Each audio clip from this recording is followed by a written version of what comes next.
Obunu gini kama chozunu Imana chukwa koti womo Onyele miu Nyelu yumi What am I looking for? See my God, he don't bless me, yo. He give me you. Obunu kife la chasha so. Obunu kife me chasha me. My baby, you know, say you go love for me. Hey, yeah. I do go. I could go. When I call your name, Shakara for me. Oh, Roma, I will be your Romeo. You go be my Julie.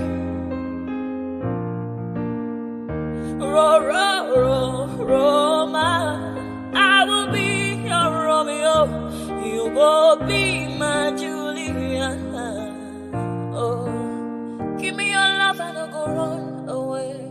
Show me your love and I'll go use you play. Carry me, go me, I go follow you way. Follow you, they go. Maka Munagi, me and you. Okwa Munagi, my baby, and me and you. Me and you. Okwa Munagi, my baby, Obuzi kife la chasha so. Obuni kife la chasha me, my baby, you know, say you go love.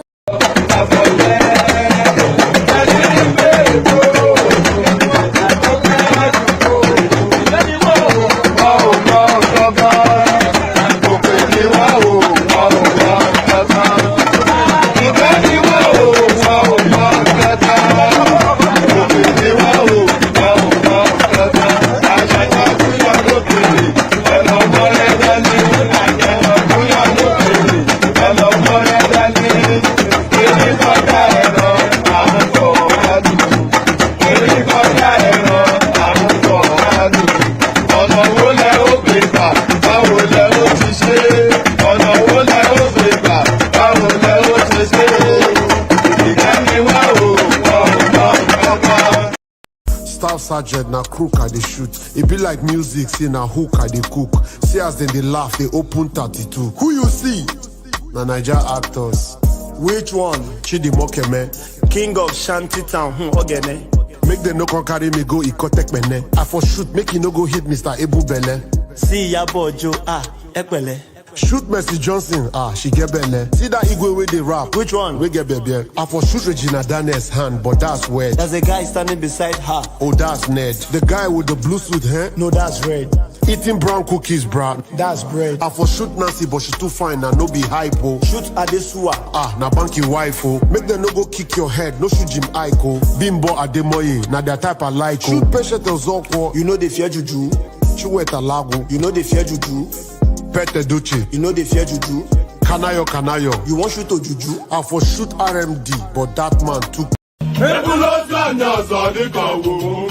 Okay now. To pese between my pen. I see. I see Panamata the wedding forget me. Okay.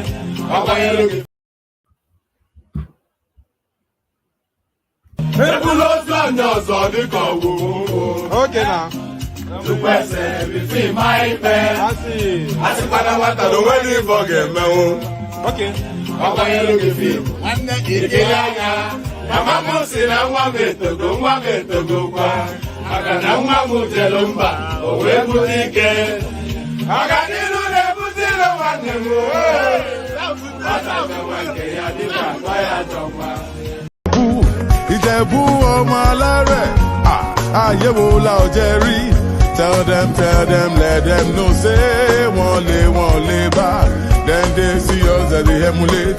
Then one begin they imitate. Maybe someday they go graduate. Many people don't know about Baba. I see they go. Owó lọmọ gbàgbé òṣì. Ìjẹ̀bú Àwùjalẹ̀. Ìjẹ̀bú ọmọ alárẹ̀. Kékeré Ìjẹ̀bú o. Àwọn tó mọ̀ wá o. Àgbà Ìjẹ̀bú o. Àwọn alábòsí o.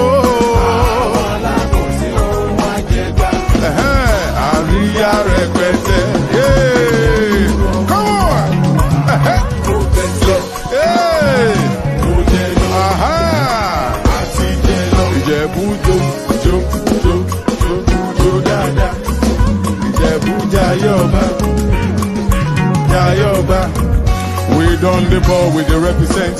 Olówó lọmọ ṣe yóò, Ìjẹ̀bú lọmọ kò sóṣì. Àjẹwò la ọ̀jẹ̀ rí. Tell them, let them know say wọ́n lè bá. Ìjẹ̀bú Àwùjalẹ̀, Ìjẹ̀bú ọmọ alárẹ̀, kéré Ìjẹ̀bú o. Come on!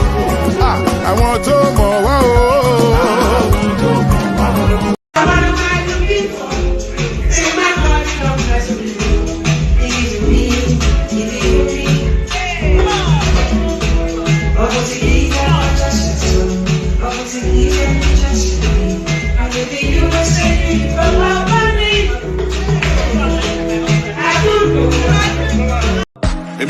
Don't turn, they be low con. Yorubas are screaming, Hausas are crying, Igbo brothers are saying, don't blame them. Igbos are being discriminated. Even food don't turn to gold in Nigeria. Kidnapping, lucrative business in Nigeria. Imagine saying your grandchildren where they kidnap. By now, your soldiers for don't scatter Nigeria. How come a man won't get money for ransom when they kidnap him, his wife and his children? After everything, now kill, they go kill them. See, as Naira, they fall against dollar. Emilokon, don't turn to Ebilokon. And you say make we sacrifice for Nigeria. 7 billion to renovate your residence. 15 billion for your traveling allowance. That's not for you and your only vice president. 40 billion for Asurok maintenance. 5 billion for food and refreshment. 100 of millions for dogs and animals. Meanwhile, hunger they kill Nigerians. What did Nigerians do to warrant this treatment? Even Gary, they no fear afford for the family. Tinubu government blame Buhari. Buhari government blame Jonathan. Hunger day, people they die. This one don't pass jaga jaga.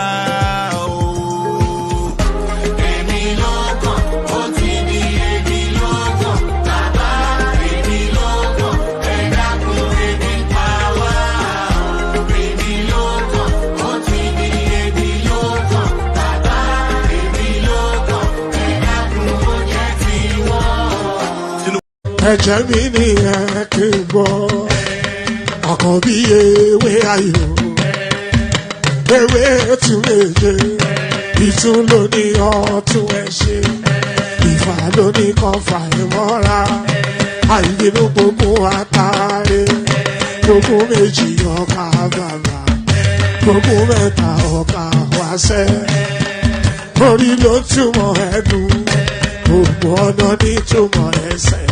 Akọni ìmọ̀ tú ìmọ̀ ọjọ́, ìmọ̀ èmi ni wọn kì í dálẹ̀. Wọ́n bá lọ mẹ́lẹ́mọ́, wọ́n á fi jóye ẹlẹ́mọ́.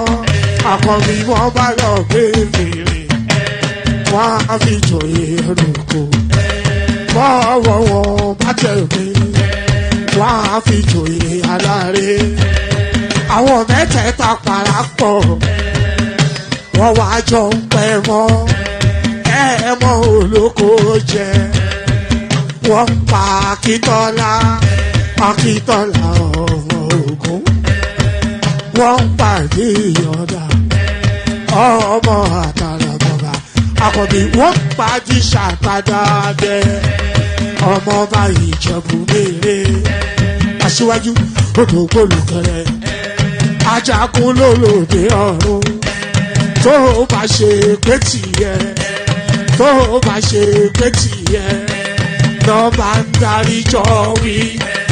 Àgbèrò ni kò ń gbọ́wọ́, ọ̀gọ́ ti ṣìgìdì máa gbé, àgétì ló máa ń gbé, àyàn ti ìlàyàn ewúrẹ́.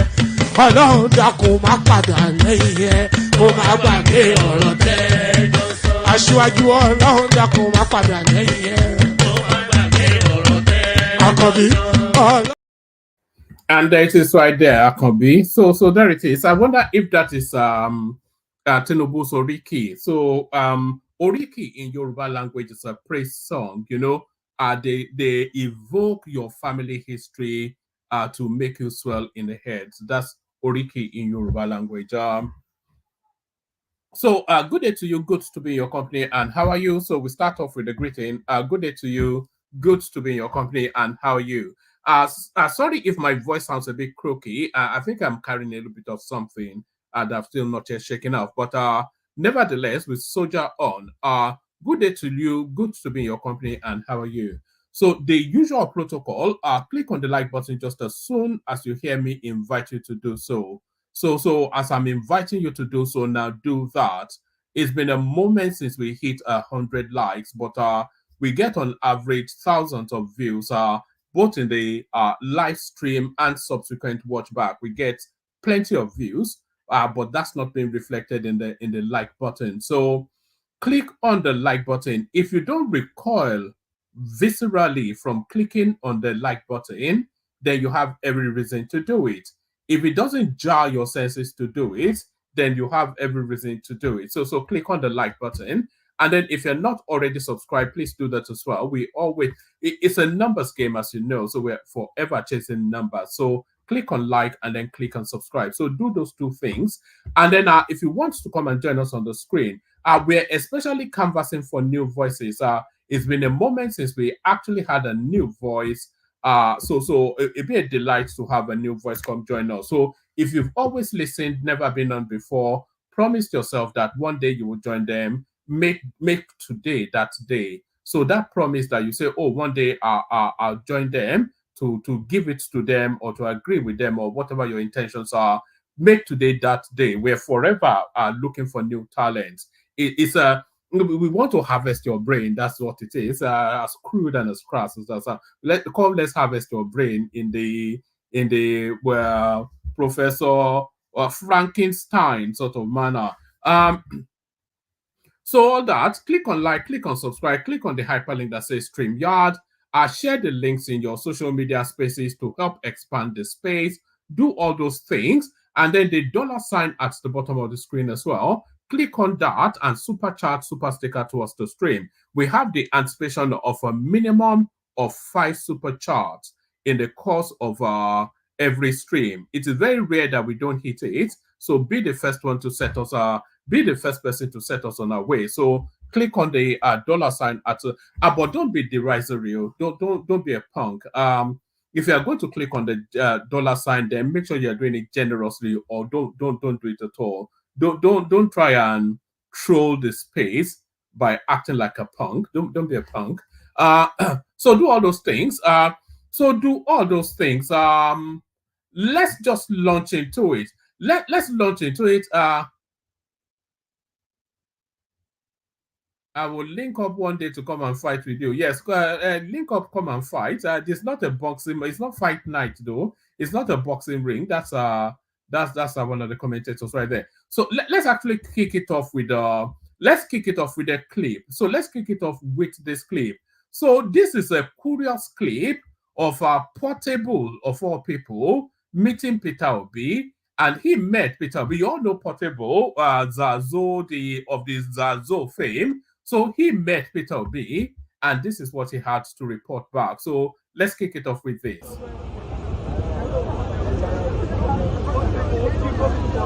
How are you, my brother? How are you? How's everything? Forever in the building. Visa.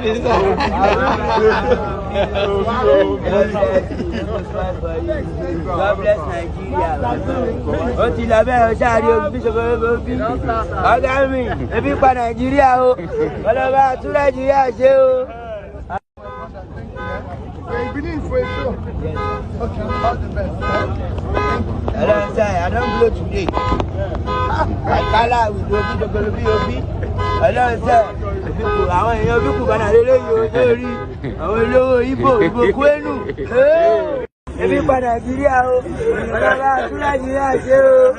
Hello, sir. Sórí fún àgbẹ̀lú Obi ṣòkòlò bí Obi.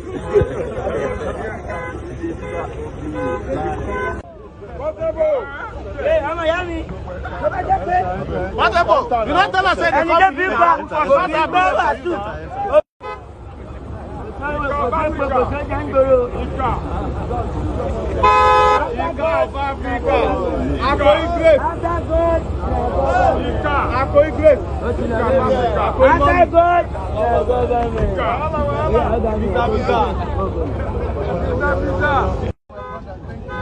You're beginning for a show. Yes. Okay, all the best. I don't blow today. I color with Obi. I don't say people. I want you people gonna relay you. I want you Igbo Kwenu. So there it is right there. So that is the curious mix of Portable and Peter Obi. So that was the curious mix of Portable and Peter Obi. So after that meeting, this is what Portable had to report back. We got nothing. Frustrated Portable laments after meeting Peter Obi. Controversial Nigerian singer Habib Okikiola, popularly known as Portable, has publicly expressed his disappointment after a brief encounter with Peter Obi, the Labour Party's presidential candidate in the 2023 elections. The meeting took place at the airport in Benin City, Edo State, where the two exchanged pleasantries. In a video that quickly went viral on social media, Portable revealed his dissatisfaction with the encounter, claiming that Obi did not offer him any financial support. The singer remarked, "Obi cannot give us anything. Obi didn't give us anything." Portable, known for his outspoken nature, compared the situation to what he believed would have been a more favorable outcome had he met President Bola Tinubu. According to him, Tinubu would have been more generous. If it was Tinubu we met, he would have given us something, the singer stated before leaving the scene. The encounter has sparked discussions online, with fans sharing mixed reactions to Portable's comments. While some have sympathy with the singer's frustration, others criticized him for expecting financial handouts from political figures. So there it is right there. We know they give Shishi. He did the one thing that you have to concede to be is his consistency. He did tell you that he know they give Shishi, and Shishi he did not give. So there it is. But it speaks to the wider conversation about the expectations of, we complain that these people loot public coffers. It's not able now, so what has he been able? We complain about these people looting public coffers all the time. But then we have the expectation also that whenever we meet them, they give generously from their wallet. So how does the two equate? Somebody is your governor, you meet him and you expect him to hand over that 100,000, that's 500,000, etc. So if he hands you that 100,000, what does it then? And then the next 100 people he meets in the course of that day with a similar expectation. So where is that money coming from? It's certainly not coming from his salary. It's coming from your commonwealth. So you have the expectation that Portable had, but then you have the complaints that these people are looting you hand over face. So you have to make a decision. That's just what it is. You have to make a decision. Oh, so do I see you there? Tope, there is something I'd like to there's something I want to ask you, but I can't ask you there. If you're able to pop into the studio, you won't come on the screen. I can ask you in the private chat only if you have a moment. So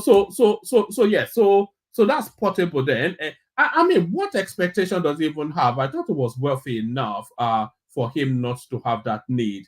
But still staying within Edo State, we go back to the infamous words. This is a throwback in time to why the Edo space resents Tinubu so much. Watch this. I, Asiwaju Bola Ahmed Tinubu, want to appeal as a committed Democrat and a leader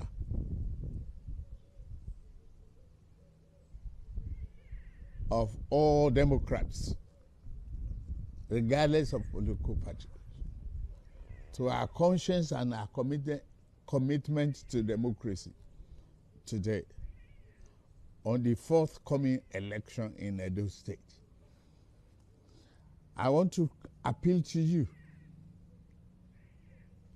to reject Godwin Obaseki in this coming election. So, if you've ever wondered where that I don't know the Lagos phrase came from, that's a throwback in time, actually. This is not contemporaneous politics. This is politics. That singular 50-second clip was what secured Obaseki was set to lose that election. It was that singular clip that secured Obaseki his second term. So enraged were the Edolites, they call themselves, so enraged were the Edolites that this criminal from Lagos has the audacity to sit in his garden and give them instructions that they sent the word back that Edo no be Lagos. So that phrase, Edo no be Lagos, it's an offshoot of that clip. And that also secured Obaseki that election. So that's just a throwback in time. So a throwback in time. So now I'm not sure that we've ever had a president of Nigeria do what Tinubu is doing now. This headline. Tokwe, have a look in the private chat and see if you can respond. I don't think we've ever had a president of Nigeria do what Tinubu is doing now. We certainly didn't have it under Buhari, that's for sure. But for a president to be so responsive as to go to a disaster area, something that we see commonplace in Western spaces, we've never yet experienced it. But here it is, flooding. President Tinubu departs Abuja for Borno State. So there it is right there. That was the expect. We should even be taking things like this for granted. It should be a matter of routine, but now a cause of celebration because the president deems to show that he cares about his people. President Bola Ahmed Tinubu has departed Abuja to Borno State to express condolences and evaluate the impact of the recent floods in Maiduguri. Tinubu, who returned to the country last night after trips to UAE, China, and the United Kingdom, arrived at the Air Force Base in Borno at exactly 3:20 p.m. I wonder why they always feel the need to give us the exact time. Is this something that he arrived in the afternoon? So why exactly 3:20 p.m.? Is that what does that document or what should that resonate that he arrived at 3:20 p.m.? Tinubu, who returns to the country last night after trips to the UAE, China, and the United Kingdom, arrived at the Air Force Base in Borno at exactly 3:20 p.m. Recall that Tinubu had dispatched Vice President Kashim Shettima to assess the situation and announce the federal government's donation of 30 billion naira. Former Vice President Atiku Abubakar has donated 100 million naira to Borno State government for flood victims. The 2023 PDP presidential candidate also promised to support the full rebuilding of Maiduguri and other parts of. What does this mean? Is that if he becomes president or on what capacity? Listen to this. So the 2023 People's Democratic Party PDP presidential candidate also promised to support the full rebuilding of Maiduguri and other parts of Borno affected by the flood. So to rebuild that? We're talking about what? At least to rebuild the whole state, we're talking about what? A $7 billion spend. So what does that even mean? Totality of a nonsense, of course. Speaking to Governor Babagana Zulum on Sunday, Atiku said what happened, unless, of course, it means if he becomes president, he'll do that, which will never happen, of course. Speaking to Governor Babagana Zulum on Sunday, Atiku said what happened was a monumental disaster that required the assistance of everyone. He said, the purpose of our visit has already been announced by the master of ceremony. I want to let you know that whatever affects Borno, as he said, also affects me. It is in that capacity, therefore, the excellency, that we have come here with my delegation, as mentioned or announced, to commiserate with you, the government and the good people of Borno. This is a monumental disaster that has not been witnessed before in the history of the state. So what actually, is it a dam busting again? So I'm not sure that I'm not sure that Borno State is in a water-dense area. So we know that we get it in a lot of those lowland areas in the plateaus. But I'm not sure. Remind me or educate me if we've ever had this sort of incident in Borno State. This is a monumental disaster that has not been witnessed before in the history of this state. Therefore, we want to let you know that you are not alone in this sad event, which led to the loss of thousands of lives. There is no record of thousands of lives being lost, by the way. So that's just hyperbole on behalf of the Waziri of Abu Dhabi. This is a monumental disaster that has not been witnessed before in the history of this state. Therefore, we want to let you know that you are not alone in this sad event, which led to the loss of thousands of lives, and to offer our deepest condolences to the door of those who have died. Of course, it is a time of rebuilding, because that is what follows immediately after such disasters. And you are not alone in that. We want to let you know that we are all partners as well as the rebuilding of Maiduguri. So that's just our article talking nonsense as always. Just talking errant nonsense. INEC rejects PDP's request to remove Wike's cousin as Edo State REC ahead of Guba election. So this is the sort of thing that that we complain about in Nigeria. Actually, this is the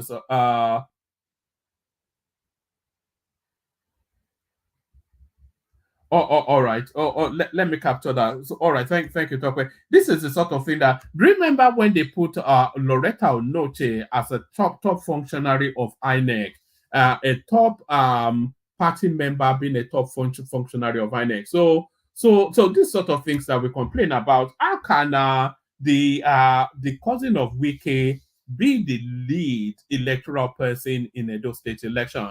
The Independent National Electoral Commission (INEC) has turned down the request of the People's Democratic Party (PDP) to reassign the state's resident electoral commissioner, whatever his name is. Correspondence reports that the Edo State governorship election will be held on Saturday, September the 21st.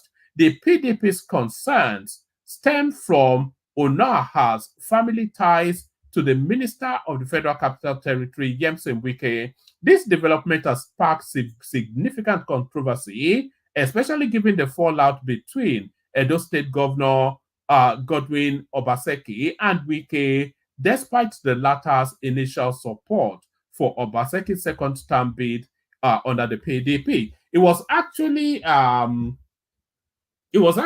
that drove Obaseki to power, wasn't it? Really? So there's that. So let's go on from that to another one. NNPC to sell Dangote's petrol at 1,019 naira in Borno, 950 in Lagos. So if you are just going off the back of that headline, you'll be alarmed somewhat that in terms of affordability, it should be the other way around. And why is there not uniformity in the price? But I think it's the cost of logistics that makes the difference. Just off the back of that headline.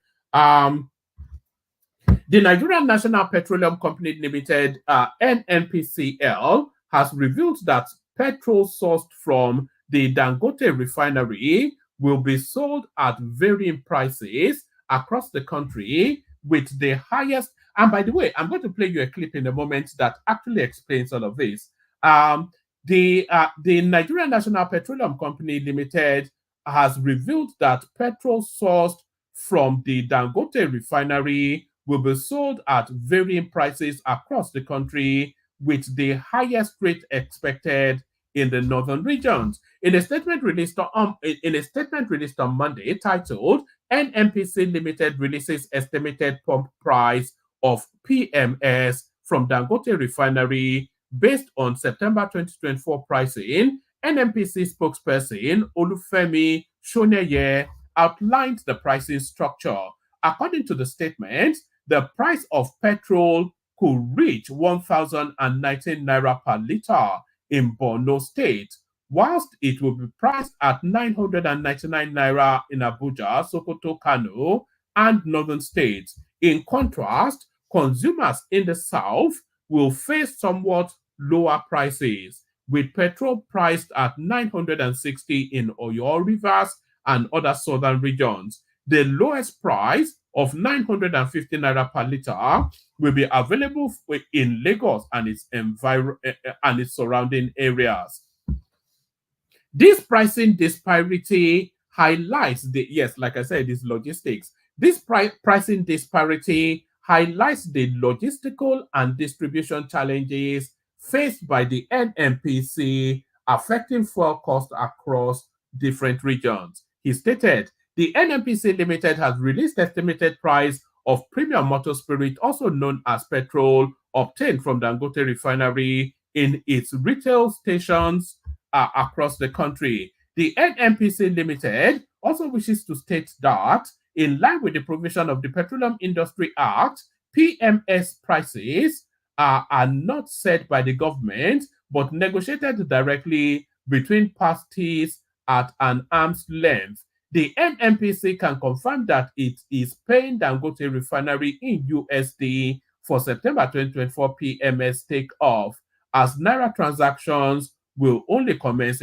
on October the 1st, 2024. The NNPC Limited assures that if the quoted price is disputed, it will be grateful for any discount from the Dangote refinery, which will be passed 100% to the general public. He stated that the estimated pump price of PMS were obtained from Dangote refinery and He stated that the estimated pump price of PMS were obtained from Dangote refinery. So the price cannot be obtained by refinery because it is set by the government's committee. He stated that the estimated pump price of PMS were obtained from the Dangote refinery and will be across NNPC retail stations in the country based on September 2024 pricing. Recall that the Dangote refinery had disagreed with NNPC on Sunday that it was selling PMS at 898 naira, but it failed to release its price list. So I think that's where the battle line is now. So the battle line has transmuted from scarcity to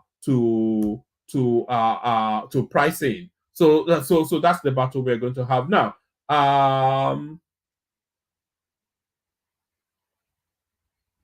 I thought I had a clip on. Oh, all right. Yes, I have this clip on it that explains just how that pricing is worked out. Watch this. Make una see o. Now this price Dangote and NNPC agreed. Dangote will be selling at this price to NNPC. Yesterday, Dangote cost sell for them for 897. Because wetin happen? Dangote say this one will be supply to you, so this first shipment, we got the crude oil from outside the country. We import them. No be NNPC supply us. When we buy the crude oil, we use dollar buy them. So now that we are selling to you, we look at the dollar equivalence. As we call check out, we call converter to naira. Now we dey sell to you so. Make una wait. When we dey refine the one where NNPC supply to us, then we cannot sell to you at this price.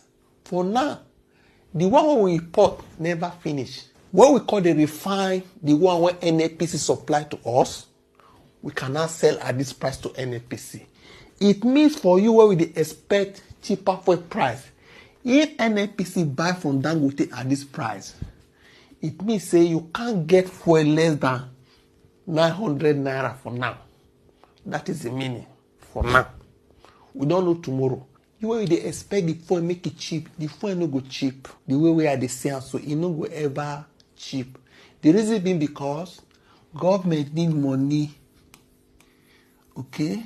So if you are expecting them to supply Dangote the crude oil at a very cheap price, I'm not seeing that one coming. Because now this crude oil where they supply to Dangote, now there they won't get money to take run government. Also, they don't borrow plenty money, a lot of debts. Okay? Where Buhari don't pile up. Dash money to Afghanistan. Do road to Niger Republic. Minister looted. Emifele, humanitarian minister, all of them, all the money where they borrow share, they service am, the interest, you understand? So they need money. So for this one, when they expect to cheap, no go cheap because Nigerian government no get any other source of income. Now only crude they give them money, okay? I know say Mr. President, now accountant, okay? As an accountant, wetin dey sabi do? 3 things. 1, now bookkeeping, okay? When they arrive, nothing to keep. Another thing, now management. When they arrive, nothing to manage. What they call remediation. Now this thing they study for school. So the next thing now what you go see na task. This is the only source of income. Don't expect cheap fuel price. For me, the thing will continue to increase. Even IMF tell them say, make una know they sell am cheap. Una need money to build school, to build hospital, to do this, to do that. Bigay say. So there it is right there. So that guy then helps you to get more sense out of it. So that guy helps you to get more sense out of it. Nigeria ranks 3rd in African countries with generous people. So out of the lack, Nigeria still are very much a generous country. Nigeria has been ranked 3rd in the list of countries with the most generous people in Africa, according to the World Giving Index 2024. In the list, Kenya ranks as #1 in Africa and 2nd globally, whilst the Gambia and Liberia ranked 2nd and 4th. According to the World Giving Index by the Charity Aid Foundation, Kenya's position in the World Giving Index is both impressive and encouraging, considering the nation's battle with rising cost of living and growing unemployment. As a nation with a young population, the high ranking on volunteering and the willingness to help a stranger is a positive indicator of the Utu spirit, which signifies humanity. Kenya's actions around donating money also indicates how important it is to help with what one has, the report said. The report also revealed that 4.2 billion people gave money, time, or help to someone they did not know in 2022. So that's the World Giving Index. In terms of generosity, Nigeria is number 3 in Africa, number 5 globally. So the poorer you are, the more you give, seems to be what data tells us. The poorer you are, the more you give. Let me send the link again. The room does need population. We always say that. Nigeria's inflation rate drops to 32.515%, second decline in 2024. So people make a lot of noise about the rising inflation, but always radio silence whenever they refer to the good news. Good news doesn't sell in Nigeria, that's for sure. So good news does not sell in Nigeria. In fact, it rankles certain elements that something good will be happening in the country. So there it is right there. Much to the chagrin of the naysayers, Nigeria's inflation rate drops to 32.15%. So we leave that there. Let's go on to, so we've got that already. We've got that as well. What else do we have? NNPC replies Dangote 6 discount on disputed pricing. So we've done somewhat that. So let's go on to this one now. There's something in the offings amongst the people that own Nigeria. National security. IBB, OBJ, Abdusalami, other former military leaders meet in Minna. So we touched on this story somewhat yesterday. We expand on it today. So that's Obasanjo right there with Babangida and his children, who are growing rosy cheek of the largesse of the Niger Delta oil wealth. You look at that, they've stolen everything. 3 of Nigeria's former military rulers are convened behind closed doors in Minna, Niger State yesterday to discuss the nation's current security situation and political climate. The high-profile meeting was held at the Hilltop residence of former military President General Ibrahim Badamasi Babangida. Those in attendance were former President Olusegun Obasanjo, General Abdulsalami Abubakar, and former National Security Advisor Gusau. Sources revealed that Babangida and his fellow generals had been waiting on Obasanjo's arrival at IBB's mansion before the session commenced. Although specific details of the discussions were not officially disclosed, reports suggest that the talks centered around the rising security challenges across the country. Another key issue speculated to be on the agenda was the People's Democratic Party's refusal to sign a peace accord ahead of the hotly contested Edo governorship election slated for September 21st, 2024. The meeting, which reportedly lasted 2 hours, concluded with former President Obasanjo returning to Abuja. He arrived at the Bola Ahmed Tinubu Airport. I didn't even know there was an airport named after Tinubu. Are we turning into some Arab state where they name everything after the oligarch? He arrived at the Bola. Is that the local airport in Abuja? Because of course the international airport in Abuja is the Nnamdi Kanu, not Nnamdi Kanu, Nnamdi Azikiwe International Airport. He arrived at the Bola Ahmed Tinubu Airport at approximately 4:30 p.m., etc., etc. After the closed-door discussions, Obasanjo departed Minna on the same aircraft, accompanied by protocol. So there it is. We did touch on this yesterday, as I said, but I still feel there's something in the offing for that sort of meeting to take place. Let's go on to the next one. Dangote Refinery plans seaport transport for 75% of local supplies, targeting Warri, Port Harcourt, and Calabar. So, of course, to move that petroleum round, they necessarily have to use the seaport. So there's that. So we just leave that at the headline, and then let's go on to let me send the link again. See if we can get the room somewhat populated. Let's play the clips that we have, and then we get the session flowing. So the Naira has dropped its value, but why? That's the question. So the Naira has dropped its value, but why? So this guy now has an excellent explanation as to just why the Naira has dropped its value. Watch this. Why did the Naira fall from 140 Naira to $1 when Jonathan was president to 1,600 Naira to $1 that it is now? I've gotten this question a lot, especially when I made this video, and I'm going to break it down for you now. Everybody should understand basic demand and supply, but I will buttress it with this example. Imagine you're at the bus stop on a Monday morning on your way to work, and there are a lot of people at the bus stop, and you'll be there for like 30 minutes and there's no bus. All of a sudden, you see one bus coming. What's going to happen? You are going to rush to that bus. However, the bus driver has seen that a lot of you are stranded. A destination that used to take you 500, he's going to increase his fare to 1,000 because he knows people are desperate, and you're going to pay it because you're in a hurry to get to work. However, if you're the only one at the bus stop, you just go to the bus stop, and then one bus comes and it's telling you 1,000 for a destination of 500, and you're seeing another bus coming behind him. You're not going to enter. You allow him go because you know other options are coming until you get your preferred price.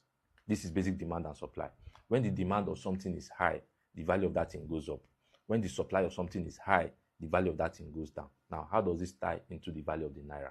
The very first problem the Naira has is that nobody is demanding the Naira because Nigeria and Nigerians are not productive enough. So imagine Americans want to drive Innocent. Americans like Innocent. What's going to happen? They're going to come to Nigeria, change their dollars to Naira, and use that Naira to buy the cars from Innocent. Again, let's say iPhone was made in Nigeria and Indians want to buy it. They're going to come to Nigeria, change their rupee to Naira, and use that Naira to buy iPhone. And on and on. Just imagine Nigeria produces a lot of things. These people are going to come to Nigeria, change their foreign currency to Naira, and then use that Naira to buy our products. So as these people are demanding for Naira, the value of the Naira goes up. However, Nigeria is not producing enough that the world wants to buy. The major thing Nigeria sells is crude oil. However, when Jonathan was president, we used to produce 2.5 to 2.8 million barrels of crude oil every day. But today, we are struggling to do half of that, 1.3 to 1.5 million barrels of crude.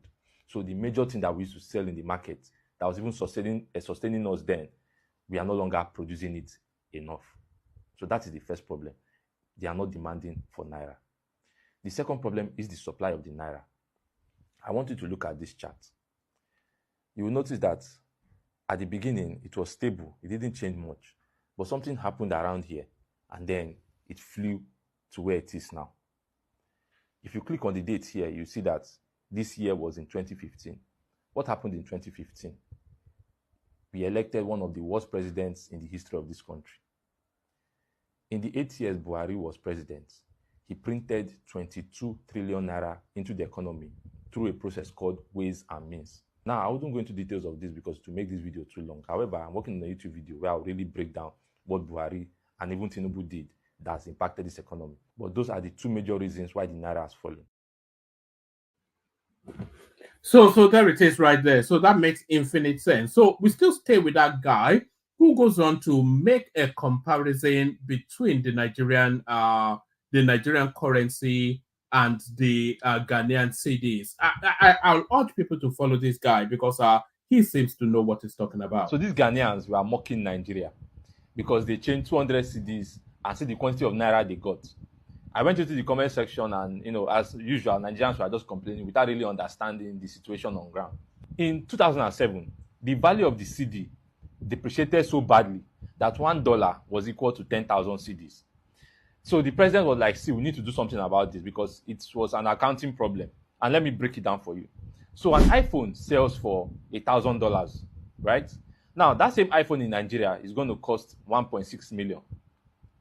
It's easy to write 1.6 million. It's easy to write it in a receipt in your accounting software. However, that same iPhone, at the original exchange rate of dollar to cedi, is supposed to cost 10 million cedis. So imagine you're selling phone and you have to be writing 10 million because of small iPhone. If you don't get it, let me give you another example. A Lamborghini sells for about $500,000. That same Lamborghini in Nigeria sells for about 800 million if you do the conversion. However, if a Ghanaian celebrity was to buy that same Lamborghini at $1 to 10,000 cedis, that Lamborghini was going to be 5 billion cedis. Are you getting the point? So you see how difficult it is. So the Ghanaian government says, see, it's going to be difficult for us to be calculating this, to be writing this, and we have to print plenty cedis to settle transaction. So what will happen? You see that time where $1 was equal to 10,000 cedis. Let us remove 4 zeros so that $1 will be equal to 1 cedi. So that is what they did. Let me give another example to make it clear. So let's see these two cars. This is Gigi in Ghana and Gigi in Nigeria. The same 2018 Corolla, 2018 Corolla. Now, convert these two values to dollar according to their current exchange rate. Ghanaian cedis is changing for 15.7 cedis to a dollar, while naira is going for, let's call it 1,600 naira to a dollar. So do the conversion and tell me which one is cheaper. So there it is right there. So that guy continues to give perspective to contemporaneous matters. So we leave it there. We'll play the Kegite music. Hopefully a panel turns up and then a conversation will ensue. So we'll play the Kegite music and then we'll take it from there. First, the Kegite. Only water, where they see ma. Water, only water, where they see ma.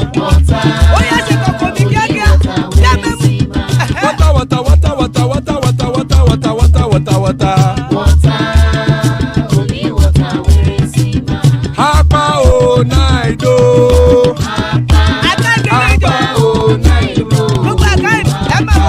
Hapa you don't come o.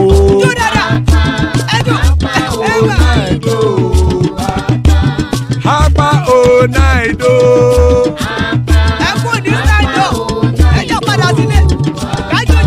Oro kẹ̀kẹ́ ẹlẹ́mù yé o. Ilé sọ́dí kẹ̀kẹ́ ẹlẹ́mù ré o. Bobby master kẹ̀kẹ́ ẹlẹ́mù ré o. Chief Wailati kẹ̀kẹ́ ẹlẹ́mù ré o. Eruku lẹ̀lẹ̀ ẹlẹ́mù dé. Eruku lẹ̀lẹ̀ ẹgbẹ́ ẹlẹ́mù dòde ojàre o.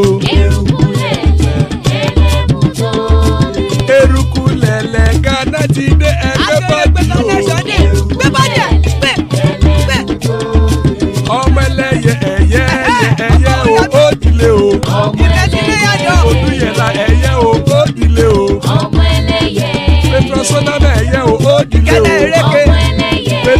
dúkẹ́ ẹyẹ rẹ̀ ó sì lé o. ọmọ ẹlẹ́yẹ ẹyẹ. ẹlẹ́kọ̀ ọ̀run mú ìní o. ìgbàlà tí èlé. ìgbàlà tí èlé. àkùkọ ọ̀run méjìkọ.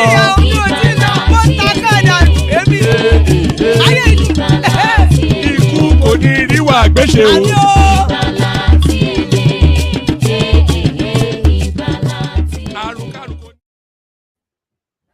And there it is right there. That have nothing to do with us. We've got a maker, so there it is. We go with the makers, and then we see how it goes from there. So makers, hopefully you are ready. It's you and I. Yeah, woman, how's it going? Adeo, how about it? It's been a moment. Yeah, it's been a while, quite a while. Good evening. I'm surprised I'm the only one. Yeah, let's. No, they start turning off soon enough. Oh yeah. Let me trigger them. Let them start coming. Yeah. give me the news. I'll trigger them. There's someone like Morris who is watching from under the duvet. From under the duvet. Yeah, once he hears one of my inputs, now he will throw off his clothes and I rush. Let me come and fight Becca. This Emeka is not an Igbo man. He's not an Igbo man. No, I know. I've noticed each time Boris will throw away his duvet and he will log it straight. Or man of prestige will come. I came specifically for Emeka. I want to come and attack Emeka. I drag them out from where they are. I know man of prestige is listening. He will be busy laughing now. Well, let's go with it. Yeah, I saw a couple of few things. Obasanjo and the cronies gathering. Yes. What do you think is in play? That's not just a meeting of old friends. So there's something in the offing, certainly. No, but Obasanjo does not. He doesn't meet if he's not going to benefit him. Something is up in, and well, definitely we will get to know soon. It appears they are possibly discussing about certain security concerns in the country. But anyway, we hope things turns out right. That our country is not looking good, security-wise. But I see that the president is trying to do something. He has moved the chief of defense staff, as well as all the military chiefs and also the minister of defense, to go to Sokoto and go and strategize about reducing the insecurity in the country. I do not enjoy such creative. They've been recording some successes lately, though. Yeah. I saw some, high profile. How will I put this? Killings. But my view is, it appears that they are playing to the gallery. That's my own point of view. You understand? Get this thing at the border and eradicate insecurity issues in the country. We all know, at least we have our own one or two opinions about why insecurity is not looking like a distant past, but it's going like a slope, up, down, up, down, up, down. And when a lot of people cry, that's when they will rush to go and try to do something.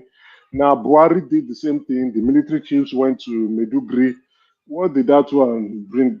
Nothing.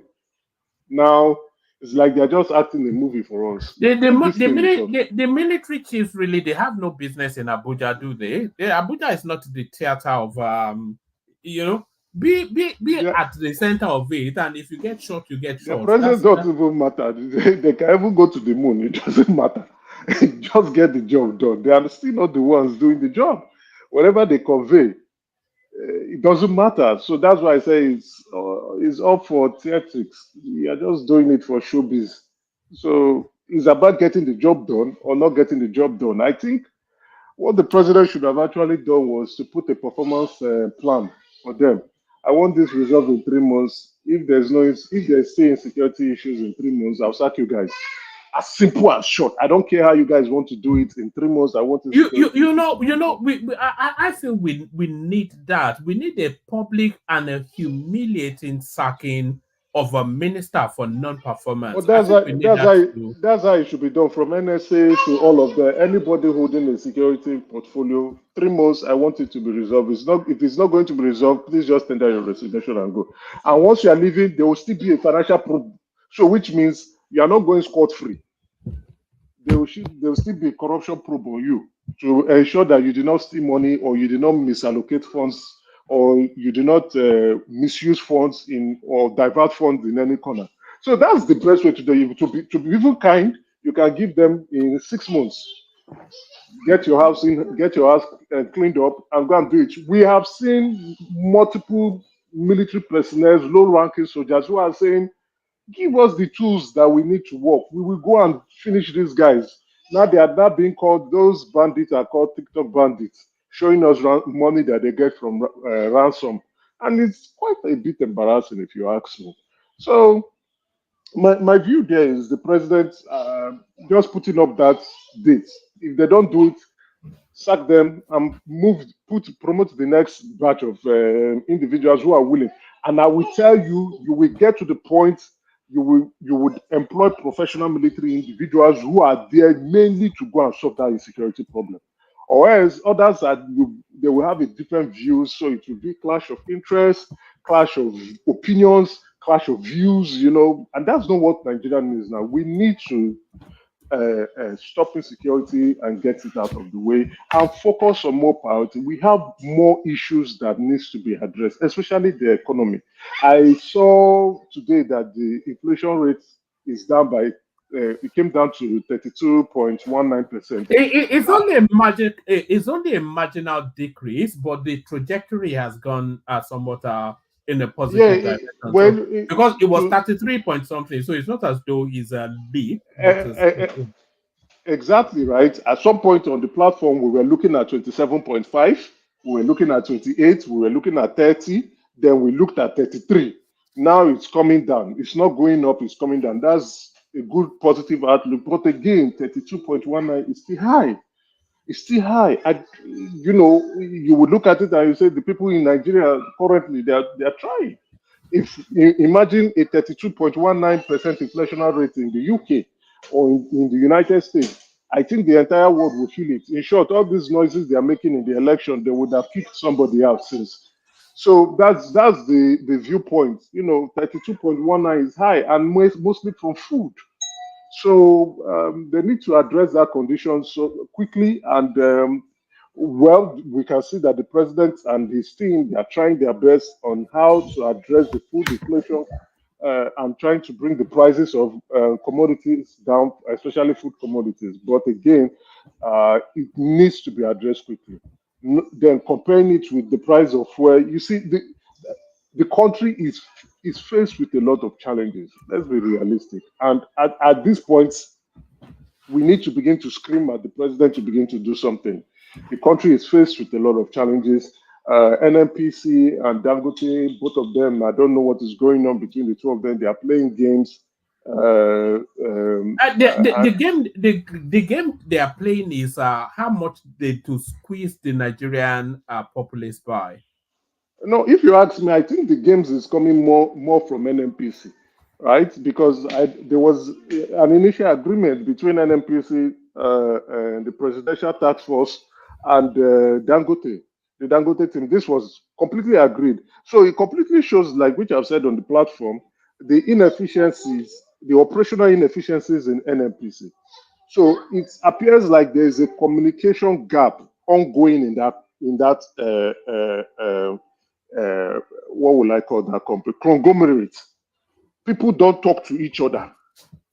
Either the GMD does not talk to his team or to his divisional MDs. He doesn't carry them along. He doesn't communicate, on a timely basis. Because when you hear spokesmen, they speak differently. So that's how someone went to speak and said the prices, created a lot of confusion. But now we can tell we did the rough math, and I think myself and what was his name, Tunanja, is roughly the same thing. And Dangote is saying, I got my crude for my stock in dollars, I have to offload those ones before we talk about the Naira stock that I got from NNPC. Then maybe the price would come down marginally. The price of crude is not going to. You know, my fear is that once they've established somewhat of a price and the Nigerian populace makes an adjustment to that price, is not really going to come down in any significant manner. The price of, oh, we all know this, and I think maybe a lot of Nigerians have not been told the truth. And then again, but I've seen the GMD of NNPC communicating to the public and letting the public know that the price of crude is reflective of international price. So any Nigerian who is looking at, we need to sell PMS lower, I think that Nigerian needs to get his head out of his ass. Except you want subsidy, which the president has said we are not doing subsidy anymore. Except that if the president is saying we want to do subsidy, that is the only way. But if the president is still insisting on the removal of subsidy, then the price of PMS cannot come down and will not come down. And even with what is going on in geopolitics, the price of crude oil is anticipated to go up due to shortage of supply. With Russia and Ukraine now preparing somewhat in the next couple of months for a full onslaught, on-scale war, that's going to affect crude prices. So, and invariably, it's going to impact on PMS sales. So, you know, there are other alternatives that have been being promoted in the country. Convert your PMS tank to CNG, which is a bit cheaper, a lot more cheaper than the price of fuel. So it's to encourage people to look at alternative, energy that they can use for transportation. Then again, our view, we keep calling out the governors of each state.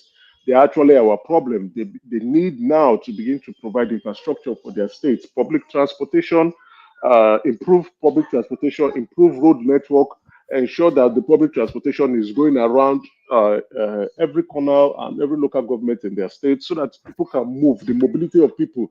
I see Lagos governor now saying that, okay, they're looking at having more workers work from home, work remotely from home in order to elevate. Yes, I think they're actually doing 2 days at home in Lagos State now, depending on your grade level. So it's a welcome development. Both for the cost of transportation and just the logistics of it as well. Exactly. If you can work, it saves whatever kobo you can save. It matters a lot, right? So to reduce that transportation or mobility costs that Lagos State civil servants would incur coming to the office from their various locations where they live, they can save that, and go to the office 3 times in a week, which is fair. So it continues to show the progressive thinking of the Lagos State government and how they are trying to address these challenges. What other states can do is, come up with plans. Public transportation, number one, to be able so that they can move people from point A to point B. I'm not saying they should go all slot because that's another way they want to loot funds.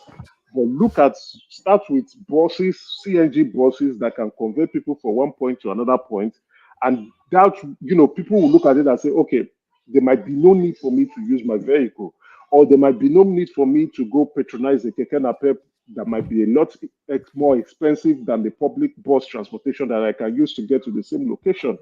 That can save me an extra kobo in my pocket. So state governors and their administration needs to step up to the plate and begin to give people what they need to what they promise the people to do. So all the time if we look at some of the state governors, there is nothing to invest. If you look at the Osun State governor, for instance, for however long he's in the driving seat of that state, there will not be anything like progress. You No, know? you are picking up one particular governor. I think many of them are failing. They are all, they're all, majority of them are Because all if you go failing. outside of Lagos State, I cannot see who and DMC Wike in their city. I cannot see who else you can say is doing anything that's like a I, performance. I share your opinion on that. Honestly, I do share your opinion. They are specialists in road repairs. That's what they just do. And when they repair a small pothole, they gather all their family members and extended families to tie ribbon on that road and begin to cut it left, right, and center. As if they are doing a lot of things. And it's a shame. You understand? It's completely a shame. Even my own state governor, people, he's doing a great job in laundering his image and portraying that he's doing something very nice. He has ballooned the budget, and we are now running in a deficit with little to show for it. You understand? So, but you will find a lot of people say, "Oh, what the hell is he doing there? Nothing. Even the road? How many road has he fixed? Public transportation, is it visible? No. Are people living of standard? Has it improved in Abia State? None. But what these governors try to do, they hide behind the president and they will point at Aso Rock and say Aso Rock is the problem. But each month they get paid. I think the last time they released FAC allocation, monthly allocation for the month of May. I think that should be coming up more frequently so that people can see how much their states are receiving. Not just the states alone, the local governments too. The money is going to local government. So what is your local government chairman doing? Local government should be also providing buses that can convey people from one place to another. Then another point again is I was on a show on food security, and we are really lacking behind in terms of agriculture. You see, one of the challenges Nigerians are having in the country currently now is food. Is food. So when we are not producing what we eat, that is a huge challenge for us in the country. And that is why our inflation is going up, because the things we eat, we import them. And once we import them, we're importing them at a high cost. So we need to really go back to the basics of agriculture, and we need to ensure that states are doing what they are supposed to do. For me, the Ministry of Agriculture does not make sense. It should be just a commission, not a full-blown ministry. We have reviewed their budget here and we saw so many repetitive things that does not make sense. It should be a commission that would support states that want to invest in agriculture. And these states will begin to put in funds where it matters a lot, support farmers so that they can produce food that can meet Nigeria local needs and demand. So we have a lot of challenges in that country that I hope God would help us out. Some of our leaders are not proactive enough. Some of them are not visionary enough. Some of them are lousy. Some of them are there for their own interests. We'll talk about Just on that food security, I saw in glance, maybe I'll look for it again, that Nigeria has started to take that Bill Gates GM seeds. They are calling it a GMO. It's GM seeds that we've started now to take it. So that's what's been distributed to the farmers now. Yeah, right. Apparently, let's be very realistic.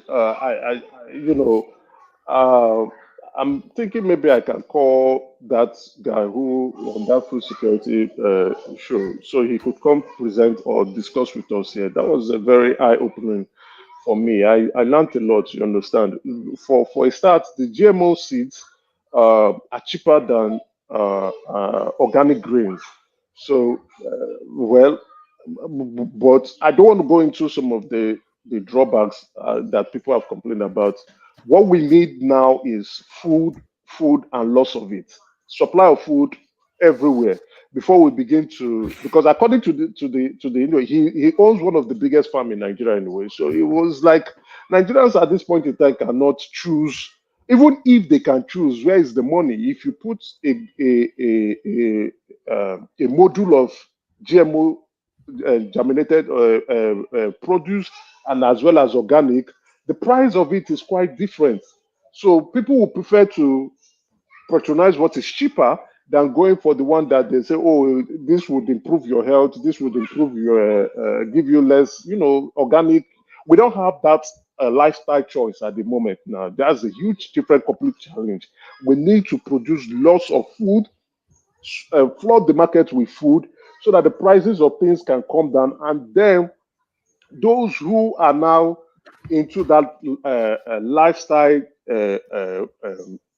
that food or health lifestyle, that want to look at, okay, I want to eat healthy, I want to live healthy, I want to be able to monitor the input of food I take into my body, can make that choice with their pockets. But for now, I think Nigerians just want food, and they want it at a cheaper rate. So apparently that is not the case. Food has gone up. The cost of transportation has also gone up. And things are not looking so good. Things are not looking so good for the president, who has taken up the responsibility of saying he's making tough choices and tough decisions to make things better. He needs to begin to sit down and hold, his ministers responsible for their KPIs and their output. Then again, you see, like I just wanted to go back to insecurity because it's a huge challenge. We cannot continue to have multifaceted problems in that country. We must know where they pain us most. We can't have poverty, we can't have unemployment, we can't have insecurity, we can't have poor road transportation, all in the same bucket. It's just about you want to kill everybody. So I saw on social media a boy of 16 or 14 who went to kill a young boy of 4, remove the intestine, remove the heart. There's a lot of that. I saw a similar story. Yes, I saw a similar story. Some boy of 19 that lured a girl into the woods to harvest. I saw that one last week. There was another one last week. It's not turning out to become a recurring trend. And once this becomes a trend in Nigeria, before it's been abated, it's going to take a different turn. So why is it happening? It's because of the hardship in the country, because of the non-availability of basic things, needs, food, that people can put in their stomach, right? So the president needs to sit up. Nigeria seems to have reverted to a state of nature sort of, where we're just cannibalizing each other. Apparently. But I don't think the president alone can do this. The governors too in the states should also push for the drive. They can't keep sitting down, taking money, putting it in their pockets, enjoying themselves, and ignoring their responsibility. So, because they are the ones closest to the people, and again, that's by that same extension to the local government chairman, they need to sit up to their responsibility and see how they can drive down these changes. I've always felt that it is the citizenry that really needs to, as much as I love her, there's one thing that Aisha Yesufu always says that resonates with the truth, that the office of the citizen is the most important. These people don't hold these people to, everybody knows if you make the effort, you know how much your governor is receiving at FEC, every month, how much is coming into that state. And then if you make the effort, you want to know how it's prioritized. So what is he using those monies for? But then again, they released it was just last week. They released the report last week for May, the amount they received in May. So if Nigerians can extrapolate, well, not all Nigerians anyway, but Nigerians who are well read can extrapolate and estimate what they would have received in August and what they will receive in September.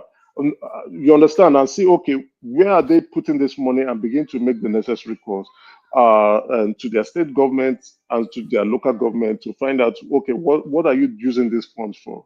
But I think, yes, you have a point there, but coming from that lady, Aisha, No, I agree with you. She's just a nonsense. She's a nuisance. She should go and account for the money she stole first. She's clearly a nuisance. She's just playing to the galleries, those who play on the emotions of Nigerians and exploit the situation and the hardship in the country for their own personal gains and pockets. Those people are very terrible individuals, right? Those are the kind of individuals that you should throw to the dogs quickly, so that we can have sane people around to see how we can solve our problems. You can't keep saying things and then you are doing something else. I see her rushing to Edo, and now that's how she's beginning to tell everybody, "Oh, I'm from Edo, I'm from Edo, I'm from Edo," and Apata will do the work. Then you say, okay, when they head that to the tax, okay, those ones who are already going through power and they don't do anything, say, hey, we go call her down, we go call her that. It clearly shows the lack of knowledge of our politicians and where these people stand. You are pushing for a product that has not been tested. You are pushing for a man that has not been known. You are pushing for someone and you are vouching for him. You don't even know this man, but just because he's a Labour Party member and he has given you a couple of food coins, you are pushing for him. And then when they ask you, what if he doesn't deliver? You say, we go. What we go? By then, everybody is already in the quagmire. Everybody is suffering by then. So tell us what has Apata done that would make people to want to vote for them. This is not, you see, this is the same rhetoric we get to hear from politicians. I will. When they get into power, they don't do anything. All our governors, they use the same claim. She was talking, and then I was like, what about Abia State? That was what you people said. What is the man doing there? This is a man who became a CEO of a bank, and then with that leadership privilege, you still cannot deliver in your states. Anyway, I just don't get it. So I don't take she, Obi, and those people from that space seriously, because they are just like, now we hear what Obi is saying. Oh, I'm not desperate to be president. Oh, I will accept to be vice president. And when they confronted him again, he will change his mind. Yes, I think my problem with he will change his mind. He cannot answer questions correctly. He cannot answer he cannot be consistent with his answers. He's always deviating from point A to point B, and then in short, rather to trust such kind of individual who you have to go and bring up a tape. You have to bring up tapes of him, and he has actually said it. His children. When he tells his children certain things and then he renegates on them, his children will bring tape for him where he has confirmed, because that it comes with his nature. So you don't trust such kind of individuals. They're playing to the gallery, they're playing with the emotions of Nigerians, they're playing with the sufferings of Nigerians just to tell Nigerians what they can hear. And Nigerians, because of the desperation for a change, the desperation to want something different, and we want it in a short term, then we think these people are going to do any good. But you can't manage your political party. You didn't do anything in your state.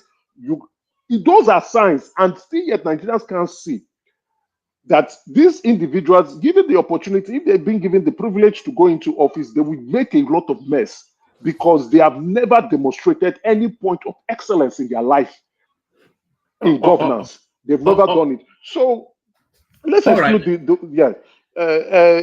so my viewpoint is, we need a collective a sense of reasoning, especially from the top down to everybody. All our leaders need to see that things are not looking that good. Things are not looking that good in the country. Everybody needs to see that, especially if you are a public office holder, begin to exemplify excellence where you are, do what is expected, so that Nigeria can that suffering can reduce. We need a clear reduction of that suffering, so that things can look better. Maybe possibly at the end of the year to the next election cycle, and Nigerians can decide who they want to choose to become their next leader again.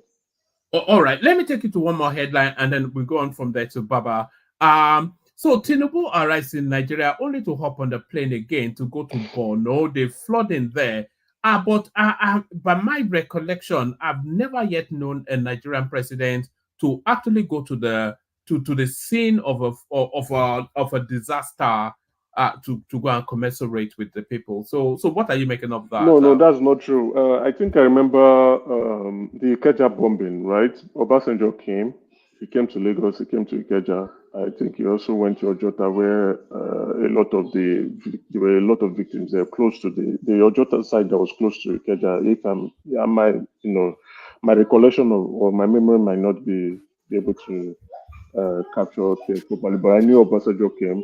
But certainly, Buhari did not visit any. There was one that really rankled me. There was a flooding, I think, in Plateau State that a lot of people died, and he hopped on the plane and he went to Korea or something on that same day. You know, it's just no. I don't want to use that to begin to assess the performance of the president. The reason being that it's not like or assess the performance of Buhari comparing it with that of Tinubu. It's not the sense of I don't care. It might be the need to do certain things at some point. Prioritization of things. If he needed to fly, he would have flown, right? Some presidents or some leaders will want to do it for the optics, like when the flooding took place. The president would have done it for the optics. You possibly would have left China, come to Brunei to commiserate with them, and everybody would say, "Oh, the president is really a caring one." It looks good on paper or on screen. It definitely looks good. It shows the president who expresses empathy and shows cares and sympathizes with the situation in the country, which is good. I call for it, but you look at the value proposition of your activities at a certain point in time as a leader. What do you intend to achieve with where you are currently and what is going on? But if you ask me if a president is currently in the country and there's a disaster, natural disaster, or an act of God, I would expect that president to hop up in the next plane to go commiserate with the individuals, the victims, and ensure that things are going to get better. And but again, we saw that the vice president was there. Now the president has gone because he's back. It clearly shows, yes, this current administration empathizes with specific situations in the country. But regardless, I don't want to use whether former President Buhari visited during an emergency or not as an assessment of their performance. No, that's how will I put it? The itineraries of these individuals and the prioritization of their itineraries may differ. It doesn't clearly indicate that they don't care. No, I don't want to use that. But if I want to assess the performance of Buhari, the results are there. We obviously we've done that. We've criticized him on specific policy decisions that he didn't do, and that are now impacting the country. If you ask, if we're all going to be fair, notwithstanding, the goal is not just to go there for the optics, for the pictures, for the cameras, or for the tape to roll, but to see how to get Maiduguri back and better, because it's changing a lot of people's. That flooding is going to change a lot of people's life. Life may not be the same for them anymore. Destruction of properties, and if not loss of lives. So the view is not just going there for the politics, but to go there to see how to make things get better. I saw on social media a lot of people saying, "Oh, everything is rice. Every problem is rice. Every problem is rice," and apparently it's appearing to become so. It now shows what I said a few seconds ago, a few minutes ago, that our leaders are not that pragmatic enough, and they are not proactive enough for thinking straight properly to see how to address problems with the right solutions. That there's an emergency doesn't mean that you need to provide them with rice. You need to see how to address those specific issues with tailor-made, custom-made solutions that will address those problems. Our leaders need to transcend beyond mediocrity and see how to, make things get better by bringing better solutions to address problems. And that's one of the challenges we are facing. Many of them are too fixated on politics.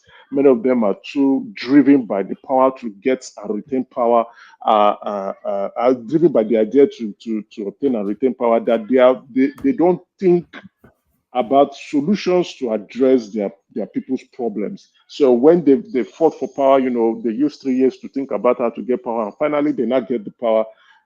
they just don't know what to do with it anymore. And before you know it, time is gone. A lot of things have gone under the water. A lot of problems is creeping up left, right, and center, or they are the ones even, spearheading the problems, like Darlene Obaseki in Edo State, who says Edo will burn. Let's see how it goes this Saturday anyway. I wish them all the best of luck in the election. Hope Edo votes wisely, and hope they do the right thing for themselves and for their children too, because the way the politics is going on there in that state, I don't know if they might be able to get it right. All right, brilliant. Stay with us. I still want to expand on that Edo space more, but let me go to Baba and then Ajan Lekoko, and then we look around again. Baba, you're up next. So we're talking about still the confusion around how much was sold, how much Dangote sold the petrol to NNPC. They're establishing price points now. 950 naira in Lagos, 1,019 in Borno, which will be probably the most expensive. And that will be for reasons of logistics. Because if you think about transporting petroleum all the way from Lagos to Borno, then you have to embed the logistics in the final price. So what are you making of these price points that's been released by NNPC? Yes, one man, a very fine evening to you, the co-panelists, and then my people of the comment section. Keep shooting, and esteemed viewers, I hope you've clicked the like button. So if you've done that, just share and subscribe also. But most importantly, please click the like button. I know you like the platform. Yes, for this, I think this confusion, now that the president is on the ground, and I think it will, in the matter of 2 days, I think they will sort it out. Yesterday, I postulated that fair pricing will be around 900, which will be the fair price. That is, if we start selling to Dangote refinery at in Naira, and we buy also in Naira.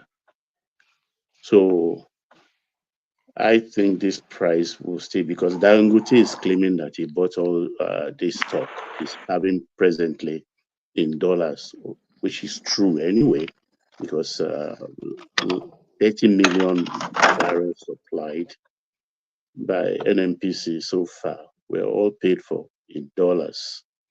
But I think, like Deva Kumar has said, this transport thing also, I think, will help to also bring down the price more, in the sense that if, like I said yesterday or 2 days ago too, that if they bridge the ones for the southern part of the country through the rivers along the southern route, Calabar, Akwa Ibom, River State, and all the rest, using the inner waters, using self-propelled barges or barges with tugboats directing them, it will make it cheaper, and it will be less stress on asphalt roads. And for the Lagos one, for instance, if they can also, that is even a faster one, because Atlas Cove is there opposite Apapa Bat 1112 Apapa Port. They can also bridge through boats to Atlas Cove. That will be even faster, because they can pump directly to the Ogun State depot. Also, the depot they have in Ikeja can also be bridged through the Atlas Cove pumping. But the ultimate, actually, in Apapa Port, we have rail tracks that go straight from Apapa Port straight to the northern part of the country. And we used to have rail tanks.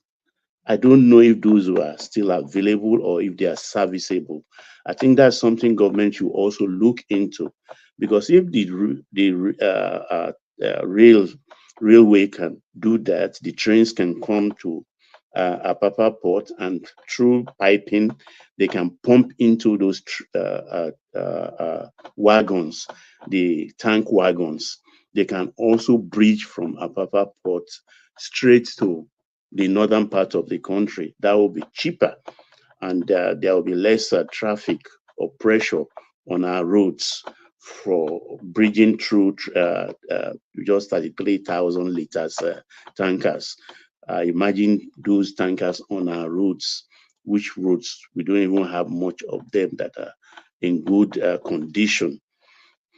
So I'm optimistic about this, and I know definitely the prices will come down. Particularly, they said 1st October we'll be selling in, it'll be the first time they'll be selling in Naira to Dangote refinery.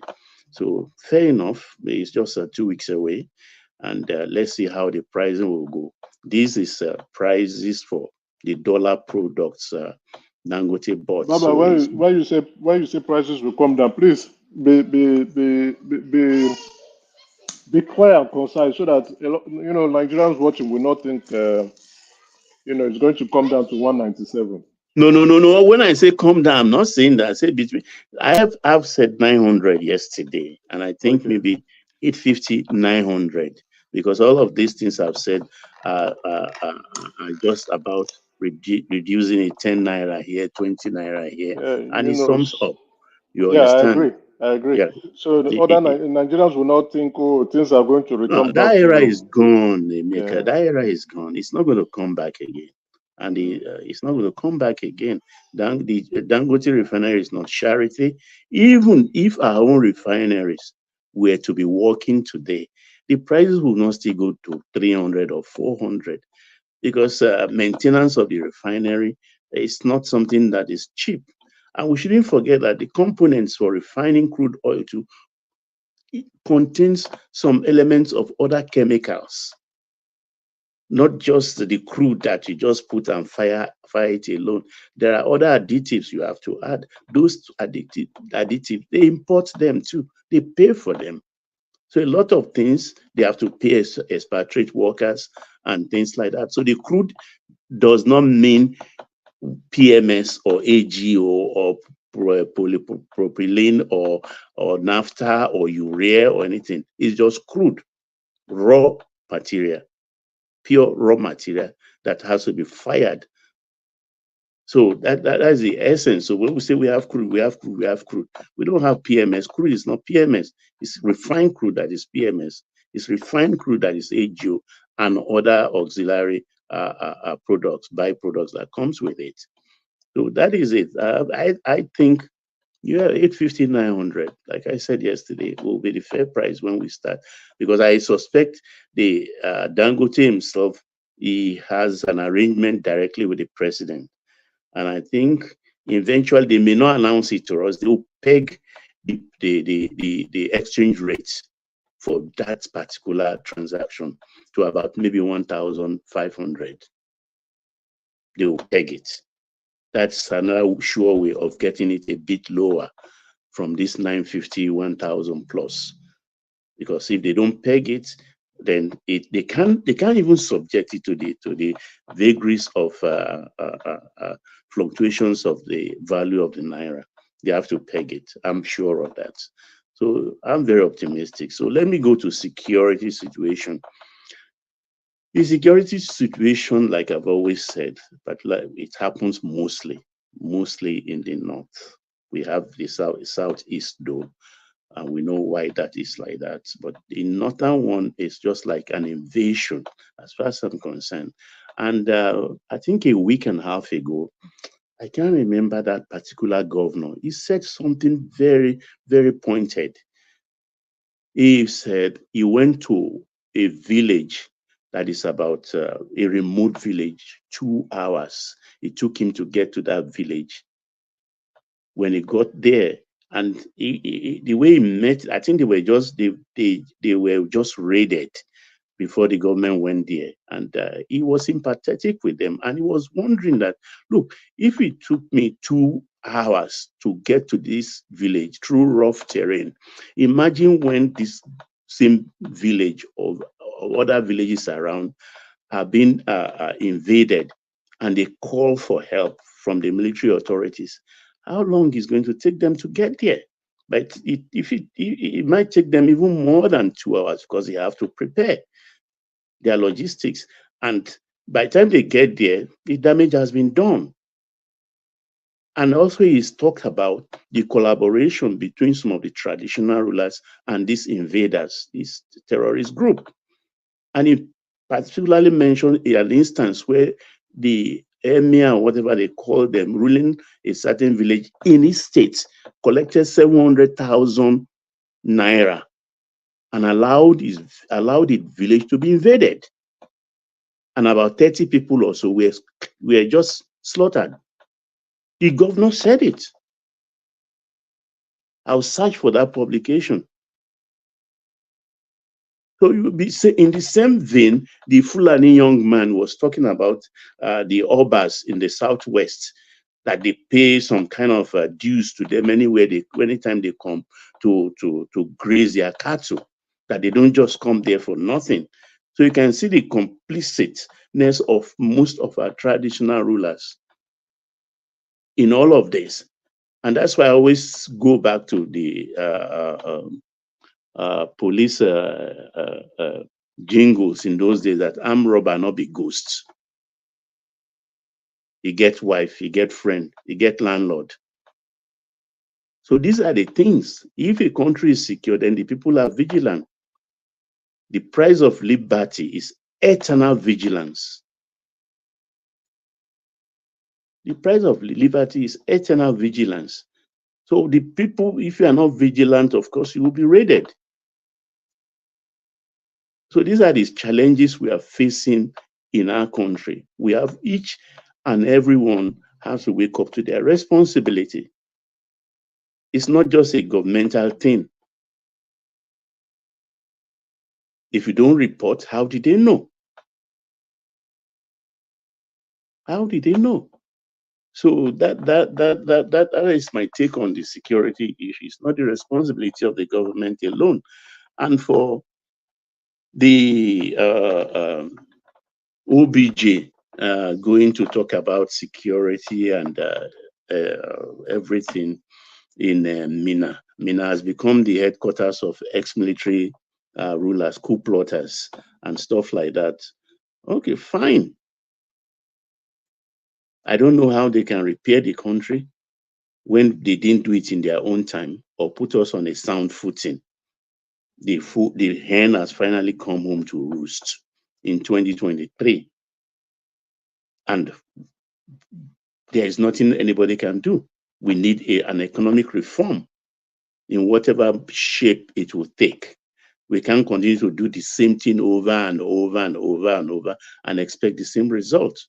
That's a classic definition of madness. We've been paying all subsidy since the 70s. Our refineries have not been working for about 28 years. It has been a lot. And a lot of things, everybody, during IBB time, there was a time, there are two prices of oil, one for PMS and diesel then, because diesel has not been deregulated then. Commercial vehicles buy at a certain price and private vehicle buy at a certain price. And they designated some even fuel stations. And what did we all do? Everybody became no more private vehicle. We all are now using the privilege to say commercial. Commercial. And I remember a joke I used to do.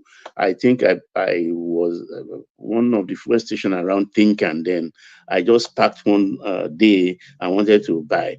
And the attendant didn't come to me, and I was looking at him, tapping my horn, and I say, commercial. So what is commercial? And I realized, you meant, that station is for commercial. So I had to drive off. You understand? We've been through all of this. There was a time, I think it's got to do with the pressure on the Lagos road and also fuel then. And we have this odd number and even number vehicles. You can't go out except if your number is for that day, your starting number. If your number is 2, that is even number. There are certain days you can hit the road in Lagos. If it's even odd, starting from like 3 or 1, there are certain days you can. So we've been through a lot in that country. Through mechanics of making life so cheap or affordable for everybody while we are borrowing. So when it doesn't work, then let's just drop all that ideas and let's pay the right prices for things. But it comes also that the government also have to find a way to pay the right wages, the proper wages, living wages, and give to those who actually need help, not just for all comers, the poor of the poor that really needs the help should be also taken care of properly, adequately, because we are not equal. We are all not equally endowed. Even in heaven, there is hierarchy of angels, and fingers are not equal. So these are the things, the reforms we have to go through. And who says any reform will come easy? Reforms don't come easy. When you have to even reform your life and you visit your primary doctor and they say you have to go on special diets.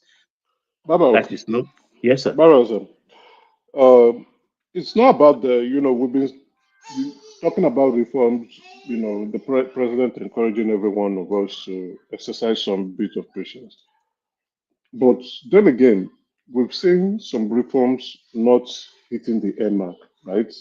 So if Nigeria is expected to be patient and these reforms do not meet the desired objective, have we not lost a lot? That is the danger of the now. If I may put it that way, the danger of now is if this reform fails, then Nigeria has failed entirely, and there may be no Nigeria, in the sense that the country as it stands today has no money. Has no money. Good a thing you are a financial person. If you have 27 trillion outstanding, 23 trillion outstanding in ways and means, which was something done in the last 5-6 years, and you've not properly addressed that, there is no way there can be a balance. You have to balance your books, not the budget now, because no country can balance their budget. I think only Bill Clinton did that, and it was like it didn't serve any purpose, because the government that took over from him overran the budget. They go back to deficit. But when you have a standing like ways and means like that, you have to address that. And I don't even know how they're going to address that in the circumstances we find ourselves. There is too much money in private hands in circulation in our country. If you take notes, the old notes is even more in circulation than the Emefiele new notes. It's more. That means those who hid the old notes in their farms, in the Has it not been discontinued? Is the Emefiele notes, are they still in circulation? Are they still in use? It's in circulation. But what we have now is you even find the old notes, brand new, more than the new Emefiele notes. So what's the position of the government? I mean, what currency are we using? I mean, we can't be using 2 tiers of currencies. Yeah, what's the position? Are they phasing the Emefiele notes out, or are they phasing the old? What's being phased out? This is the situation now. Nobody is talking about this. But if you are very observant, you can just come up. You can see if you are discerning. I mean, what's going on with those notes? Because if you check, we have too much money in circulation. And the reason why they tried to introduce a new currency was to stop those excesses of people who stock the old naira, using it. And this is another form of is a security threat to the nation for anybody to have that kind of money in their farms, in their cesspits, in their wardrobe, or in their ceiling, and things like that. It has to be addressed. And they're causing mayhem in our financial circle in the country. Too many things has to be addressed all at once, because we are not easy people. We are honed in our ways. But back to my question again. My fear, is we can see the negative impact of those two policies the president made towards his on his inauguration day. But again, we are yet to see custom-made solutions for those problems. Yes, the CBN governor is trying on the supply side, the monetary part, but we are not seeing feasible solutions. The main problem is food security. We are not doing anything there. We are not doing anything there. And as long as we are not doing anything to address... What do you mean we are not doing anything there? They are giving them fertilizers, seedlings, etc., etc. Maybe there's not a holistic strategy. It's probably that's what I'm saying. That's what is the blueprint. It appears we are whatever. I don't know if I could call him the minister. For me, I think he's not doing a good job. They are chasing things. They are chasing too many shadows, right? What is the strategy? What's the plan? We are not producing enough food for the country. As a matter of fact, the food supply is so terrible. And that's why we are having food shortages and high prices of food in the country. And as a result, the inflationary pressure is there. So if the president does not narrow down to the very basics, which is food, I think currently now we are still in the planting season, or we are harvesting. No, I think this is the planting season. So if the president does not get his team together to begin to address food shortages and food production, whatever he's trying to do when he's saying, oh, economic policies, it's not going to work. 3 years down the line, 2027, the problem may be more. Yes, we may have now. Okay, I looked at the latest report. We have trade surplus because of we are no more importing so much fuel into the country anymore. That's why our importation is going down and our exportation is going up. No, the exportation. Look, Mika, that's another fallacy. The statistics, the office of this brought out, as hidden. If you look at it, we have trade surplus. Yes. But if you look at the exports, about 85% is on gas and oil and gas. Correct. Because we have increased. You understand? We've increased. So the remaining 15% is just what it takes of about produce and products, finished products being exported. So nobody should get carried away and think, oh, we've started production or we are hitting the max. No, not at all. That's clearly a significant of we not importing PMS again into the country or other petroleum byproducts. But the thing there is we have not been able to address our local issues, which we must do, so that the problem at least must go down. You see, my fear, which I shared, I think one man was also saying it. This behavior where people are now kidnapping each other, cutting each other, taking organs of one another to go and sell. That fear, we don't want that to be a trend. It will now be a destruction in our social construct, which means you can no longer trust who you live with, who you see, and who you greet, marry. who you marry. Yes, because now if your neighbor can or kidnap, even who you employ, you know, exactly who you employ. there's another spate of our house helps killing their employers in order just to steal, you know, and they're usually just young girls. They will poison the madam and then run off with their gold and run back to their village. A lot of that seems to be going on. Yeah, so we don't want that, you know, a basic destruction of normalcy in the society, just because things are getting bad. And why are things getting bad? The prices of food are not affordable any longer. So the president must sit up. It is now. It is something he should be calling a national issue on, to see how we can go back to the basis of agriculture and try as much as possible to begin to produce the food that we need to eat in that country. You know, Emeka, I've never believed in, you mentioned something that I said in this year of our Lord 2024, planting season. The food should, every month should be planting season. Every year should be planting season. That's the blueprint, though, because what Tinubu came out with was that he wanted a year-round farming cycle. Exactly.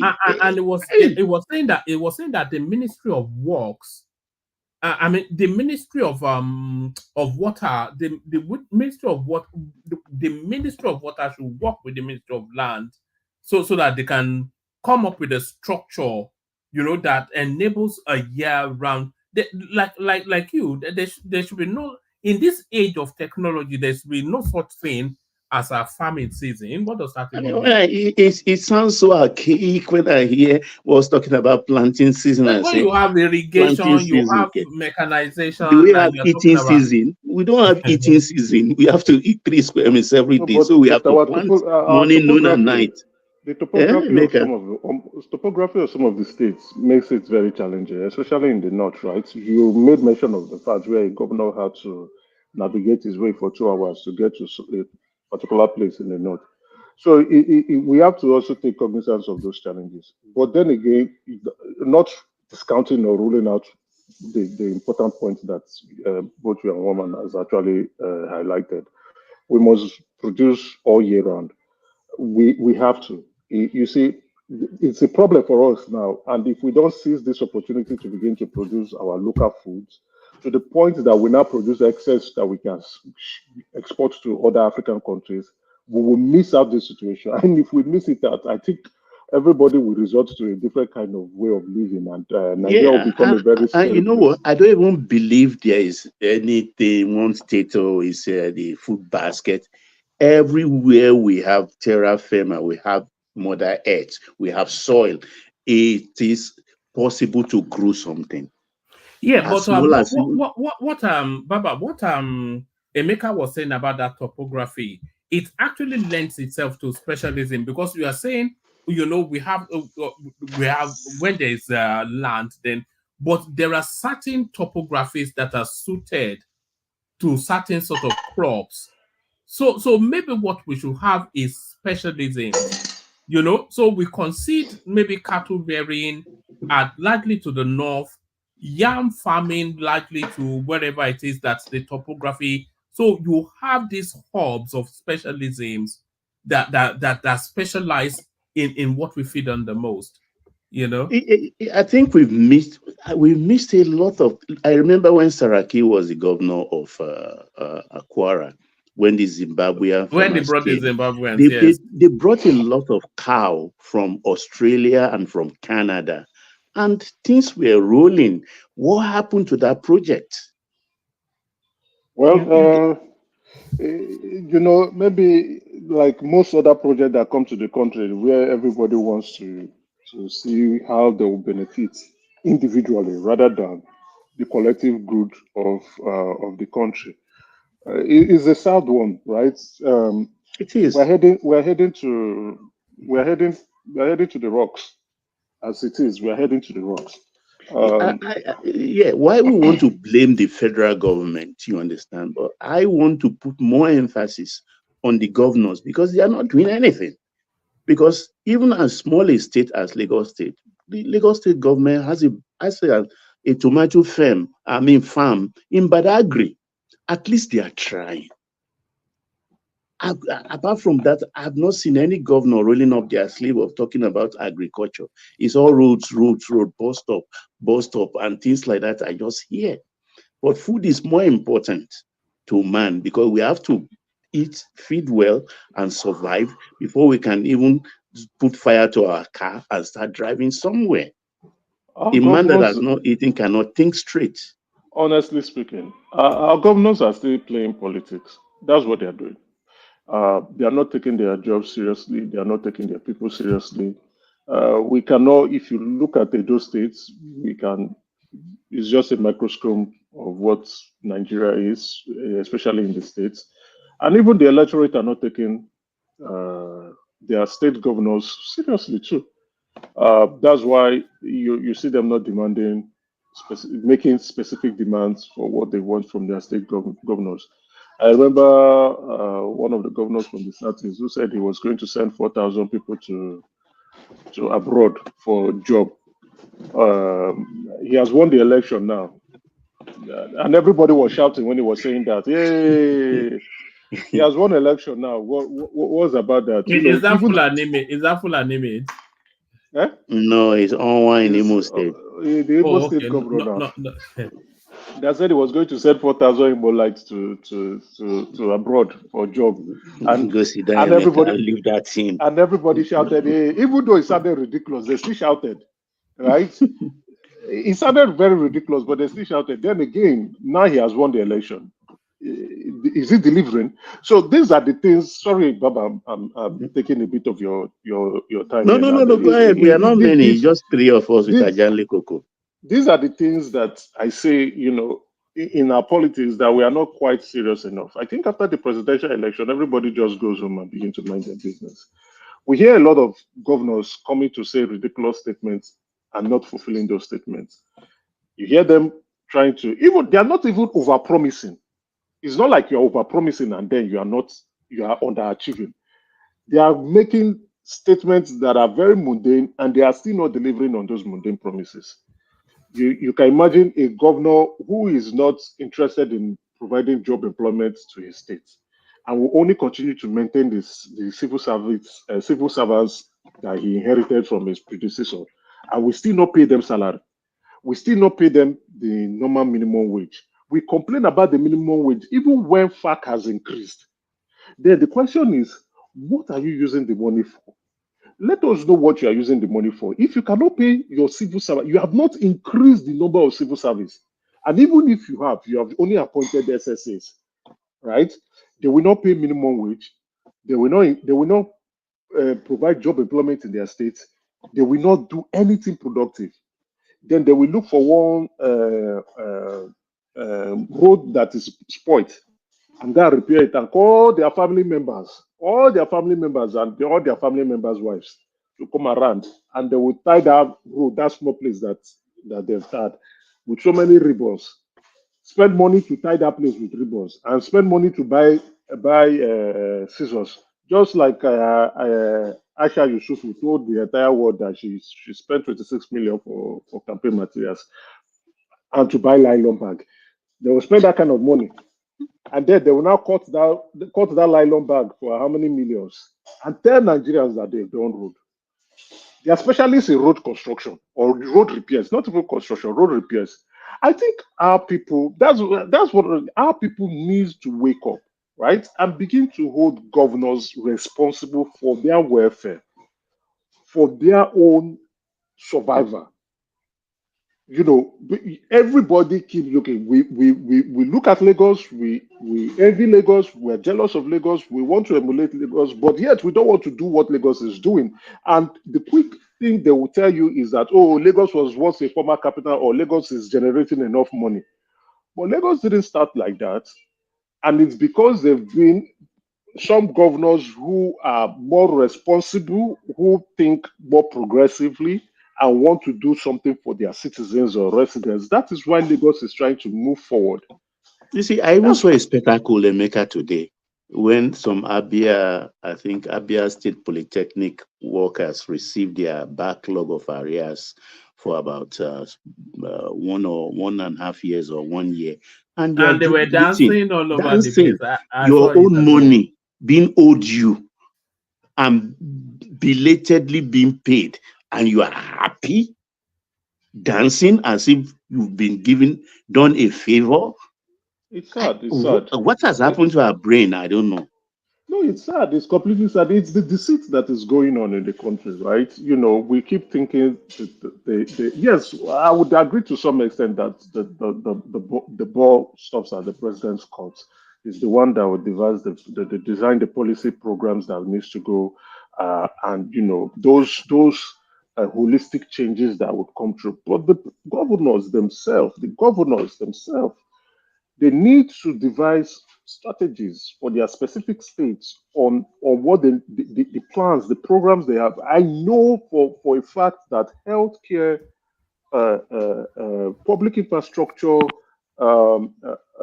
and to some point, food security, it should be the responsibility of each state governor.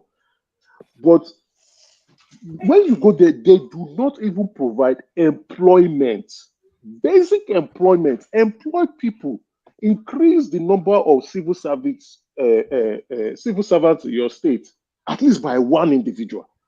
They don't do it. They maintain the same structure.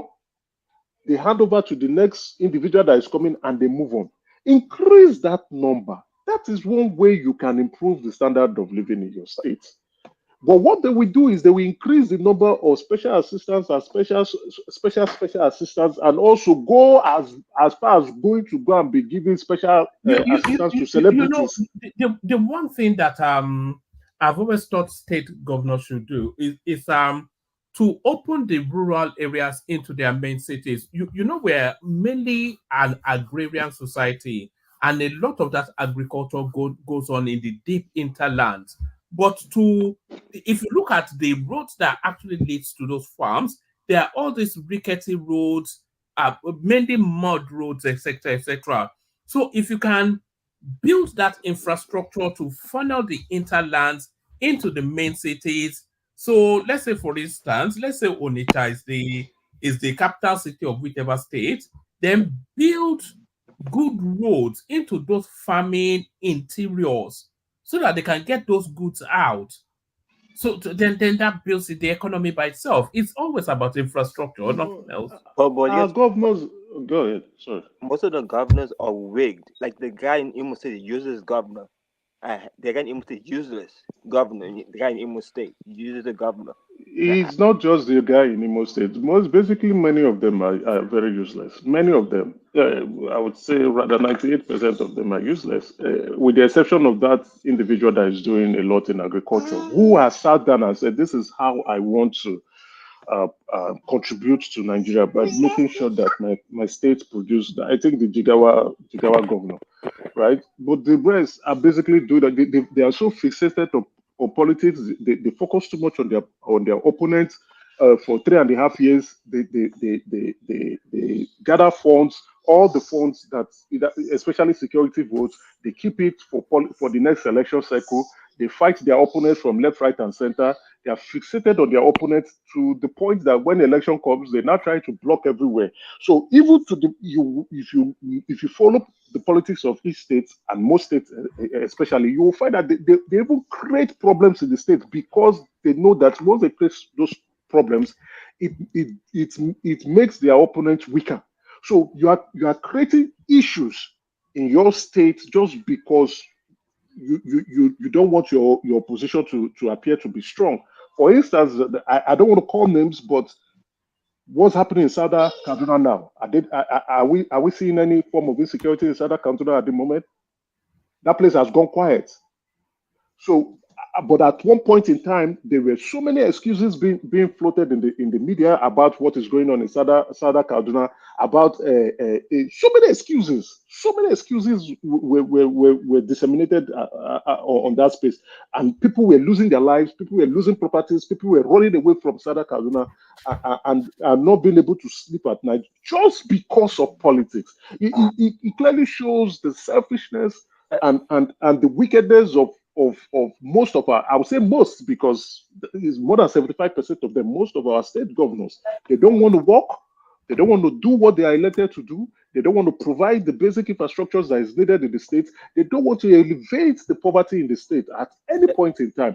Then one man mentioned about opening up the rural areas where agricultural products can move into the urban side. Look at Ekpoma, for instance.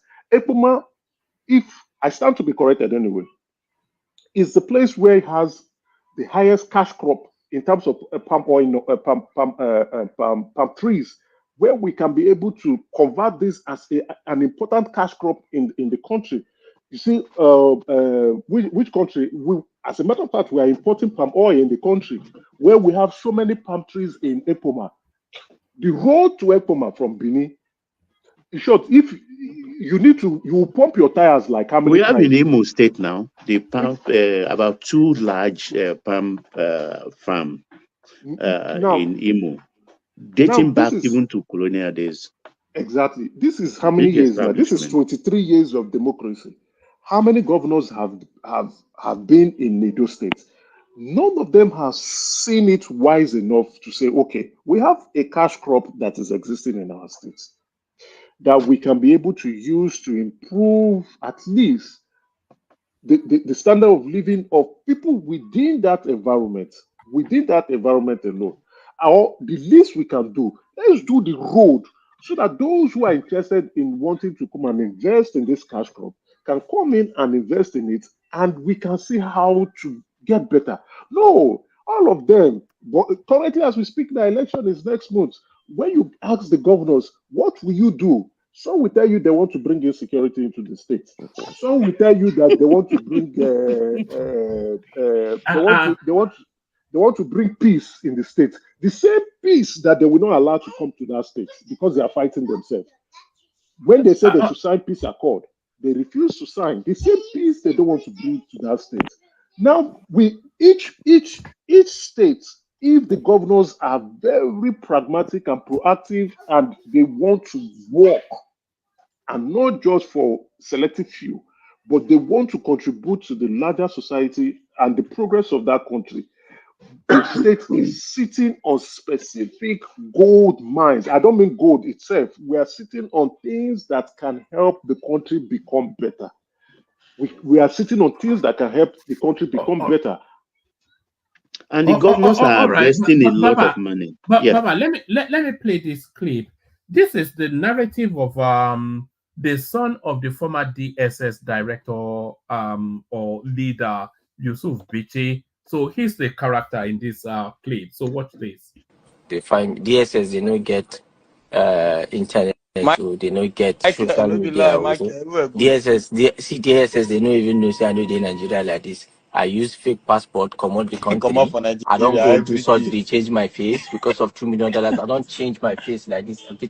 See, even if they come, even if they come Germany like this, if they come Germany like this, where are they like this? They go there and say, I don't change my passport. Say that name, bitch, you know be that. Even this my account. Wait, the name never. I think Instagram. I didn't know come out verify badge. I think the Instagram not this badge where they there since 2020.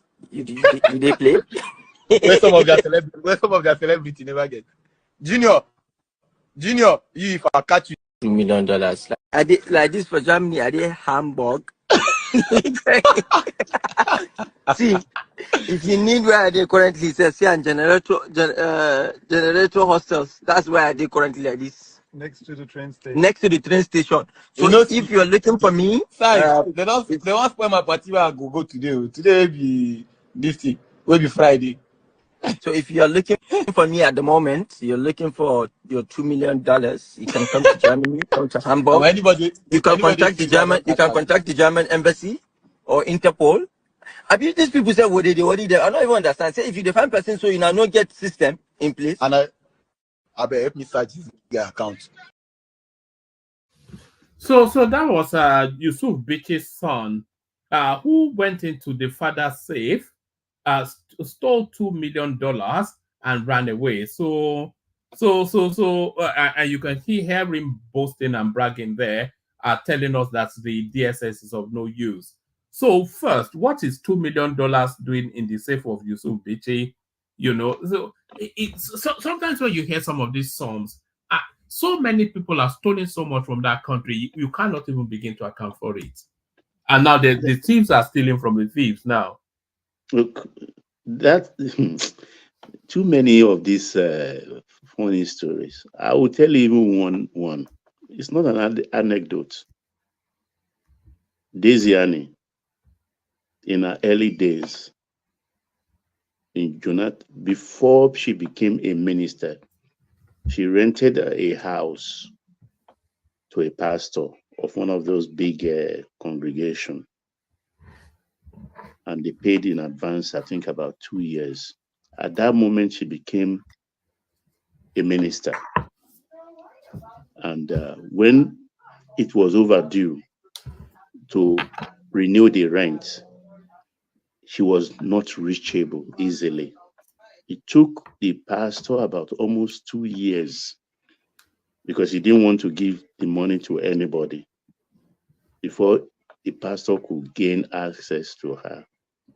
Do you know this woman didn't remember the pastor or the property anymore? The pastor has to explain and explain and explain. She was just looking in askance because she couldn't remember. She had so much money. She's confused. That is how our people are.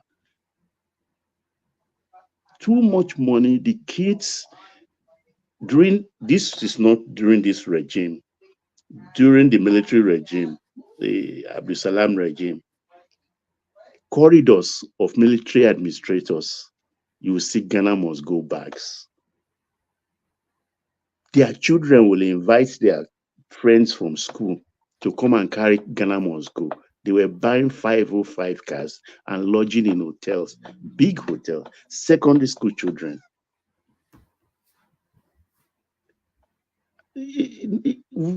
Our country is peculiar. We Nigerians are peculiar. It's strange. Too many things I've seen, too many things I know, I can't even say. And at times I just open my mouth and say, and at times I ask myself, what's money without enterprise? Wealth, real wealth.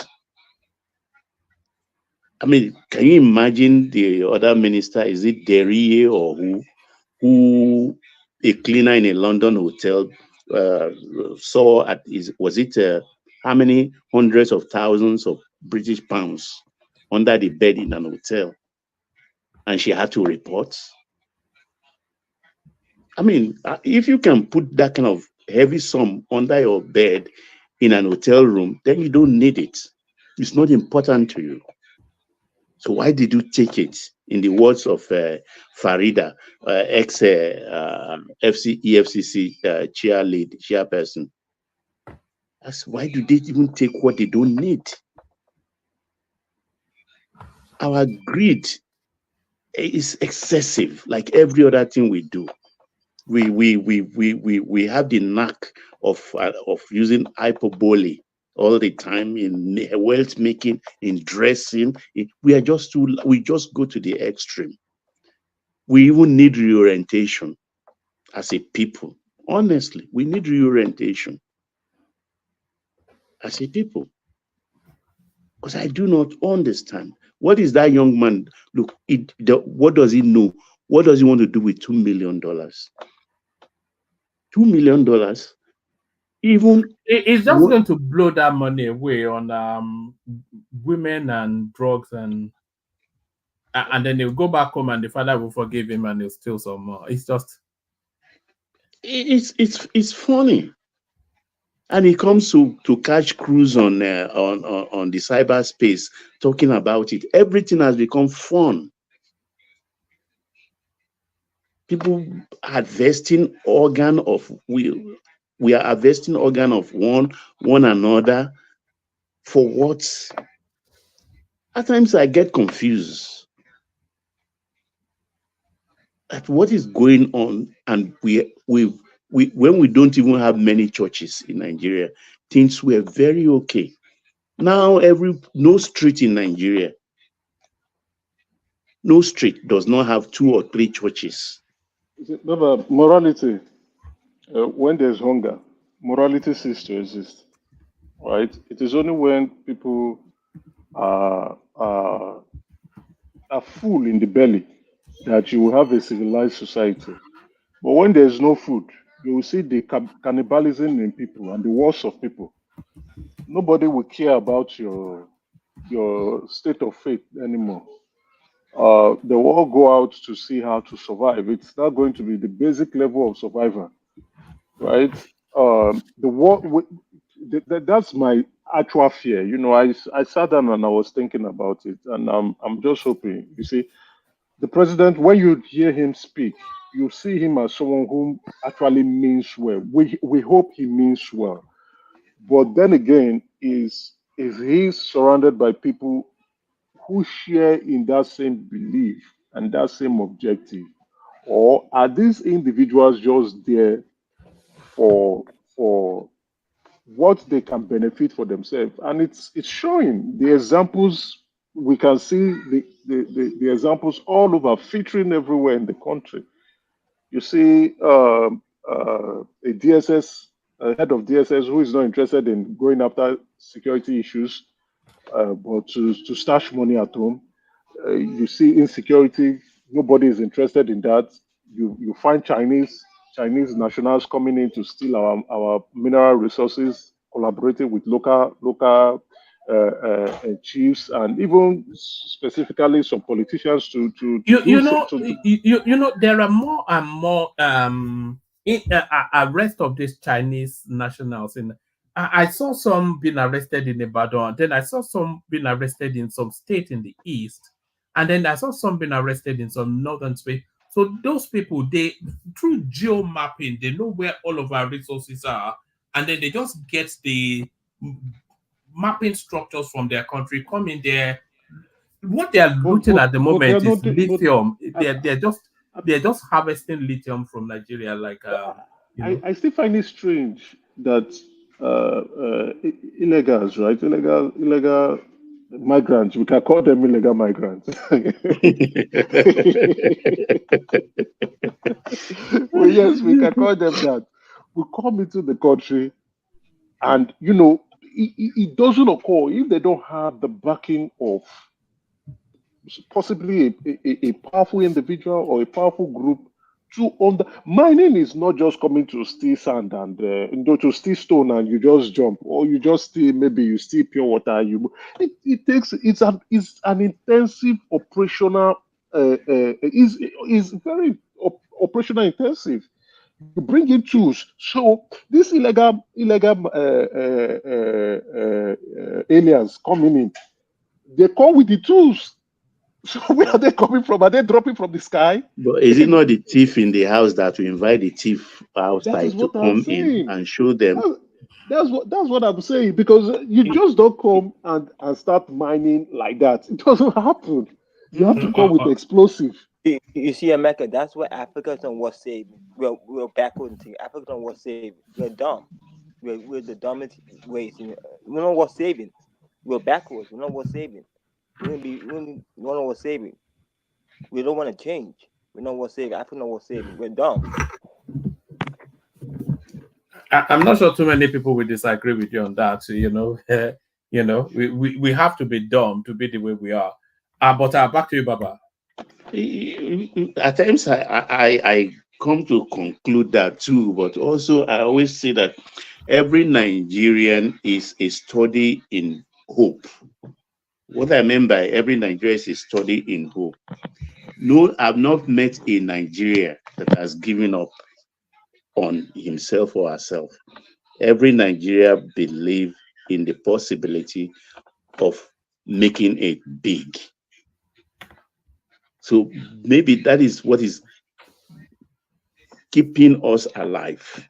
The belief that if this other person can make it, well, I can make it even better. But we could direct that kind of energy into something more productive that will elevate our national discourse, pride, and then production. Because I can see every Nigerian you see, there is this fire in his or her eyes.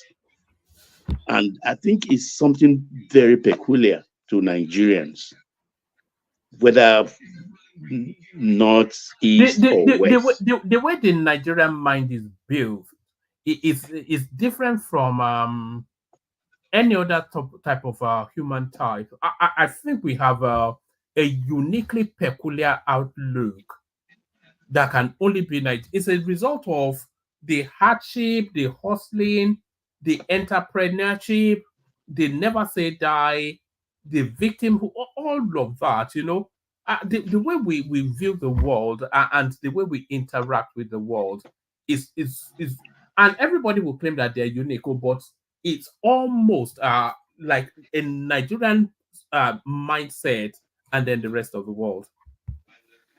Yeah, and that is the funny thing, because we are not directing that energy properly.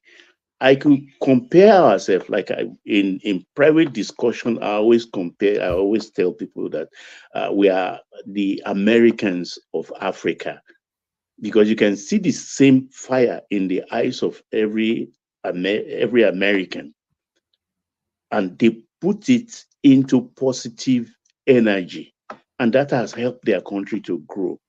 But ours, rather, we misdirect it into consumerism,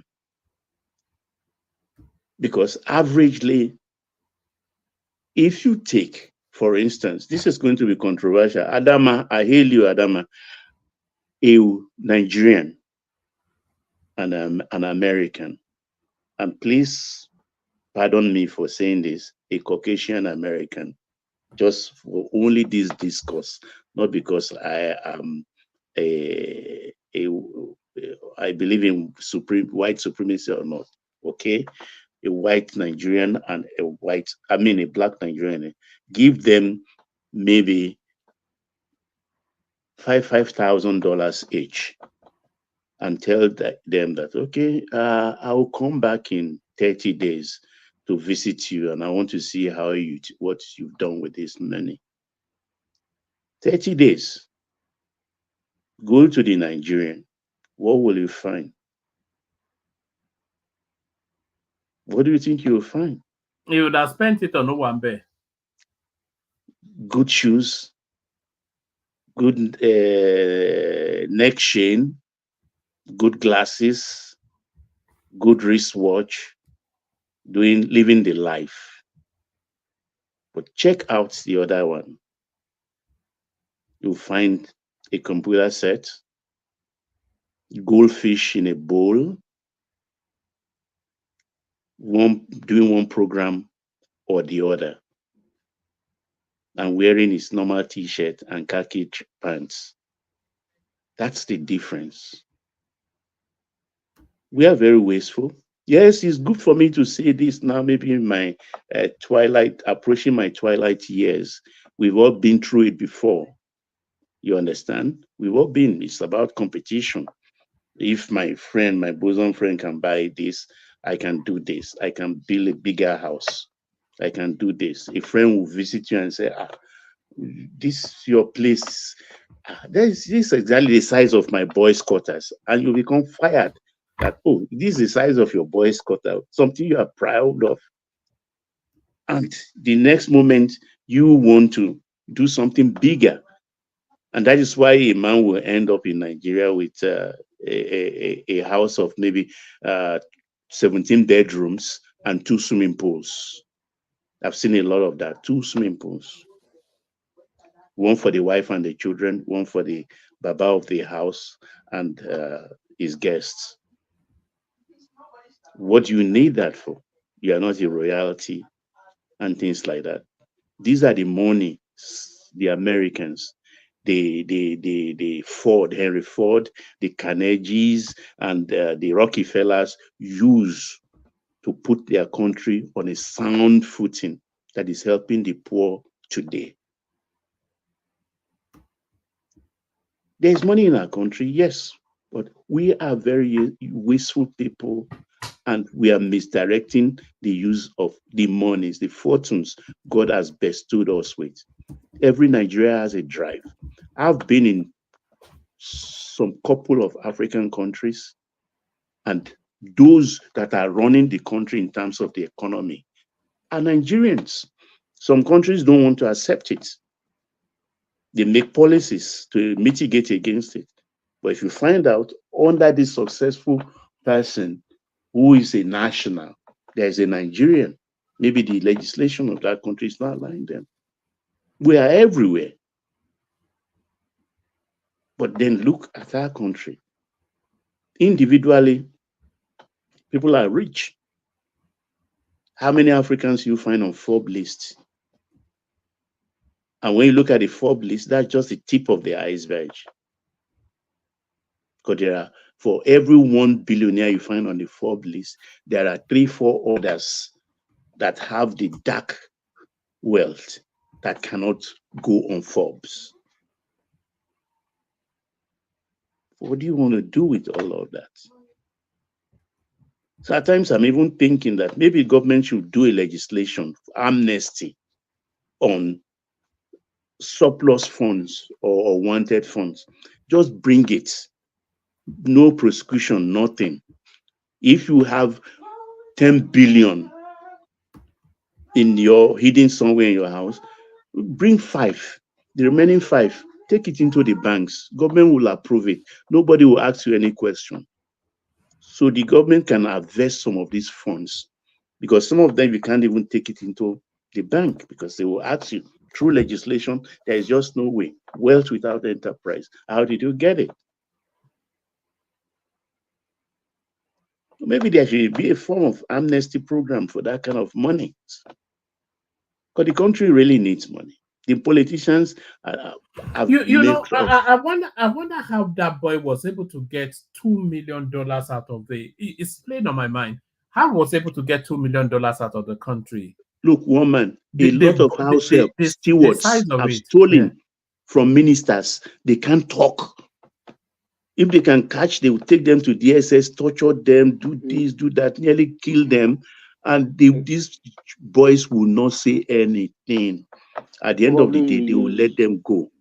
Probably he used private jets, diplomatic passports. That's what. Yes, diplomatic. They will have a diplomatic passport. Mama, I know a minister recently, $3 million stolen by stewards. Woman is talking about how did they take the cash out of Nigeria to, it's not That's just only leaving Nigeria. Now. Come on. How about coming to Germany airport, right? You still need to you'll be caught. So the only way you can escape the border patrol individuals is through your diplomatic passport, so they don't get to search your bags. You can't come in with $2 million. As part Do you of know whether he mortgage. has a diplomatic passport? That's what I'm saying, right? It will have now. That's what they do. They just hand it out to themselves, like even their girlfriends. Yeah, Woman, do you remember when was it? I think it was during Buhari's administration when they were saying if you have that their diplomatic passports for still being held by previous office holders and their associates, that they should return them back. That once you've left, you are no more in office. There's no need for you to carry diplomatic. Will you return it if it were you? Unless it expired, that's all. That's the only time you will return it. If it's not expired, no Nigeria will return it. You utilize it. You utilize it. So these are the main problem. And I think the governors in our country has to be held accountable. A lot of them are getting away with murder. Look at the money. We just look at FARC alone. Besides FARC, they collect much more money close to FARC on VAT, on security, ecological funds, 13% derivation funds, and a host of other hidden monies they give to them. So if FACT says this government has received 30 billion naira for this month, know that it's gotten another 30 billion extra that is not reflecting. And yet nothing is being done. Because now we are talking about CNG buses.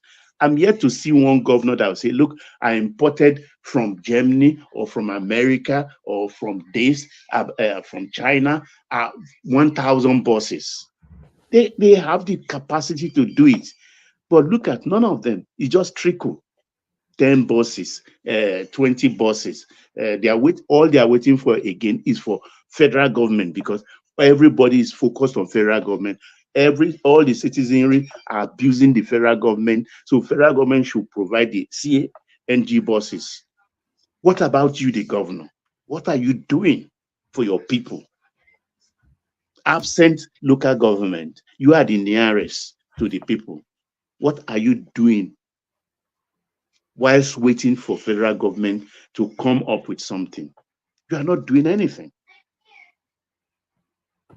These buses, even if you dedicate just 10 billion to buy buses on your own, it's more than that. So, but nobody, they play politics with everything and they just walk it away. These are the same people. This is their governors forum. They have their own headquarters, governors forum. They have even DG, director general. They are funding it. Where is that money coming from to fund their own agency? Or is it Parasita who call the Nigerian Governors Forum office, where they have director general and they have coterie of accountants working? What are they working on? Money?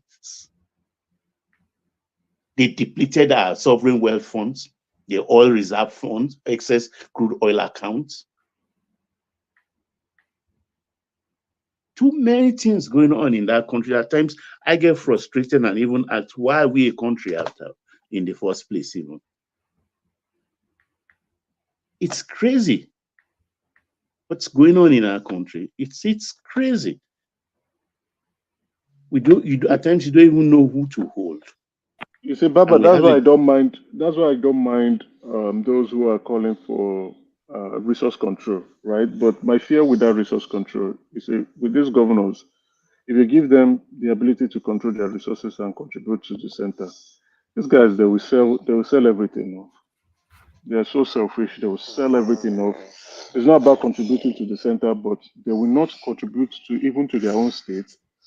They would eat up all the mineral resources that they have. If they can finish everything in one day, they will do it. Because if a governor who is willing to do something, if you give that governor 1 million naira, that governor will do something with 1 million naira. But regardless of the increment of fact that they are giving to them, they are still doing nothing.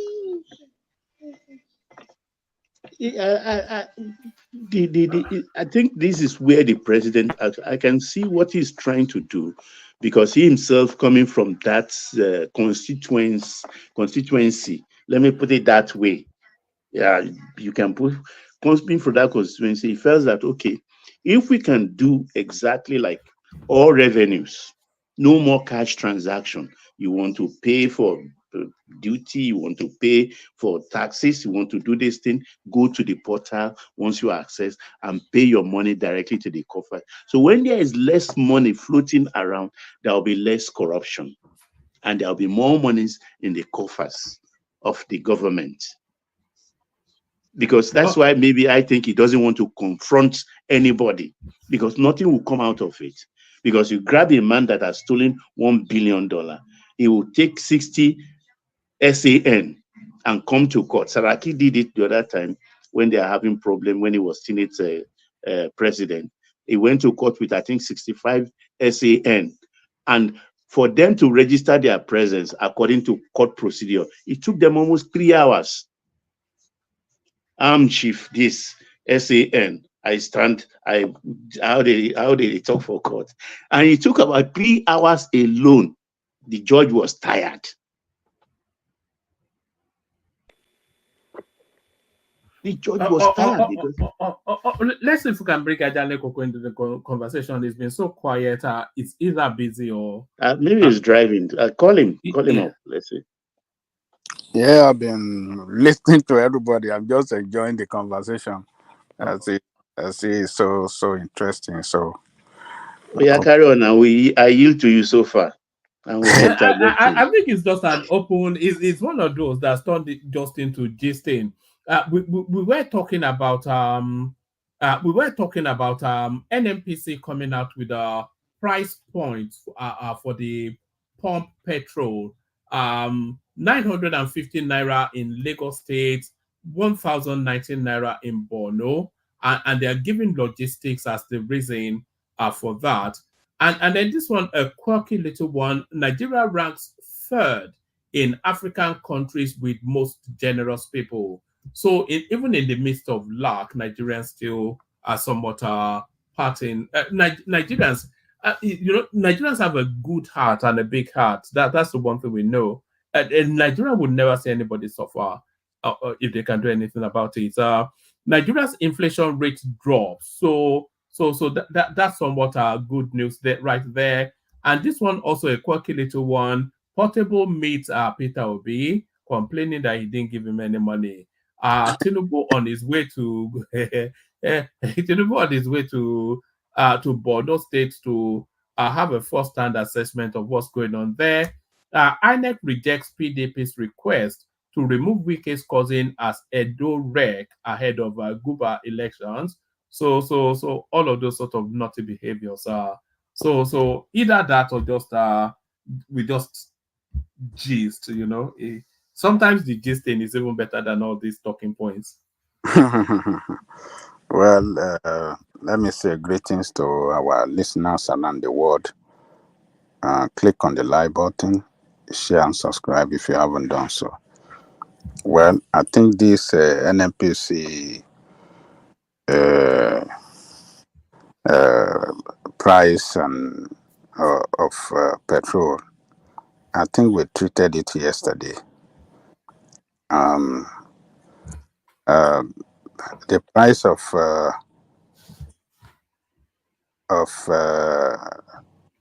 per liter in Borno State, I don't know how people in that part of the country will be able to buy it. I mean, that country, I mean, that state is already the economy is battered. I can even say is a begging state because all they do there is just a humanitarian. It's an humanitarian job, or how do I describe it? Everything is on humanitarian ground there. Food distribution, cash distribution,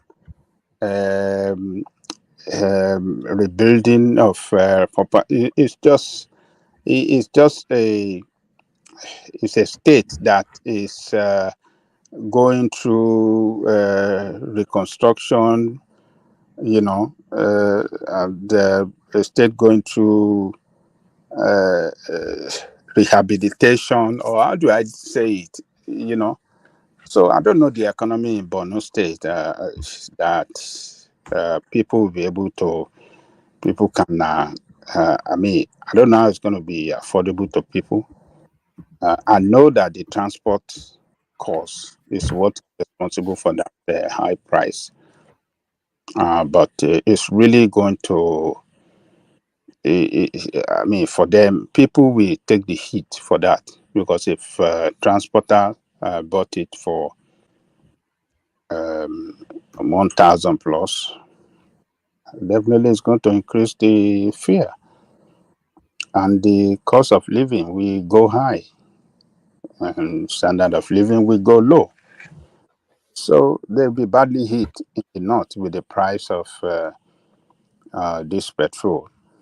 Even in Lagos, that is the financial capital where we can say we have a concentration of the middle class, upper middle class, and people that are, better off than any other part of the country economically. They are complaining as well. So, don't know how this. I don't know what. I know that is the suffering, the hardship is going to, everything will double up. It's going to everything will increase. But that price, as far as I'm concerned, I think it's just it's anti-progress price, and it's a price that I think it's for reasons of logistics. This particular batch of petrol coming out, it was bought and paid for in dollars, so they are using a dollar rate. But from the 1st of October, the naira element kicks in, and they're expecting it to drop to about 600 and something.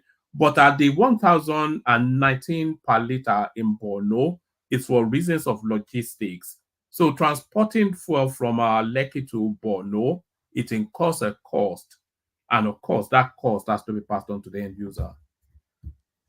Well, I think I won't believe them that when they start buying it in naira, the price is going to drop. I think the government should have worked out something to drop the price now. Pay the difference between the naira price and but they are determined not to subsidize anymore. Subsidy. Giving subsidy is not illegal. It's not a thing. It's not going to kill the country. Even all this while, they should have done that conversion before they start rolling out this thing. They should have worked out, the difference, and pay off Dangote, and make the price cheaper than what it is now. Not that we have it at 900 plus, and you say when it is naira, then it's going to, what is going to go down? What kind of kajo is that? That is government magic right there. What is going to go down? What is going to make it go down? I don't get it. So it's not a good arrangement as far as I'm concerned. They should have done better than this. So this price is anti-progress, anti-economic progress price. It's not going to yield. It's not going to yield any. It's productivity will suffer too. A lot of people, economic activity will have a setback with this price. It's not a good price. And now, what is the essence of what we can see here? What we can, the only thing that we can be guarantee of is steady supply. But when there's steady supply and it's not affordable to people, then what is the economic benefits? What benefit are we getting on that? It's going to come to a useless product, a product that is not good for people because it's scary. The price is scary. Let's wait and see how they're gonna do it. They are saying it okay, October. We'll see how they're gonna do it in October. We have all this time to have done all this crap, but they failed to do it. They even talking about situation in Nigeria. Sometimes you just want to say, well, you'll be short of words. Sometimes you don't even want to know what to say.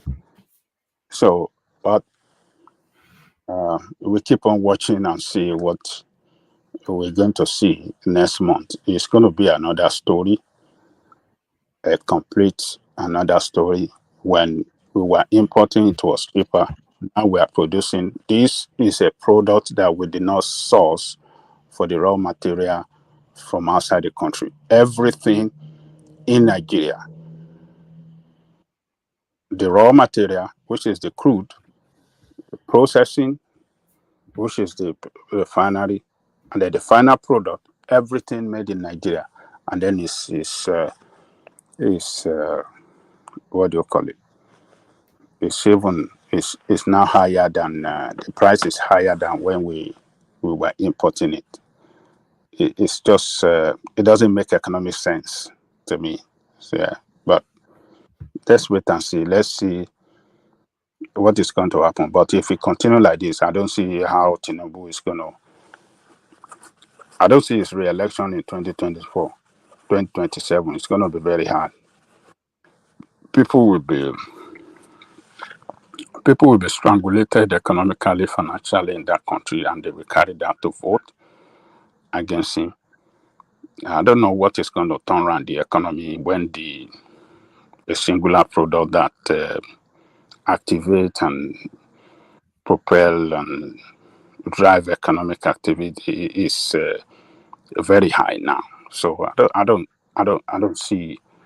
You know, people keep saying that the state of the nation will be reflected in 2027. But you know, in that 2027, whoever is going to replace Tinubu has to come up with a better plan. You know, so what are they going to say? Are they going to say they are going to reintroduce subsidy, which I haven't suffered through? That wouldn't rhyme with sense. You know, so there is, I cannot see an argument that replaces him. You know, I cannot see an argument that replaces him unless somebody comes up with an economic good blueprint that actually makes sense. So people can't just say, oh, because we suffered, then we kick him out, to be replaced by what and who to do what. You know, so that's the thing, isn't it?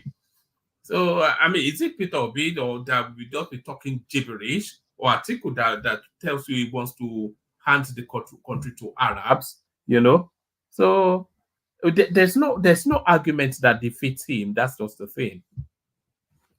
Well, what I'm telling you, one man, when people are angry, they can do anything. There's not going to be all these economic activities. I mean, sorry, all this analysis you are making it's not relevant to people.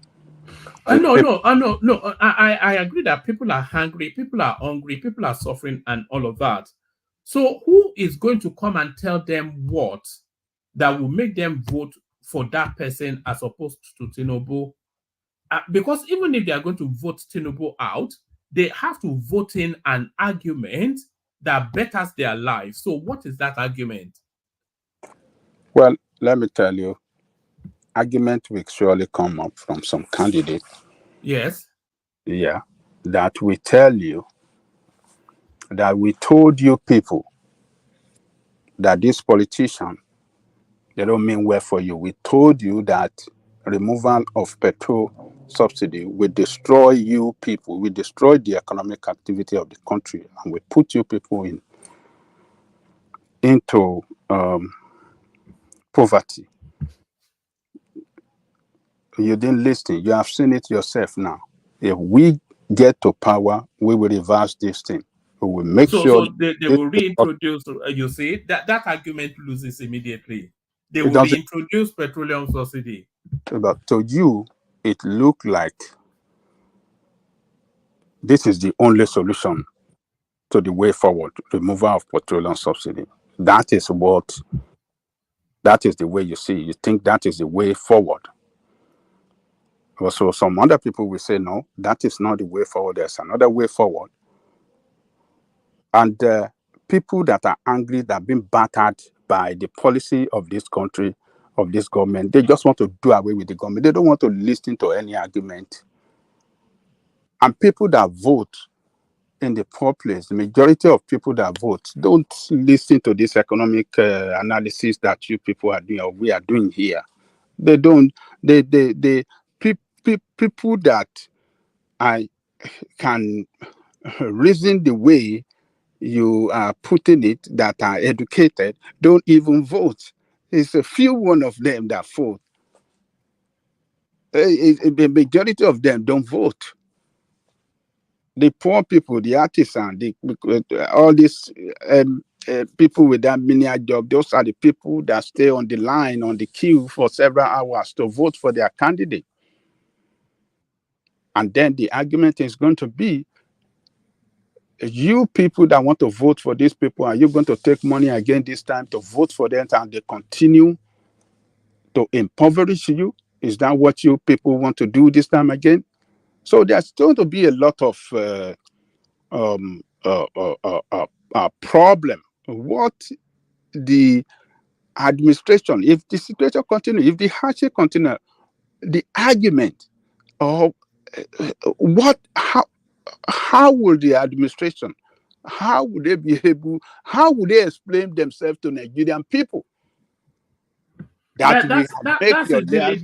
That's easily done, you know. What they would do is to tell you how we got to where we got to. Because it's pretty clear now. What is going on here is not the result of bad policies by Tinubu. No, it is the result of the excesses of decades and decades and decades of mismanagement, of excess, of an over-subsidized life that country has lived, which now crescendos into where we are now, where it is no longer sustainable.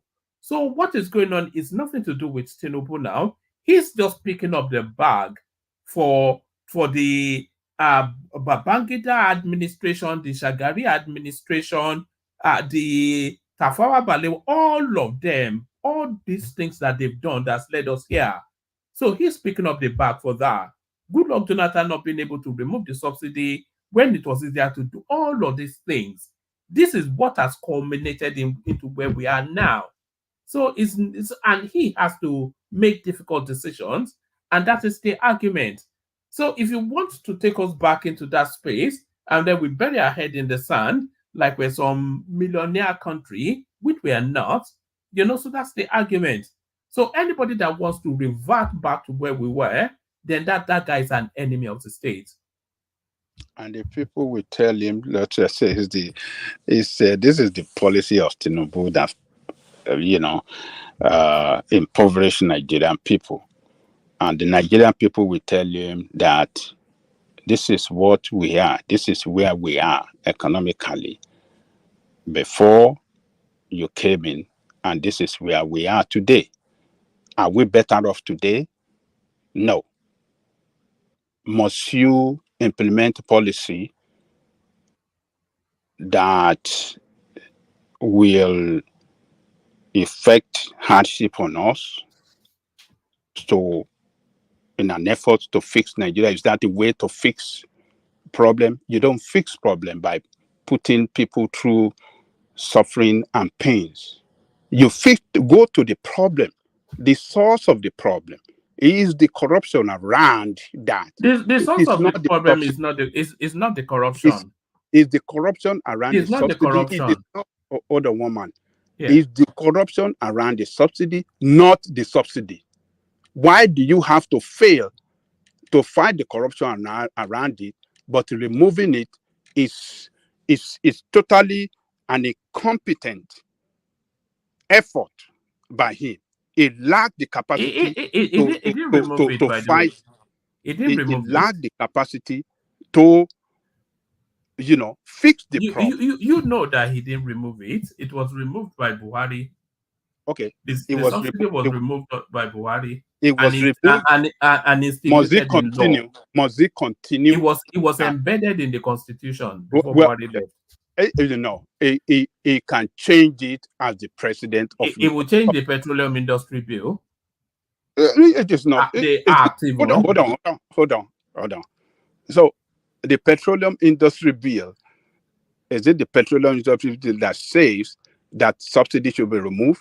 Or yes. Budget? Yes. He could change it if he want to. It would change an act of parliament. Hold on. He did one before. It did one on that educational, what do you call this, student loan. He reintroduced another bill to cancel the first one. So he could do it if he want to do it. If it really, if it really meant well for him. And then if he did that, where would he get the money to continue the subsidy? What we are saying is that it's not the subsidy that they will go and borrow. No, yes, but it's not the subsidy. He's not going to fight corruption in one swoop, is he? So before he's able to fight the corruption, he still has to maintain the subsidy first. So where will he get the money?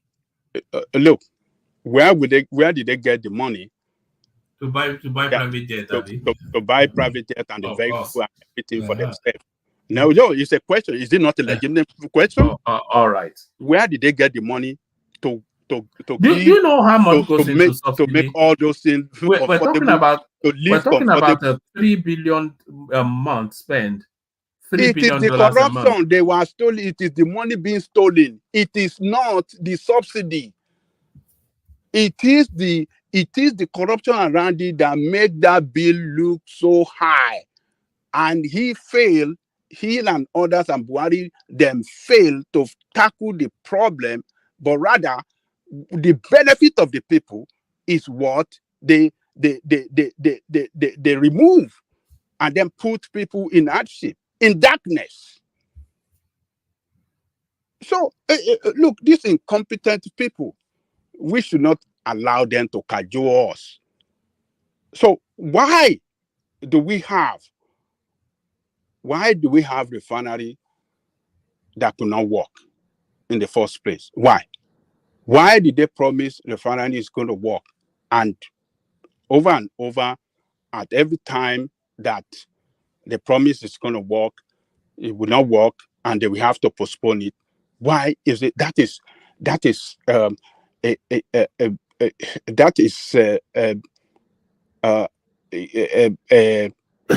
best way.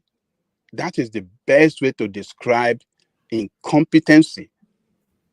You promise, you must fulfill, because money was committed into this. If money was not committed, it's a different ballgame. Billions of dollars have been committed into it. Why could it not work? So are they telling us that the engineer that were fixing it don't have the time frame to fix it? They didn't calculate it well, or they just usually blanket time that, oh, okay, we finished, and it's also time. And how can we run a country like this? We can't run a country like this. So what I'm saying is that I don't know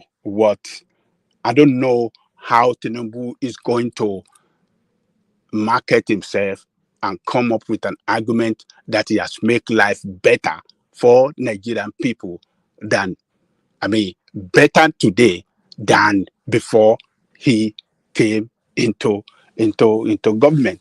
So Nigerian people are not better off today. We are worse off, the worst of the worst economic. I'm not even sure why you're saying this, Ajande Koko. How would you not be worse off when you've been living beyond your means for decades and decades, and now you don't even have the capacity to do that anymore? There has to be a structural. It was always going to be the case that the way that country has lived, it was always going to be the case that at some point we have to go through a pain period. No matter who the president is, at some point we have to go through a pain period, and that is that point now. So that's that point now.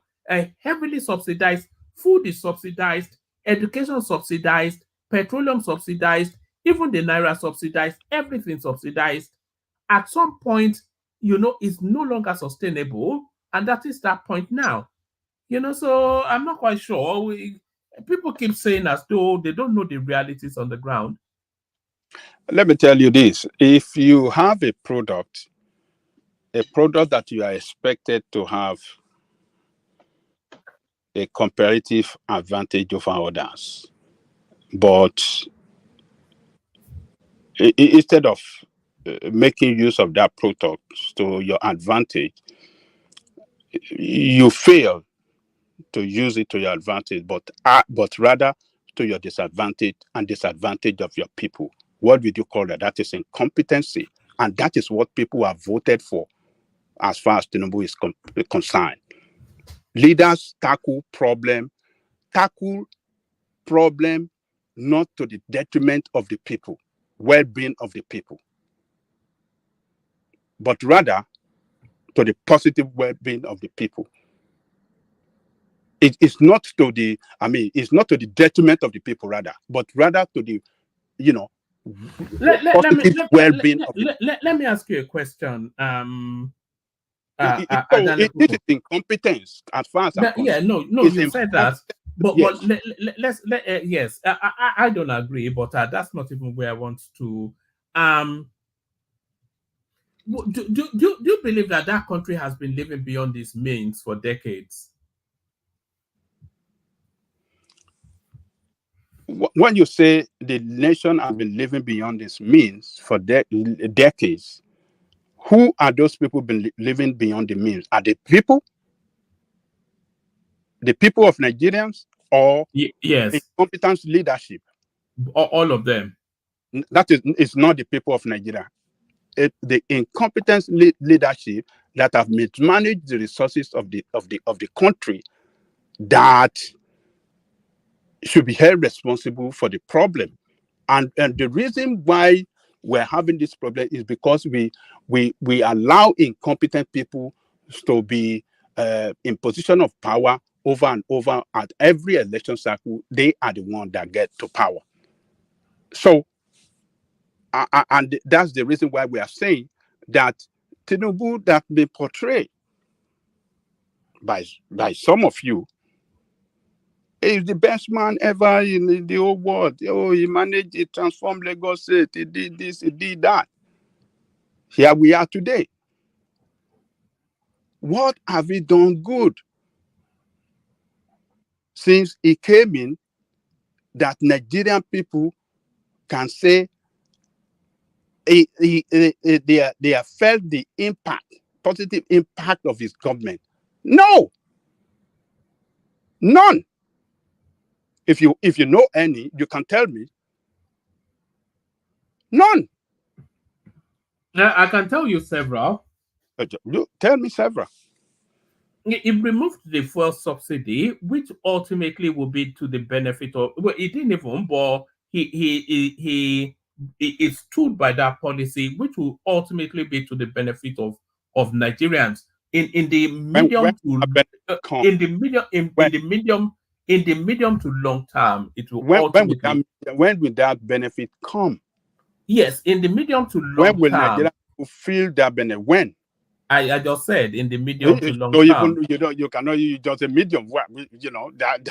That's you. Well, let's keep on telling me. Nigerians have to make a lifestyle adjustment to the economic realities of the times that we live in. So there has to be a lifestyle adjustment. In a lot of countries wealthier than ours, they don't drive cars. Because they price the car complete out of affordability. They price it. If you go to a lot of these Asian countries, they ride scooters and bikes, and motorbikes. So there's a lot of lifestyle readaptation that Nigeria has to go through. That it cannot be business as usual because of the excesses of the past. Lifestyle of suffering, lifestyle of how do I describe it? From grace to grass. Is that the lifestyle that we have to embark upon? From grace to grass? No. Yeah. When the country but it's a process of recalibration, isn't it? What we're essentially seeing is the country recalibrating. And when that recalibration, what Tinubu is doing is probably the most significant thing that's ever been done in that country. Is throwing the country up in the air and letting it find its own balance. And once that balance has been found, then the country can function organically, fluidly, automatedly, without it's being weaned off life support from the state. So the Naira has been floated. Once the Naira establishes its value, then we know that that's where we're working from. Once we've already removed fuel scarcity, once we establish fuel price, then we know that is where that's what we're working from. So the country then readapts to these realities, this new economic realities, that is more in line with sustainability than being dependent on state, for a subsidized life.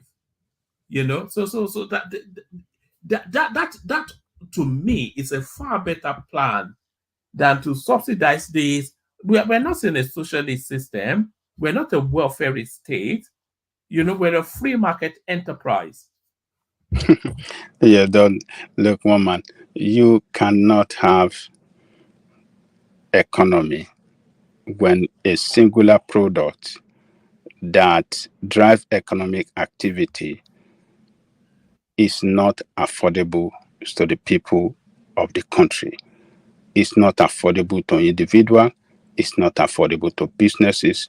So how would you achieve economic growth? How would you achieve productivity? You don't have you can't have productivity. You don't have economic base. You don't have that foundation that you can sit on as a nation. You don't have that economic base. You are throwing off your currency. You are removing the product that drives economic activity. I think it's just senseless. It's just a total miscalculation, total, economic theory that is bound to fail. It's going to fail. It's failing the nation already. We are seeing it. People cannot eat anymore. Is that the progress? Is that what we have to sacrifice? People cannot even pay the school fees of their children. People cannot even travel to wherever they want to go for business activity. People are hopeless. People cannot even buy drugs because the currency is, have lost value.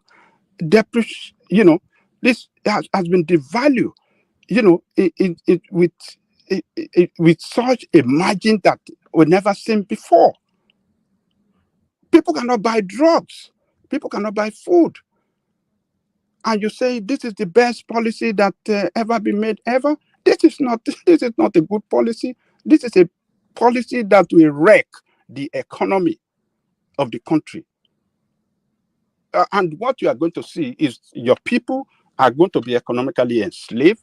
Some other people from other parts of the world with hard currency will move in, enslave your people economically, take your resources, and then continue to, impoverish your people.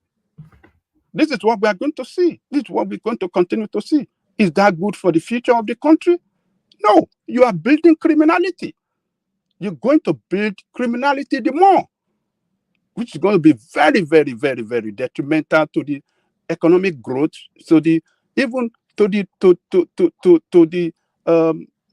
a survivor of the country itself. A medical doctor, the middle class is crushed already. The upper middle class, they're running out of the country in their thousands. We can't continue to run the country. We must run the country in such a way that the economic prosperity, people can see that yes, the country is on the right path economically, and the future is bright. But how does what is the future now to Nigerian people? So this price of this gas, I'm sorry, what we are buying $600, $600 some few months ago, and people were complaining so bad about the price.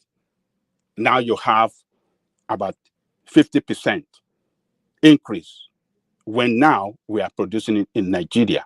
This is a killer price. this will further suppress people and continue and impoverish Nigerian people, and it is not good for the development when your people are being pushed into poverty day by day.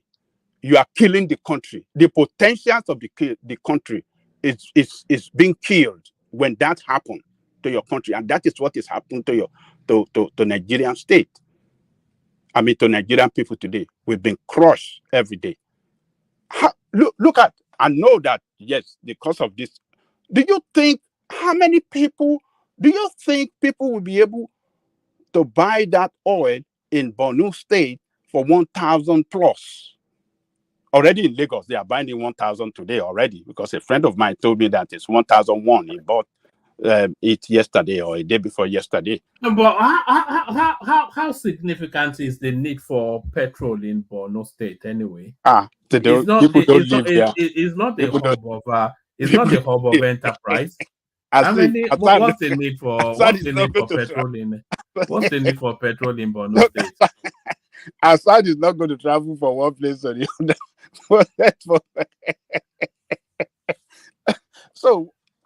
So I hope Tinubu can look. Let me tell you one man. Dangote's, what do you call it? Dangote's refinery is a private owned for profit purposes. It's not for it's not for it's not for charity. It's for profit. So we are not going to get anything good from that place, as far as I'm concerned. The state-owned refinery, if they can get it back on stream, that could be the savior of the country. They start rolling out petrol at a very affordable price for the people, then maybe we can start having, what do you call this thing? I mean, at affordable price, maybe, yeah, that can help, But for this price, one man, with the cost of living, with the salary that people earn, it's for transporters to move goods from one place to the other and vehicular movement of people. Nigerian people are very, very poor now. Very, very poor. Let me give you information about the refineries, the Nigerian-owned refineries. The four refineries combined together cannot give us beyond about optimal production level, about 16 million liters every day. So if they're even working at all, they cannot produce enough for the country. Two, the only one now they are giving us hope that is going to work is the first refinery, the old one. That's the one they used $1.5 billion to the one that the colonial master built. Yeah, no, not the I think it was built in the 60s. And do you know the capacity for PMS? 2 million only per day at optimal production. So they are just deceiving us. With 2 million capacity, the rest are even almost dead. But yeah, that's the one that the colonial people built that was upgraded. This one that they are promising us now, that is, they spend 1.5 billion and it's just 2 million capacity.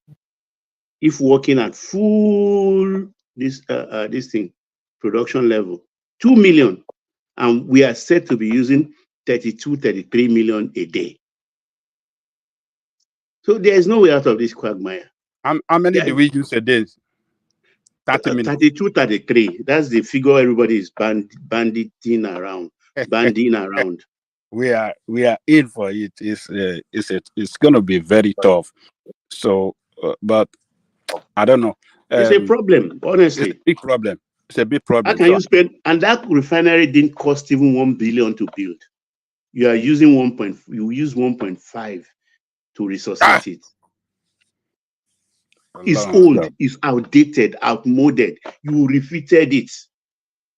Why? The other one is there that has more capacity on this in the same premises. You did not even touch that one. They didn't touch that one. It's the old one, the first one. You now, no, I beg. We need special courts. That's my take. So, well, I don't know.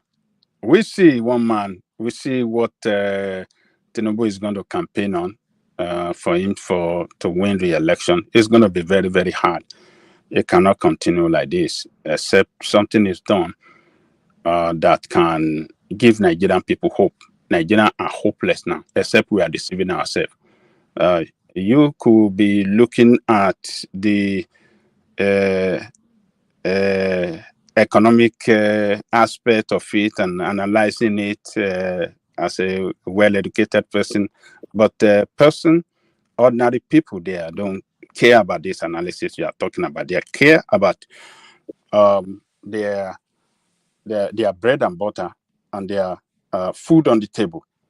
How were they eating before compared to how they are eating now? Could they afford to eat the way they used to eat 2 years ago? They cannot. The school fees of the children increased. Everything increased. Salary did not increase. Cost of living going high.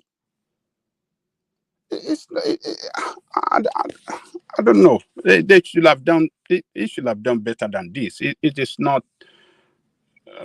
I don't know. The complaint is just too high from everybody you talk to in Nigeria. The complaint is just too high, and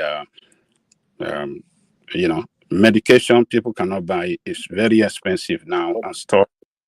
Particularly aged people. That is the medication I'm bothered about actually. Yes. Because even when they buy it at a very high cost, there are some medication. You are not too sure you are buying the real thing. Some medication are not even available anymore. You're not sure. How can you spend so much money, 19,000, 30,000 to buy a medicine that is fake? Yes, some medication are not available anymore. You go to some pharmacies that are, original, not roadside, that are distant. Some medication that they used to get that high quality medication that they used to buy source from overseas, they can't do it anymore because it's going to be too expensive for them to sell. Let's bring 40B into the conversation. Take it back, movement and all that. So we're back in. He's in your political space as well, of course. 40B. 40B. Cabo, Aluta. Oh yeah, you work on Baba. Take over. Bàbá ẹ kí fóun jábọ́ kí ló dé òun ti lè jù. Mo ti jábọ́, mo máa tó jábọ́. Ẹyin Tinubu ti jábọ́. Tó bá bí ìyọjú máa jábọ́. Ó ní bí padà wá o. Má jẹ́ káwọn Tinubu dẹ́rù bá ẹ o, má jẹ́ ọ dẹ́rù bá ẹ o. Igi tí máa fi rí ẹ bọ́ ó ti wà lọ́wọ́ mi.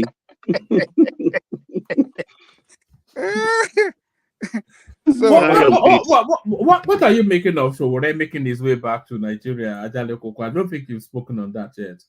I spoke a little bit yesterday. Look, Sowore is just showing to us that he's more reliable than any one of these people, and he's not a coward, and it's a person that will, do what he said he's going to do. He said he's going to come back, and he came back. He said whatever they're going to do for him, let them do for him. And he came back. He said nobody can, nobody can threaten him out of his father's land. That is a bold man. That is a courageous man. We need bold and courageous person to lead us in that country, and not politicians that promises and will never fulfill the promise. So it just shows that it's reliable, is stable, is forthright. He would stand by what he believes in. He never, he never run away when it is time, to face, say the truth to power. He will say it, and he will stand by what he said. So all this threatening, so whatever will be do this, will be pick up, and those videos we saw that immigration officer bragging. He came back, and what happened? But like I said, look, Tinubu administration or the people, I don't know, maybe it's Attorney General that is doing this. I think the Attorney General warned them, never arrest this guy, leave this guy alone. He has not done anything against the law. Arresting him going to bring, more attention on him, and going to bring, the name of the administration is going to drag the name into the mud. The administration is facing a very serious problem now. We don't want more problem from the Aluta people. We don't want problem. We don't want to picture that. We don't want to send an image that we are anti, voices of opposition. We don't want to send an image that we oppressive administration. So I think whoever that advised them or told them that, look, leave this guy. I'm suspecting this the Attorney General. I've said it earlier. So I'm suspecting this him. I think he has done a good job, because it will have been watched. Showore will have dominated the news today, and a lot of activities will have been speaking. Falana would have been, everybody will have been speaking. People all over the world, Nigeria will have been speaking that this is oppressive administration. That will bring a serious hit on the administration, and that will cause a distraction. I think they did well. They calculated well, and let's see what they are going to do. And Showore promised that October 1st, we are coming out to demonstrate. That again shows that it's a very, very courageous and it's a very patriotic Nigerian. It is the time for Nigerians to stand up and speak out. If we don't speak out, we can't get solution to the problem. Look, politicians are the same all over the world, even in the United States. People stand up against them here all the time. In Britain, protests everywhere. Protest pushes the politicians to do the right thing. So as long as they don't carry arms, they don't do this thing, they don't go violent. Yeah, but so he has promised them that we are coming again on the 1st of October. We'll be out on demonstration again. He target one name. I can't remember what the name he target. He target October something. I can't remember now. So October Rage or something. He just said what you read with his acronym for every move we want to make. I said, well, but I think I just give kudos to the administration that they didn't keep him in detention, and they released his passport. I think they did very well. I really give kudos to whoever that advised them. I believe is the Attorney General, because the Attorney General, when he came in, he released his passport. The passport that been held by Buhari for over 4 years or over 3 years, to release it to him. The charges against him, he dropped him at the court. I believe because the Attorney General is a man of law, and I don't think he want to get involved in all this shenanigan of using the law to oppress the people. I think that is why he's doing that. He's doing the right thing. Following the Constitution to the letter, following it well, not to violate the right of Nigerian people. So he did well. If he's the one in charge, or whoever that advised that Showore should not be kept in detention. So that's the way I see that 1 month. So, but 27, I think it's going to be tough. I look, my fear is that this price will keep increasing as long as we have our currency, devaluing.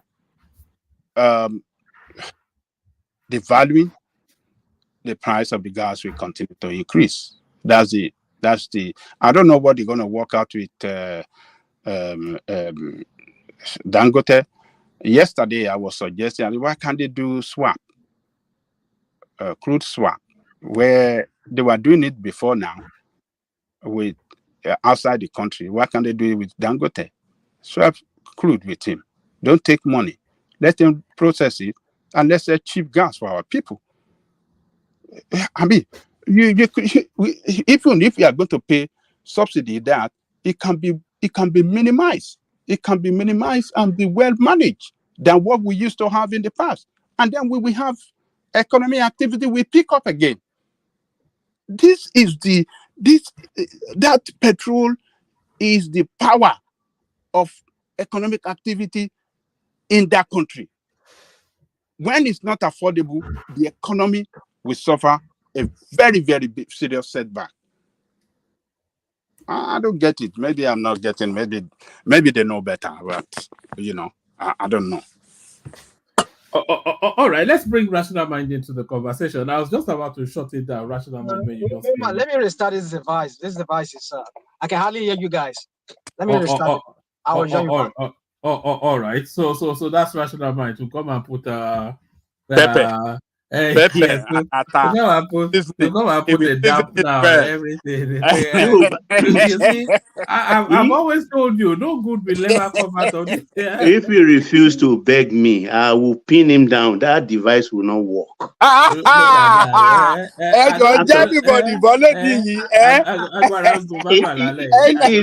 It won't work. Unless he pledges that he's going to be moderate. Multi-peg.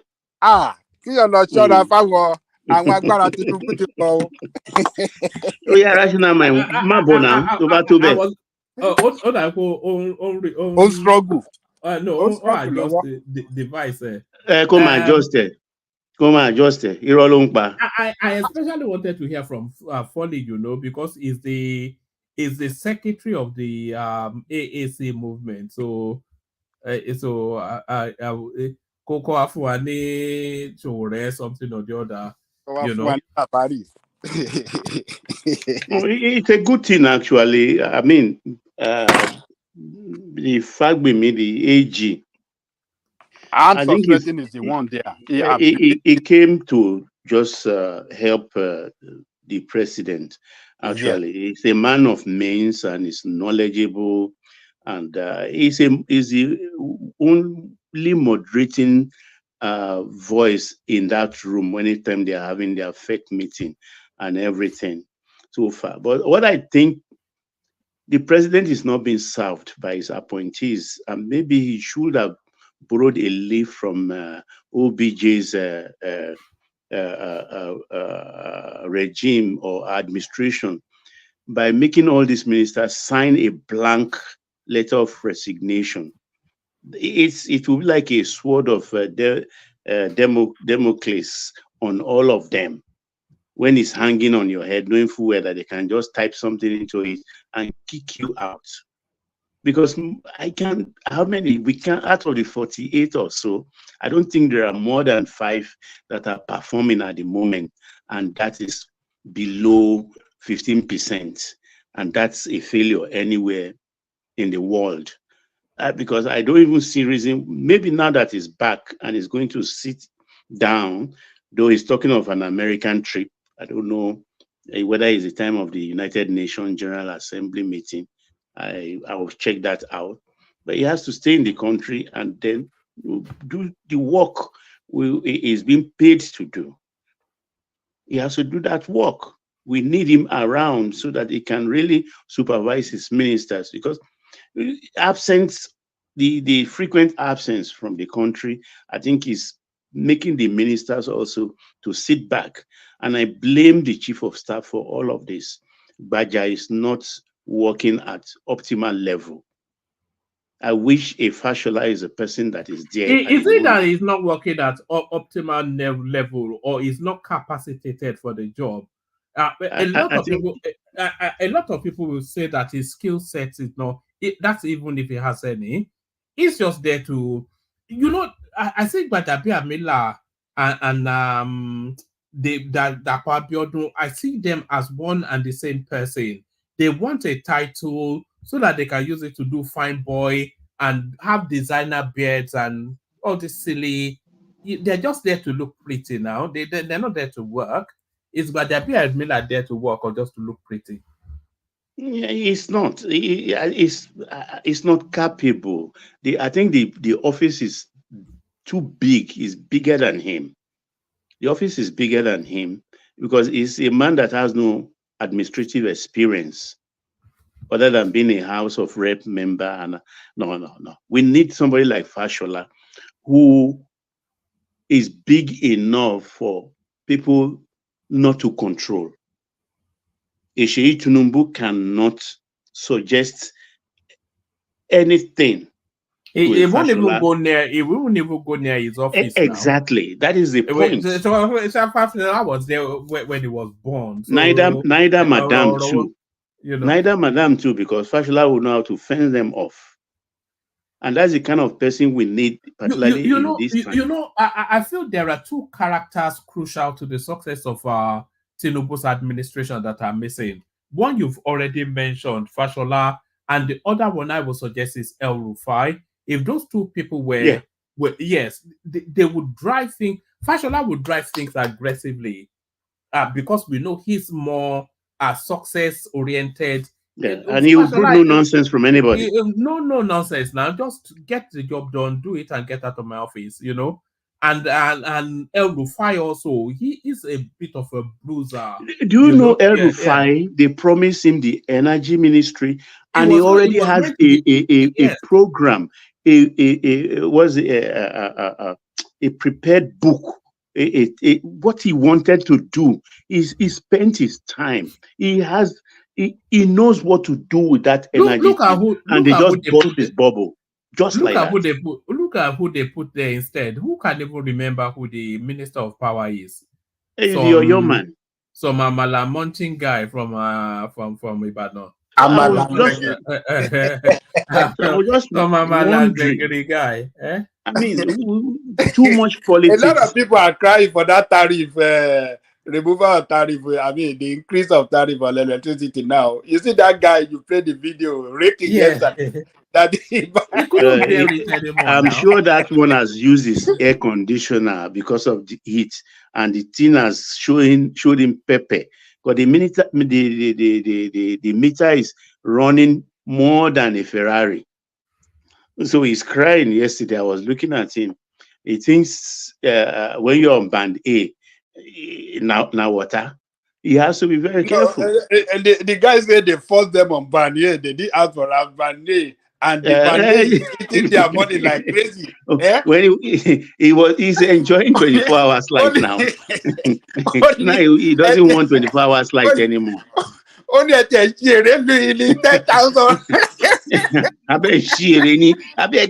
I was looking at it that you don't know. You come and ask people that in the West or in Europe how they live. I think there has to be a change of ministers. The constitution they've been promising that for a long. Look, if those ministers stay in situation till the end of this year or the first quarter of next year, then there's no point, because then we're approaching elections. So it doesn't even matter who's going to. It should have changed them a long time ago, at least 4 months ago. If it doesn't change them, it's still not too late. November, it's still not too late this year. From now to December, he has to change the ministers. Honestly, he has to change them, all of them. Even Mr. Wale Edun has to go. Okay. Is he not performing? No, look, the fiscal and the policy, they have to work in synergy. There must be a syntax.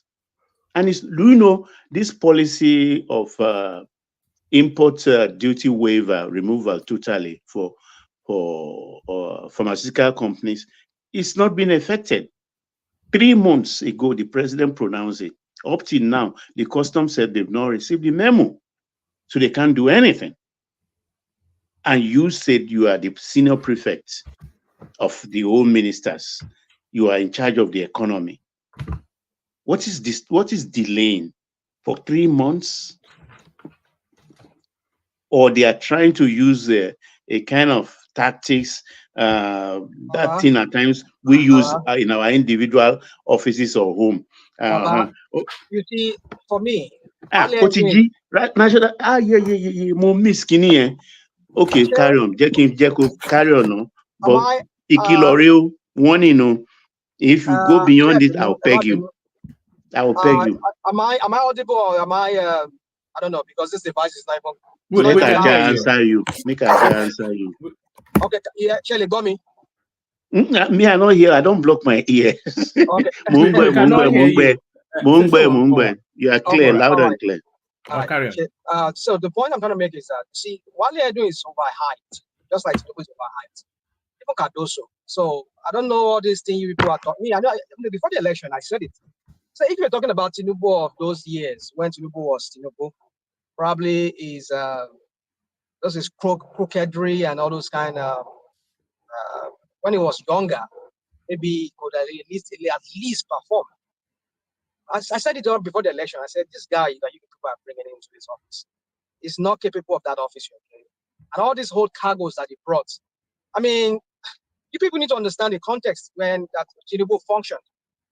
That it's seemingly, even to me, it's not that's not a success. His administration was not a success by any standard. But you need to understand the context when he was a governor. He was a governor at the time when Nigeria was just coming out from military rule, and there was this yearning for a better Nigeria. And the person of Obasanjo came in, being somebody who has been there before, who knows. Who has the idea about statecraft, how to govern states, because from his previous experience as a head of state, military head of state. So, and then during those time, we're moving into the Y2K, that is year 2000, also period, when the whole world was this buzz about globalization and everything. And he rode on that euphoria, and he seemingly have some kind of success. I mean, I won't put that success to him, because Obasanjo, who created an atmosphere where the likes of the kind of banks we saw that time, Intercontinental Bank, Standard, this guy that owns UBA now, he has his own bank that time. I mean, we saw so many banks came up on board, and the kind of people that worked with Standard Trust. Standard Trust, yeah. So all those things, and then we saw how there was this banking revolution at that time, and so many things. We're just coming out of from what we used to know as a military era, and we're going through the first time we're experimenting. Well, no, not really the first time, but technically first time at the time when we're ushering in a new millennium and all of that. So it seemingly seemed like he had success. I mean, it's not a success. I don't say by any standard, it wasn't a success. But my point is that all these guys he's bringing, they were just people who were just chancers, who just saw opportunity and rode on that opportunity at that time. And they seemingly they performed because he increased the IGR of Lagos State. I mean, how did that translate into the life of an individual Lagos negotiation? So you see, for me, I don't know why he's keeping these guys. These guys, they just have old ideas. You saw when the Kojo Iwala was there, how this woman was trying to rejig the economy. I was trying to reposition the economy. I'm not saying this guy. This guy always just go to conference and come on there and start speaking Dogon Turenchi that we don't even understand. It's not even coherent. He go speak one thing here, and then he go another, I go digress, go another thing and talk another thing. I can't even pin him to one thing. These are the people that are working with these guys. The same guy that himself is even a dollar himself. Even worse past Buhari. Buhari himself knew all of this, that he was not supposed to. It was quite clear on his position, though.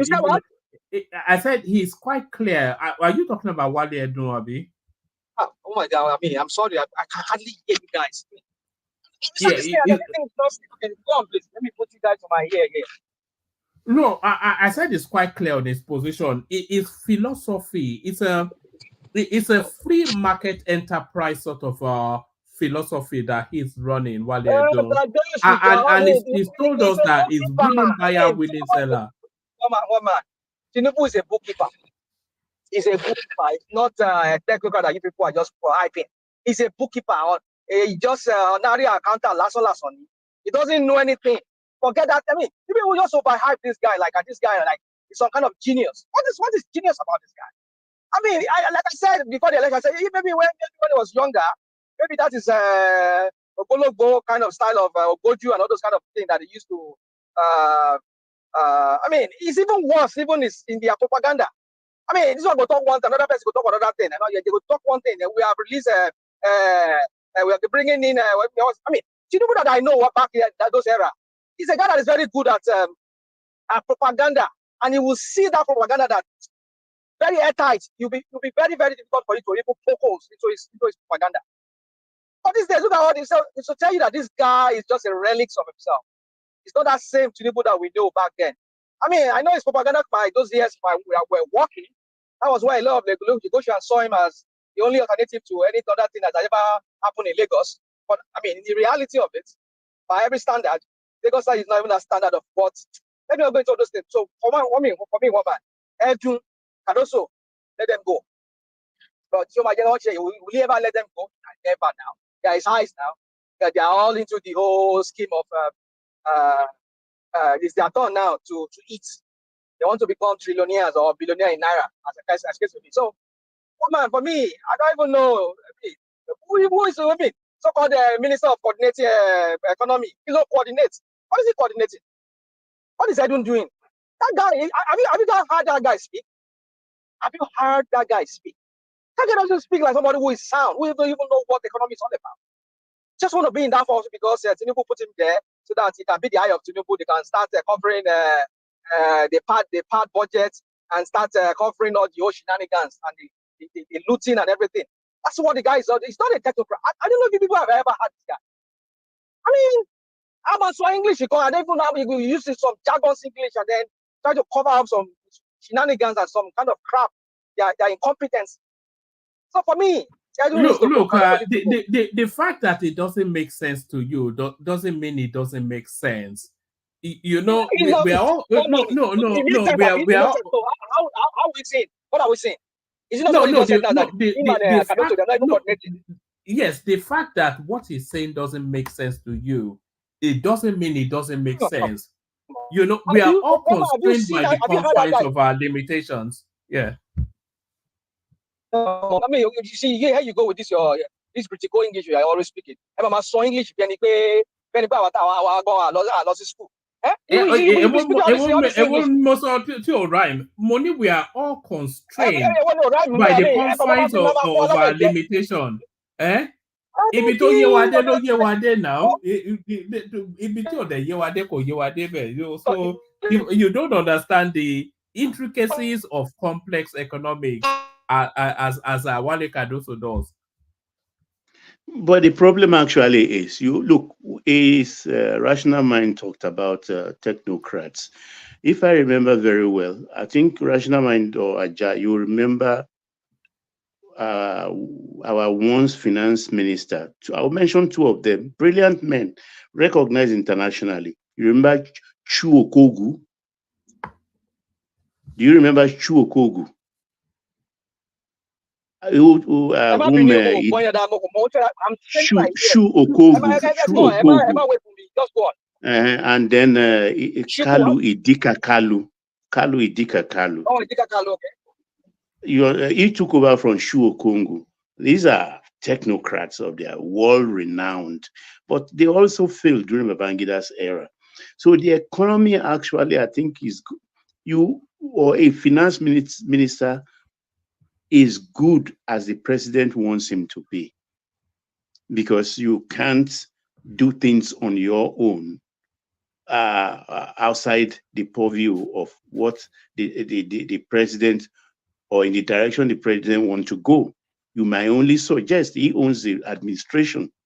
And I think the honorable thing to do in that regard, if you think he's failing and the president, you don't have his ears anymore, tender your resignation, because I don't see any reason why the president will pronounce to the hearing of the whole country that I've removed this, and you allow that thing to be in abeyance for more than 90 days.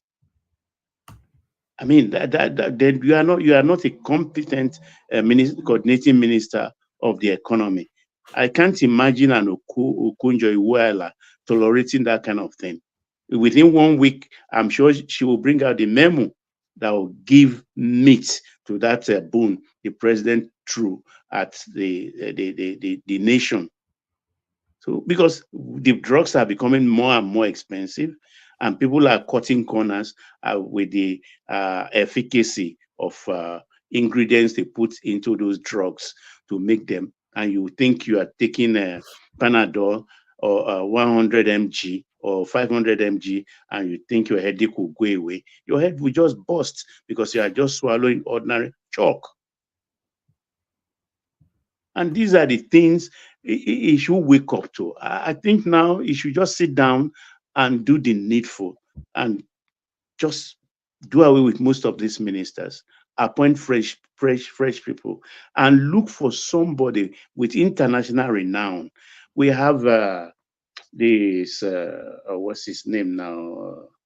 The man who just sold his holding in the British airports, the billionaire. And if he can help to steer the economic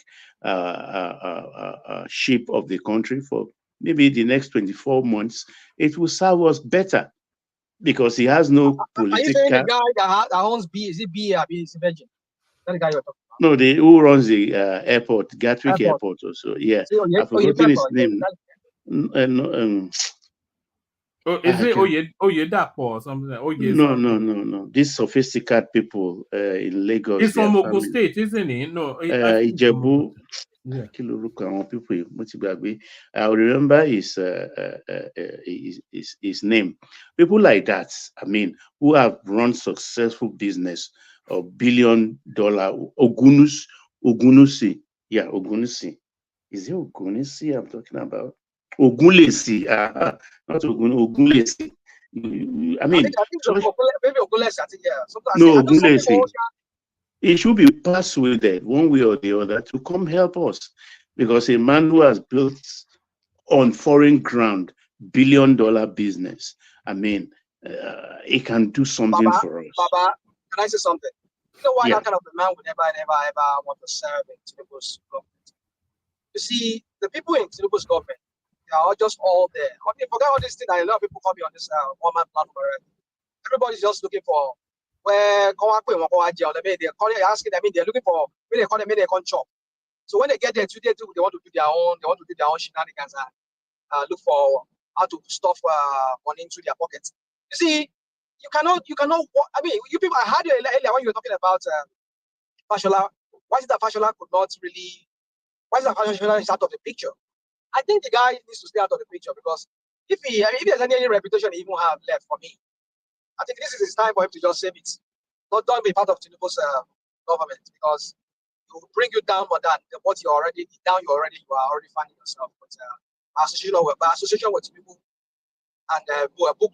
So for me, I think no reasonable person that wants to maintain his not really maybe Tinubu per se, but the people around Tinubu, they are hawkish.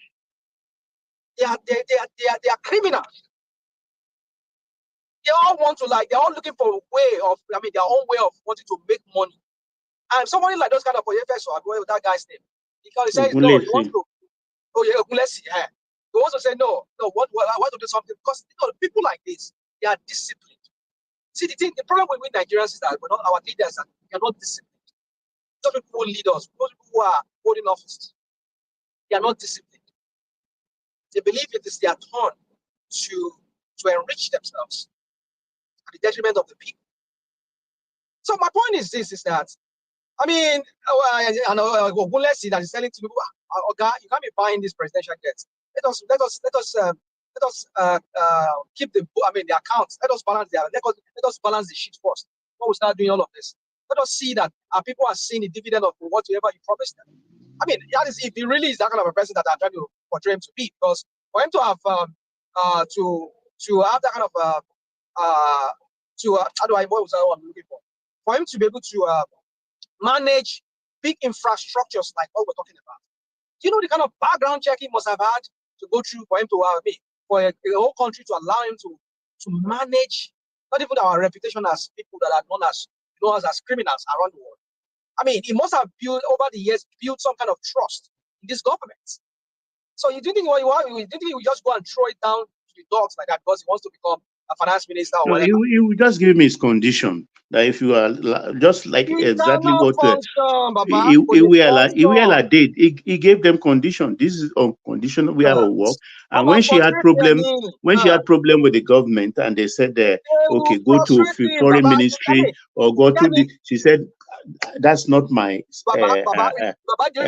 expertise. I can't do it. I'm going, and she left. Okay, is that Kemi? You're talking about Kemi now? That Kemi girl. No, I'm talking of Iweala. Yeah. So my point is this: is that even Kemi, that Kemi that was forced out of the office because of NYC crap that they said she had. I mean, that lady too. I heard that. I mean, she had problems with Wari and his people, the Kabas and the Asoro. Get it? So the point is that when people who have discipline, who have reputations, who know that their reputation is important to them, more than what the money they are going to steal. I mean, they will never. I mean, I don't think people like Okulesi or whatever. I mean, his name is wants to be on the list, wants to like put his stake his reputation with these criminals. In Tinubu's government, he himself be a criminal himself. Our own estimation. So for me, Baba, you see, Nigeria. I said Nigeria has gone to the dogs. Just need that rescue to take it back from this one. Because I don't know.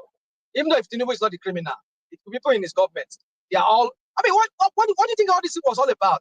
Not because they like Tinubu. It's because these people want to come and steal. They see it as their own time to come and steal. Look at what is going. I mean, tell me what one tangible thing that these people have done that Nigerian people can benefit from. The only last thing Nigerian people can benefit from, which is this subsidy. We don't have lights. We all depend. Everybody, apart my neighbor, we depend on just going buy 1 gallon of. Maybe 5 liters of petrol. Put a point inside your my neighbor. In a country that does not have energy, other alternative energy apart from their petrol, our electricity is not working. Everybody depends. That's why you see this. I tell you, they fix that electricity in that country. The rate at which we make. You see that all these people all these filling stations, they will all fold up. All these people everybody that is becoming marketer, everybody now is now marketer in Nigeria now. All of them, they will fold up. They'll go into another business. But because they don't want that electricity to work, so that people can continue depending on PMS and diesel and buying generator. You see, I don't know. If he still alive, maybe I'll not back, because if we don't I mean, the cause that is on that country, I don't even know where we're going to start. Because some people have hold that country, they hold it down. Because if they don't hold it down, they will not continue having their field day like they are having currently. So if the issue is not even Tinubu alone, the people around Tinubu, for me, they are the issue. What is Tinubu doing with this guy calling himself coordinating minister of economy? No, what is he doing? Other than speaking DANGOTE every time on the TV, whenever he comes from any conference. I think what is troubling most of them is like when you have too much respect. Once you have too much respect for your boss, and how do I put it? You know, there are some staff you have that they just only can take directive from you. They don't want to cause any offense or anything. So, or they always wait for you. They can't take initiative. There are stuff like that. And you, of course, they don't serve you for anything, because at times when you get irritated, you shout at them that if I'm not around, can't you do this? And you start to recoil and say, if I did it last time, I caused offense. So maybe you won't say that to your boss, but you will have it at the back of your mind. Now you are saying I should go solo with it. But they should be confident. If they say you are the minister, the buck does not stop at your desk, it stops at the president's desk. But take some initiative. You understand? And when the president pronounced in the public, force his hand by executing. Don't wait for him now to put anything in writing. He's spoken, he's spoken. Because that's where the physical doesn't meet the policy. All right, Baba.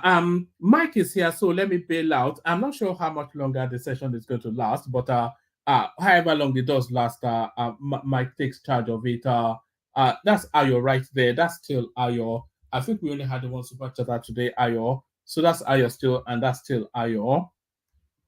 And that's still Ayo, and that is still Ayo.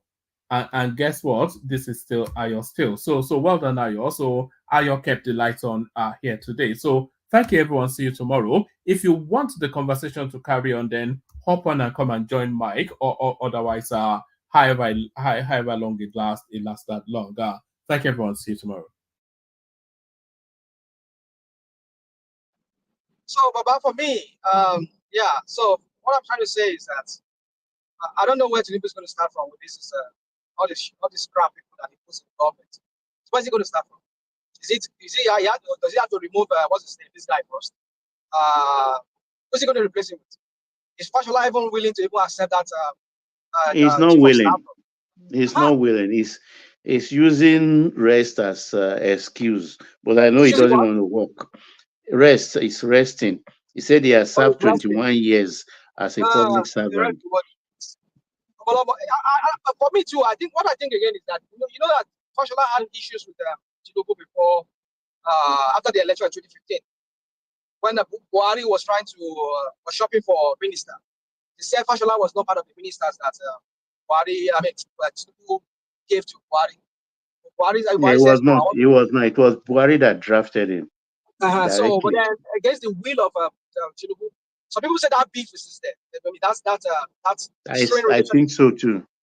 Yeah. So yeah, I think that could be one of the reasons too, probably. So there's a host of things that could be. But for me, I think Fashola, if he wants to keep any of his little whatever prestige or reputation that remains, just not serve in this guy's government because the office of the chief of staff is the engine room of any administration, and this engine room is just jacking.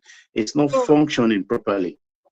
I don't even understand what this guy. I'm not saying he should be frontal. Everybody should have to know him as the chief of staff, like we know Abba Kyari back then. That's not what we're saying. But in the way you coordinate the presidency, look at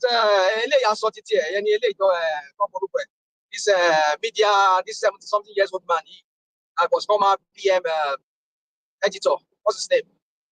That man. Adenuga. Bayo Onanuga. Bayo Onanuga. He will say something.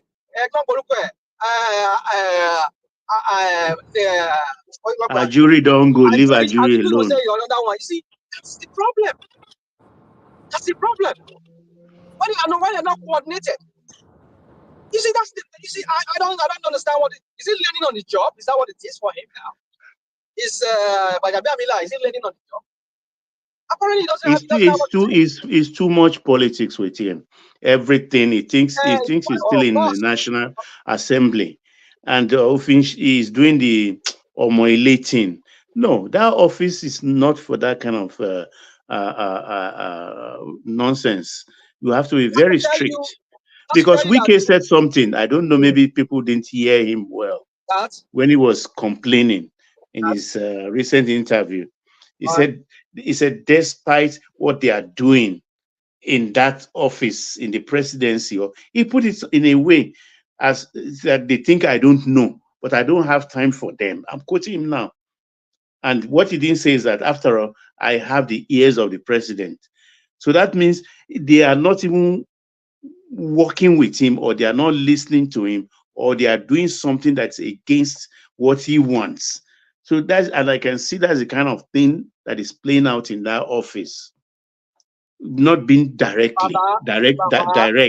Because if you don't want Wiki, or you want to support Fubara as a chief of staff, you are more than a minister, because you are the keeper, the defense for the presidency. Anybody that wants to go into the office of the president must go through you. So you tell them as it is. Hey, Wiki, what you are doing is wrong. Hey, Fubara, don't ever come here. All that kind of thing. Let them people know you that you don't dilly-dally. You are pointed and very strict. But I don't think he's doing that. He wants to be the friend of everybody. You cannot do that in a presidential office.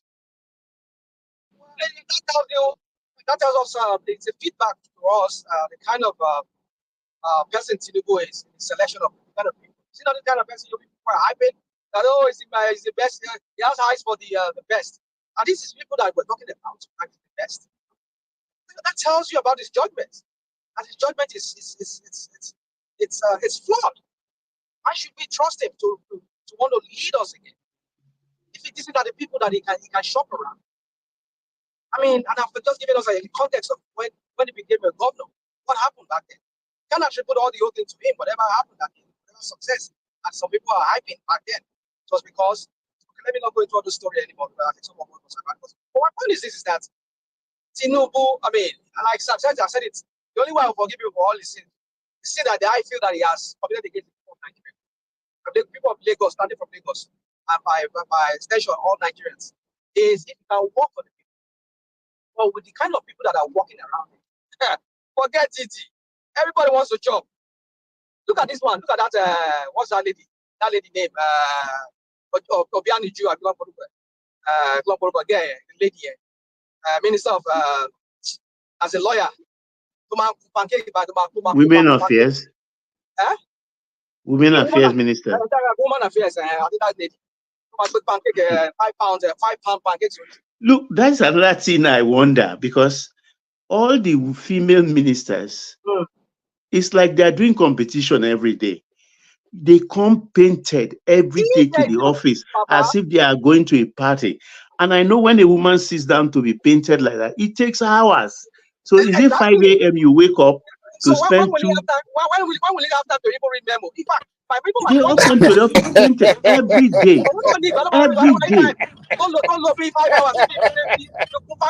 5 pound Isho Kawalara now. All of them is like want to say nail. Eh? They come as if they are going to a party every day. All of them. Competition. Ewolo Mataya.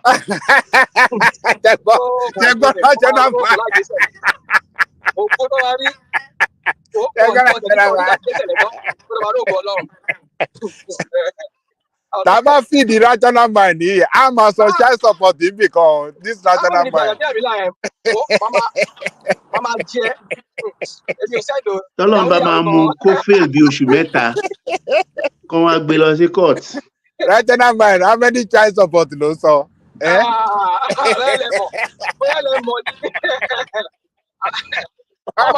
No, Shoma, you are getting it wrong. I mean, as a woman, for weekend, fine. But for ordinary day for work, the makeup should be very light. It shows seriousness. Look at Okonjo Iweala. She doesn't wear makeup. I know even those small eyebrow they do for her, they force her to do it. But does that make her not presentable? She is always presentable and looking very sharp. What about Ekwesele too? They don't wear too much makeup. Yeah, exactly. But to sit down and paint, put rouge here, thick eyebrow, paint your this thing, and looking as if you are something out of magazine page. I mean, that one at the labor minister. That one doesn't wear too much makeup. Oh. No, she does. Maybe at the time they were negotiating with the NLC, so he's doing it for Agero. I don't know, but she's always look as if she's not a happy camper. But the one in trade, she doesn't do too much makeup. She don't they do. You know they do, yeah. And I think she don't they do. She don't they do now. She don't they do now. What's that her first name? Owó ti dé nìyẹn. Owó ti dọwọ́ nìyẹn. You know, I don't know that thing. They spend 2 hours or 3 hours to sit down. Àwọn ìyàwó rational mind nìyẹn. 5 hours. I mean, £5 means 5 every day. Like, what kind of a human being are these ladies? I mean, like, and I said they should But, not make but it looked like, it looked like we are not fair to them. Even when you look at our men too, the senators and the ministers, you see the way they dress too. They dress like they are going to big occasion too. They wear big agbada. Look, wear this Aja, I the have only bias. difference is When that I we see a men man, we don't wear makeup. When you look Aja, at when I see a man, and you trim your beards with care, everything. Musorio, I'm always wrong. I don't take you serious. But what do I want to sit and start trimming beards like an artist and carving the sideburns? Kílódé? Grease sára mo ń lọ mi nìyẹn. Kílódé? àwọn tó ti wà lóde láti ṣe gbogbo intention. Those our young guys that are still shopping around. They have to trim and look good. I don't have time for that. Everything I put on will be sharp and neat.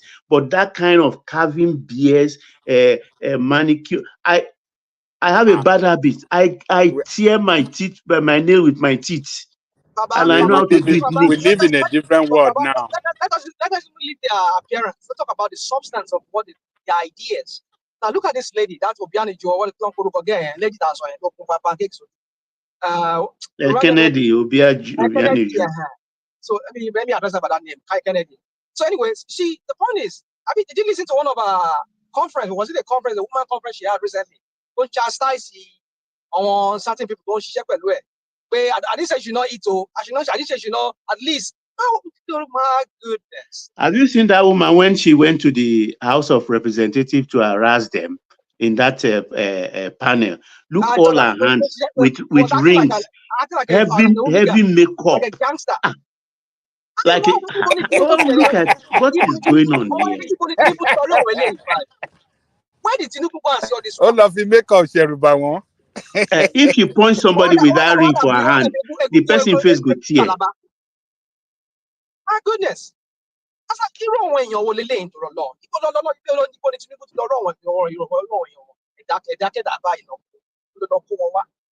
It's the Constitution. When they say bring one from each state and they all have to nominate, you have to pick. What happened to Ben Ayade? Ben Ayade of Calabar, of Cross River. Cross River. Ben Ayade now, we thought that Ben Ayade was going to make his ministerial list now. We didn't see him. Do you remember Ben Ayade now? I think he can't allow this to go beyond this year. All the ministers, generally. Those he wants to keep, maybe he should reshuffle those ones and then he do away with most of others and bring new people. Continue to reset Nigeria. Even though he wants to reset Nigeria, I tell you, it's too time, but it's not enough. Because that guy was highly informed from that decision he took. He should have. We're not saying you should not take. Don't get me wrong. I'm not saying we should not take away that fuel subsidy. But at least you need to understand what you are getting. What I boy go set the trap for me. For me, that's where I differ with you. Look, for that subsidy, we are litigious people. If he refused to remove it that first day or shock everybody with it, people will go to court and stop it.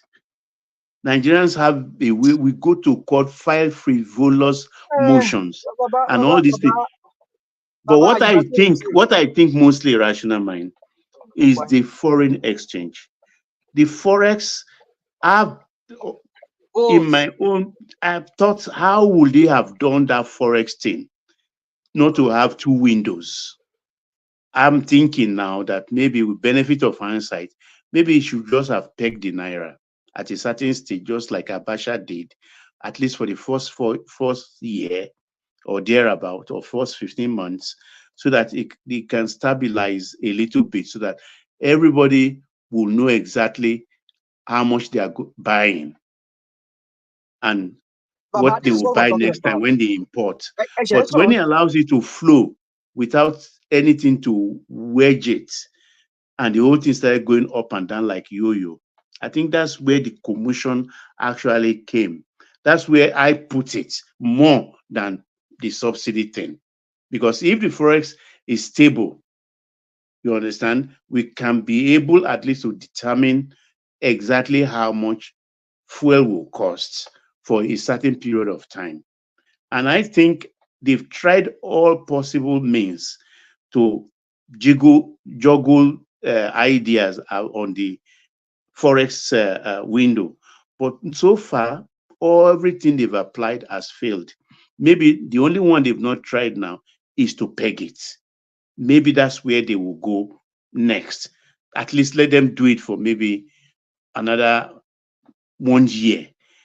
Because that one will need actually maybe you spend $1 billion every month or 500 million every month to support it, to keep it maybe at 900 or 1,000, so that everybody can breathe a little bit. That's the way I look at it, guys, and the solution I see. But to say to reverse the subsidy policy, I don't see the possibility. Yeah, rational mind.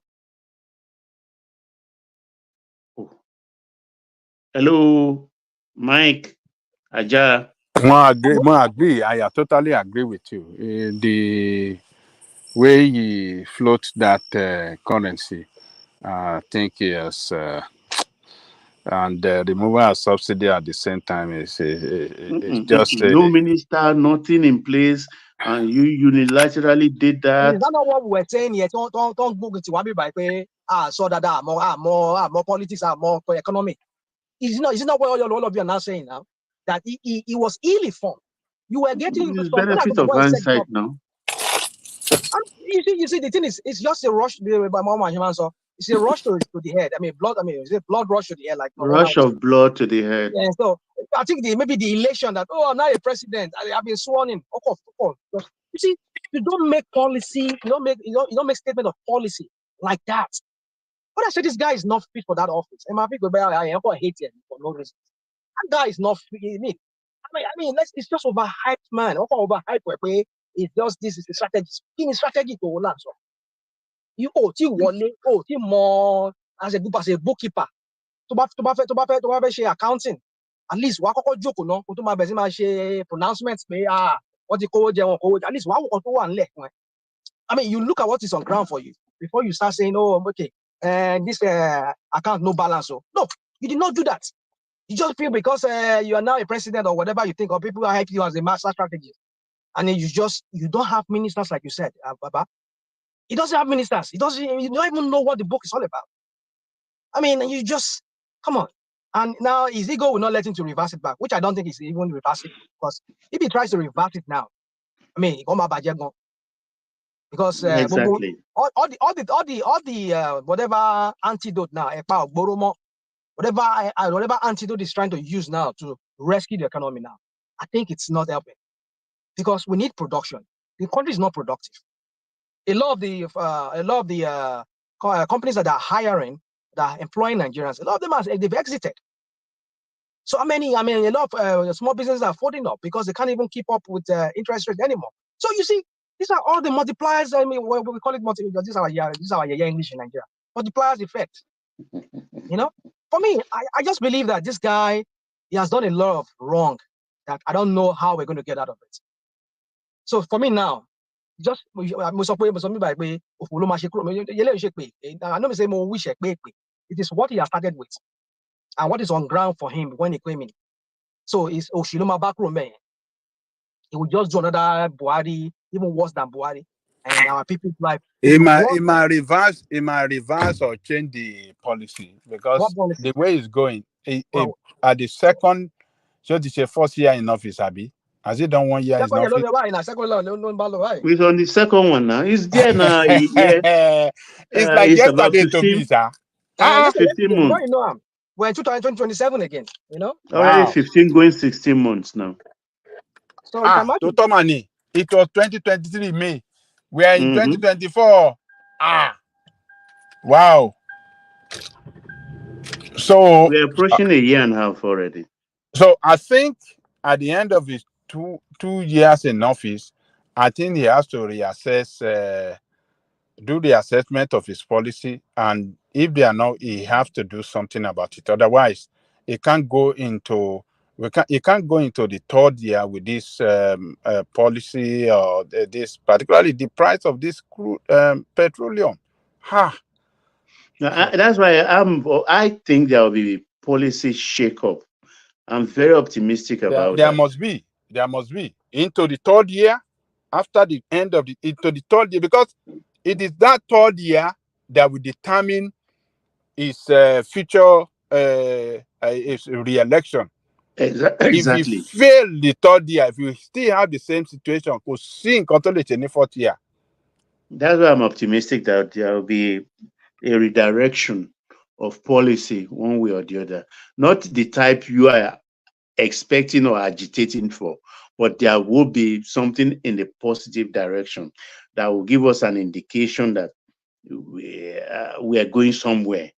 Particularly when it changed now, those that will be at the driving seats, because these ministers are not working. I don't know what they are doing. Honestly, I do not know. Up till now, they've not started executing the minimum wage. Up till now, nobody has received that minimum wage. And the implication here is if they start paying today, they have to pay arrears of about 4 months, because that thing starts from April, May, June, July, August, 4 months arrears. That if they manage to even pay that has an implication on inflation, because you have so much money at once in the hands of the workers and we're chasing few goods. Even that 70,000 is meaningless now, because the cost of living has even gone higher than than the time when they negotiated for 70,000. So because of the price of the petrol now, that has overrun that cost of living that on which the basis they agree on that 70,000. It's I don't know. There must be policy redirection, as you said, Baba, and going into the third year in service. If he failed to do that, that be his the end of his political career, because he'll be surprised. The worst of the worst, the worst pushback will come from even Yoruba land. No. You are making it will come. It's here already, because every 80% of the agitation is coming from the Yorubas. I'm not surprised though, because that's how we are. How do I put it? I'm surprised. The Yorubas are the ones. But the funny thing, Aja, if today the whole of the other nationalities gang up against him, it is this same Yorubas that is bringing him down that will rise up for him again.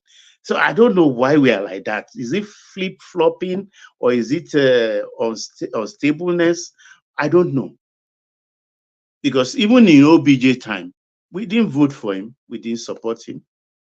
And when the not wanted to use that as an excuse to make him serve only one term, it was the same Yorubas that rose up and said, no, you can't do that.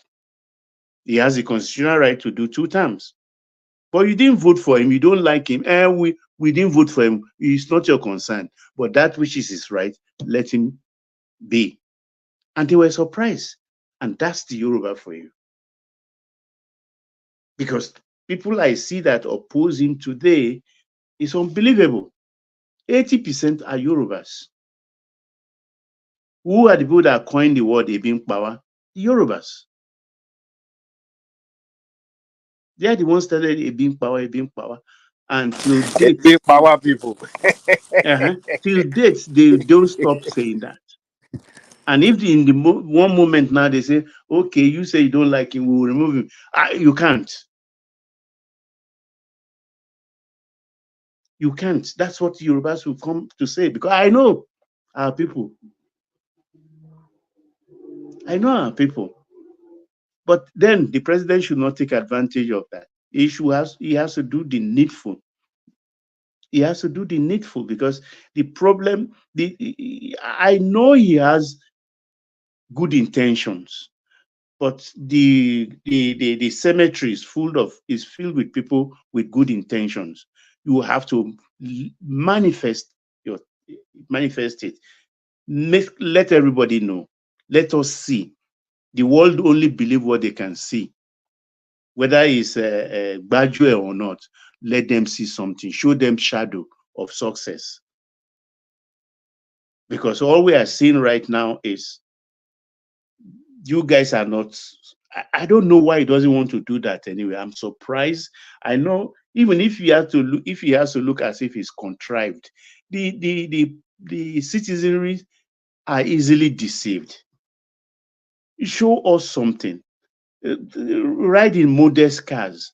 Cut your own salary. Even say you don't want salary. You just want to serve the country. You are bigger than that.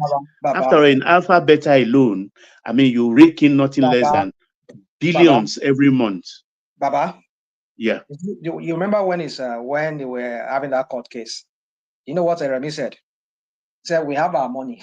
It's true. They have. They have. They have it, and then so why are they spending our money like as if? That's why I told you I don't understand, because with that kind of look, Alpha Beta alone till tomorrow. I mean, it was Emefiele who went after Alpha Beta, and what did Emefiele say? Because they are collecting through the first tax man, that guy that got he worked in Lagos. Is it Glover? I can't remember his name. He brought Alpha Beta into the federal this thing too, and they were collecting 1%. But Emefiele came back. This is the genesis of where his problem with Emefiele started. A lot of people don't know. It goes ways back, where Emefiele played into his hands. Emefiele said, no, nowhere in the world a collector can take 1%. It's always 0.01%. That's what Emefiele said. And that's what he persuaded Buhari to do before they canceled the contract entirely. The Alpha Beta was earning 1%. Are you saying Alpha Beta was supposed to be collecting tax or the Nigerian FRS? Is that what you're saying? Yeah. You people don't know. He was collecting. In the beginning of the Buhari regime. Yes, Alpha Beta was in the works, in the mix. Is that why I sent this guy? What was his name? Mani, Lamporuko Mani. That worked on that was the FRS. That's the man I'm trying to remember his name, who had a scandal about his PhD. Yeah. I think they Fowler. Yeah, Fowler. Oh, I've just dropped that one for you. Go begin run with that one. You don't know anything. So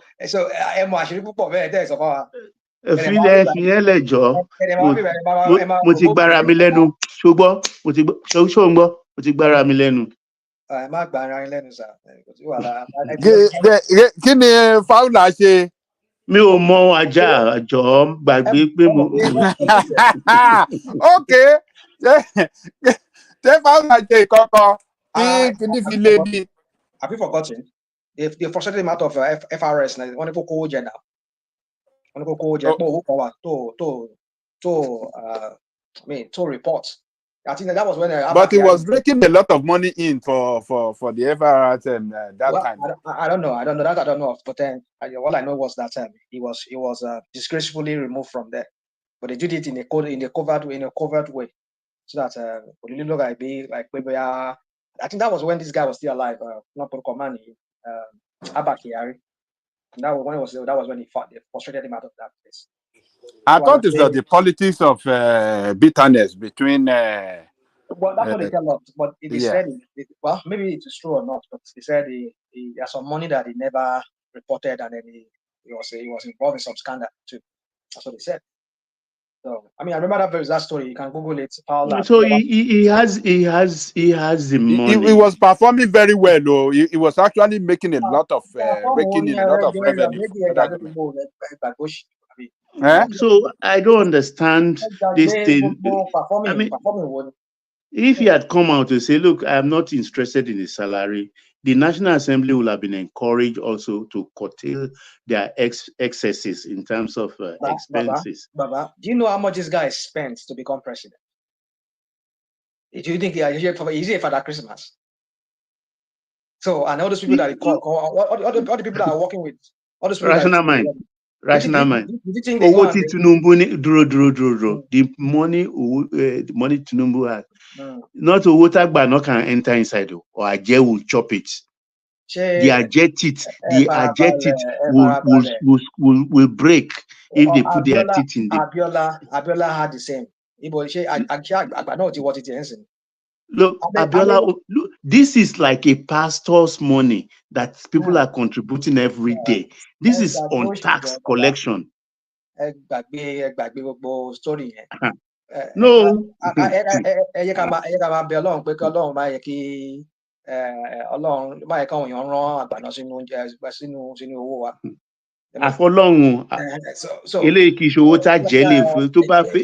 If which put their teeth inside this one, their teeth could break. Abacha, Abacha, when they look at Dangote then and say, God will not allow us to be poor as you are. Even then, Dangote was a low-level billionaire. If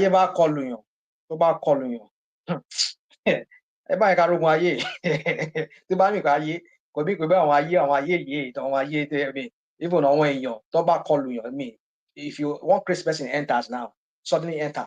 Only call Tinubu and all this thing. And this person is very powerful. They can collect all those things that Tinubu has. Maybe it might not be totally become a poor person. But I'm saying he will lose substantial amount of his money if it's found out that most of those wealth that he acquired were just illegally acquired. They can do it. So if I'm just getting auditors, real auditors, on my Joko, on my audit here. I mean, Abacha but in the interim, he doesn't need. How much is he paid? How much? Honestly, I think he should. Some people are like that anyway. They don't know. He's a greedy person. Tinubu is a greedy person. He's an at that age, full of avarice. At that age, I don't.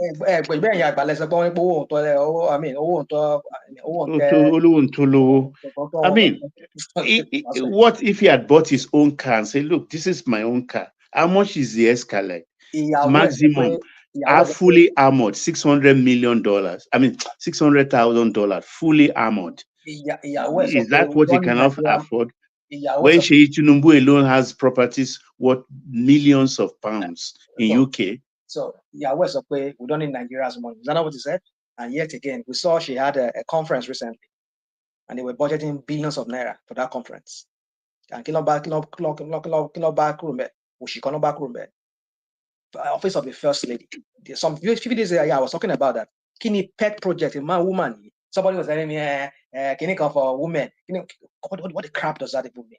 When our kids, as young as 13 years old, when she prostitutes across West Africa.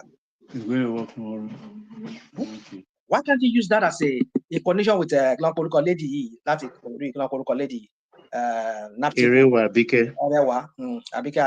lady. Why don't you connect with that? Mama spinach in bucket in Aso Rock. Spinach single to call the phone to Nubuje. Amazon pay on be spinach. Harvest spinach. Best on Kini pet project here. GD first lady. Mama she paparazzi kakri. Mama dress mama dress seriously. Mama no mama 10 pounds of tickets. I mean, that's just what they do. This is the same lady that was telling us that we don't need Nigerian money. We are so rich. We are okay on our own. That's our word. They're okay. You just, I don't know. Honestly, Mama defend on people. You can't defend these criminals. Because I look, I can see what you are not seeing. You get my point. If my own take is, look, the policies, if they are properly marshaled and executed, it will succeed. Because what is not matching so far is the price of the food on our table and the food we are putting in our stomach. The moment Nigerians can do that, they don't worry about anything. We are very easy to please. We are very easy to please. In the first place, when he came in and found out that maybe what they have in their head or they projected that is the state of the economy, once that thing is not there, and you find out that, look, the food security is threatened, what you do is to import. It won't kill us. It's better than the palliative. How much has they spent on palliative now? Import these things. Give people, you don't even have to spend. Just give people a temporary license. You bring this hundred of thousands of. Baba, flesh out on policy. Policy to Tinubu going for a ball. I check that platform woman. Any egg porukwe. Itopere ni Atlanta economist, Kulata. Our people want to go to Renchi. Hey, yes, Kiniko. It's not don't go to Renchi. Whether you like it or not, RM, whether you like it or not, we're talking about policy, and there are policy wonks. You get my point. If this country has been saturated with produce imported, we will all not be talking about this. There wouldn't be a power mantra on the street. And then give idea. Does Tinubu and his team, do they have this idea? That's the question. Yeah, that's the question I ask myself too. That why are they not doing this? These are the simple solutions. Because what you are spending on palliative is sufficient to do this. These guys are not ready to govern. They are not ready to lead. They just want to get there because they want to be president. They want to go in the annals of that history of that country as being a president. What Awolowo could not get, he got it. What do you mean? That's what they care about. They don't care about. This is the same man that will say, "Let the poor breathe. We have the responsibility." You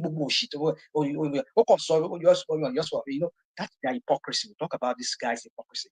You say one thing, you're doing the opposite. Let the poor breathe. That's what he said. Are the poor breathing now? Obviously, this man doesn't mean it.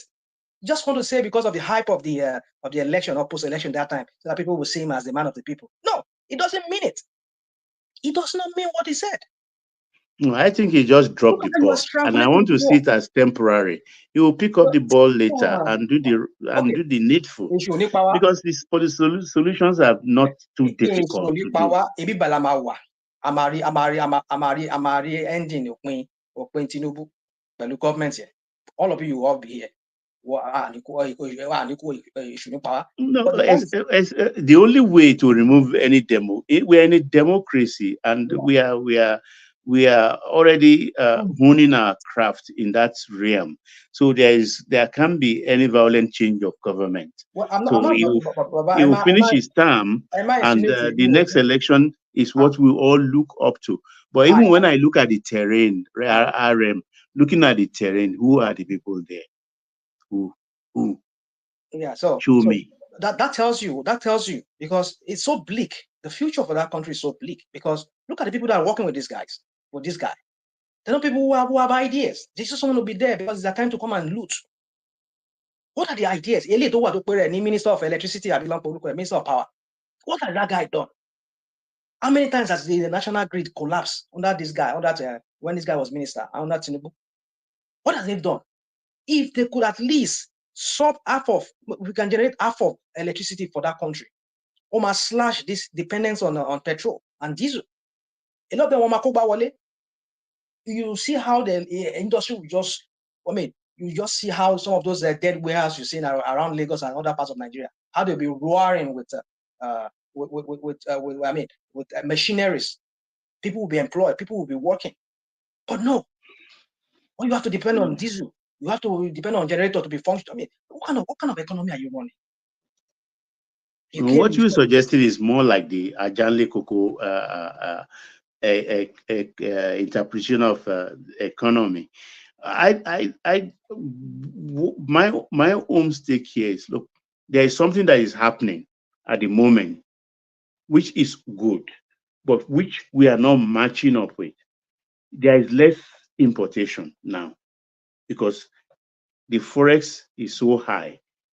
People cannot do the calculation right that if I use this so much to import this, how am I sure I can recoup my money, make some profit, and still buy forex in whatever manner of rate is going by the time I finish selling this product to import exactly the same quantity, if not more. So importation is curtailed, discouraged.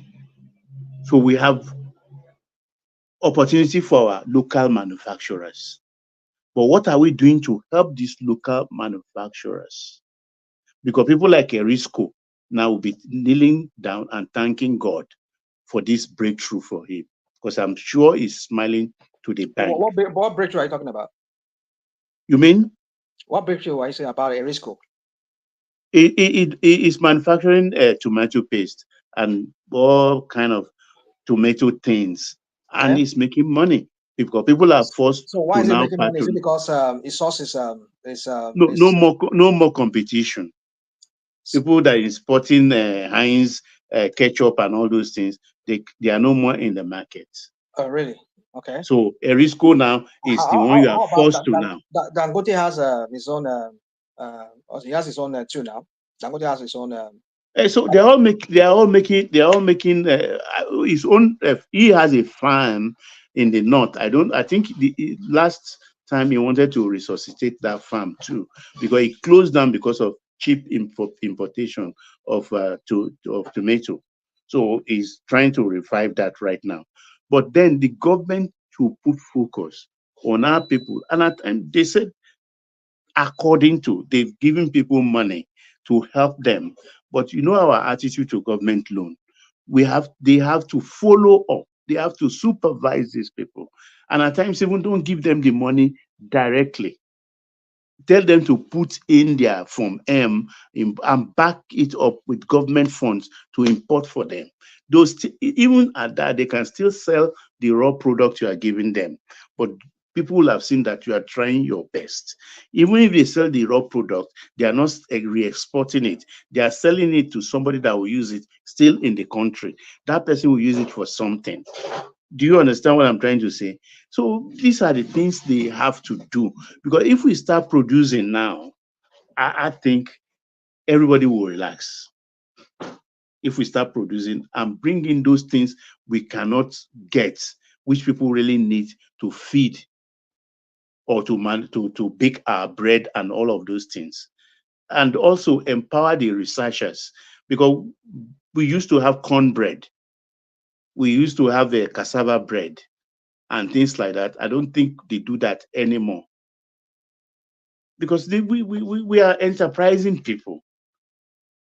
But this quick fix and start distributing money, it irritates me. Because we can't count ourselves. We don't know how many we are.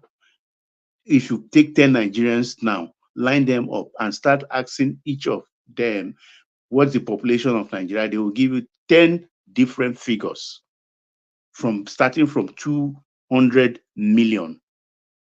Some people will tell you 230 million. So we don't, in a situation where we don't know how many we are, how do you give out palliatives? On what basis? Did this palliative get to people who actually need them? No, of course. Because a man who already has 6 bags in his pantry will not mind even putting more 4 free to make it 10, whereas his neighbors are suffering. They don't even have 10 kilos. No talk of you now acquiring about 600 kilos.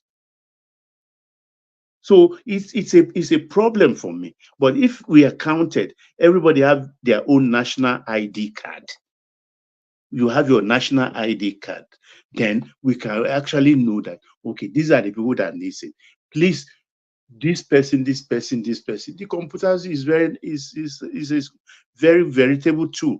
Go to this place and collect your own bag for the month, which will contain a sizable number of red oil or granite oil, maybe 10 kilo bag, tomato, one tin, or one big can of tomato, and things like that. That's the palliative I know.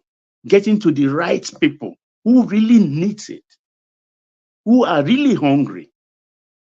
People in the villages, people who cannot even be reached by a car. Let them come, they come out because they already, you've counted them, they have their national ID, they are in the national data. They get these things directly, rather than give one person and they'll tell you they stand in the marketplace or they go to this place. These monies don't, it's just waste. Baba, from the way you've spoken here, I think I can deduce that you must have lived in some West African country. Now, countries like, when we say this now, I will hear people say, they push back with that, they're a very small country. Benin Republic there, Togo there, they have what they call carte d'identité. Oh yeah, of course, they have. Even for foreigners, they have. So, now, every citizen that is born, they issue that card. In fact, way back in the late 80s, early 90s, they've already had it like microchip, like a real microchip like that. I know everything is from France, but my point is this, is that they know their citizens, at least 95% of their citizens, they know them. They can tell who is a Beninois or who is a Togolese or Togolese or who is not a Togolese, who is not a Beninois. They know. So my point is this, is that what is the problem with that country that we cannot have a database of who are truly Nigerians? Because a country that does not have a database, a real database of at least no less than 70% of who are true Nigerians, that country is just it's not a country. It's not a country. It's a tragedy in this age and time. We don't even can't count us. Even NIN card. I hear now that some people have 2 NIN card, NIN card. Can you imagine? So the NIN has been bastardized already. Because some people, you see, when you allow people to compromise institution, like this guy that is there right now, he has compromised. For me, the institution, he has compromised so many institutions. I know some people can push back. That's their own. When you allow somebody to compromise, you see, even though you're not, maybe he doesn't realize he's doing it. That is just the beginning, because it only takes somebody to start something for other people to follow suit. The Nigerian institution. The other day I was hearing the police IG says, Tinubu wants to help me. I was like, come on. Should we be hearing this from a police IG like you're not there to serve Tinubu, you're there to serve Nigerian people. Make it sound like, oh, Tinubu did him a very good favor. And so therefore, I was like, what is going on? This is how we've compromised. At times they are so happy they don't even know what they are saying at times. They just say things they shouldn't be saying out. Now, the other day, I was listening to the chief of staff, chief of defense, and another thing again is that, you see, when you have anyhow country whereby already you are compromising cases, even before the case go to court, or even before you start investigating the case. There's one guy I used to watch on one other guy's talk show or his own platform. That guy is from Delta State. He will be bringing anybody as caught, or maybe they caught them in some kind of criminality. He will start interviewing them live and putting the video out there. When there are other people who are still yet to be arrested, they're already compromising. Now, all this idea of bringing people having them videoed or whatever, questioning them. What kind of country are we running? You don't interrogate a suspect and you release a video of it outside, because you are compromising the case.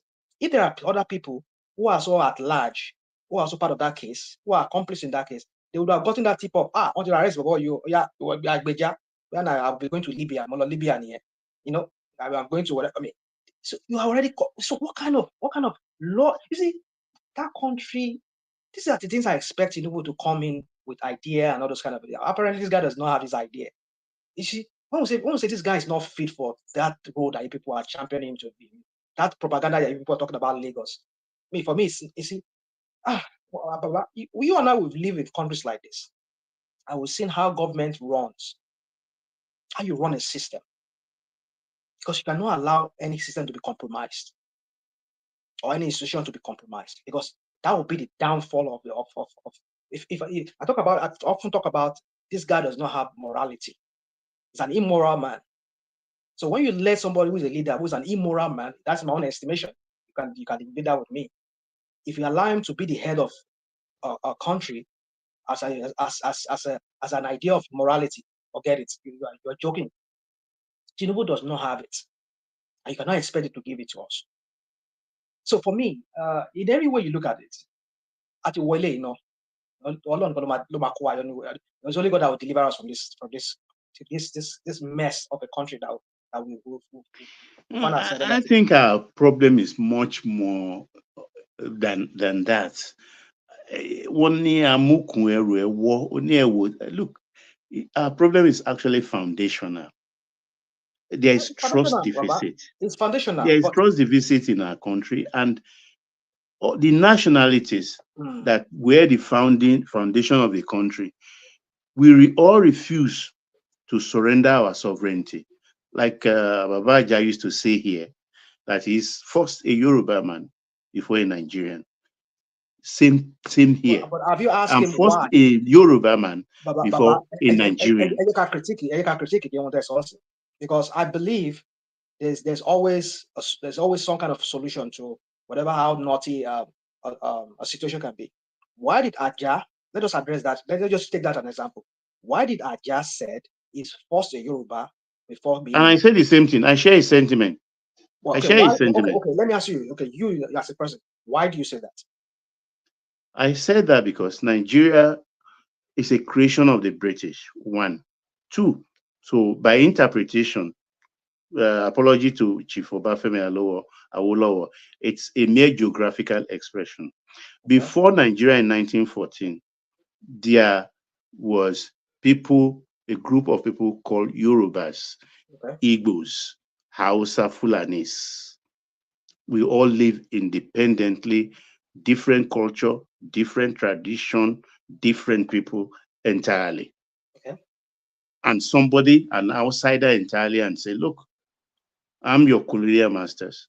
For administrative convenience, I want to bring you all together for economic reason in one circle.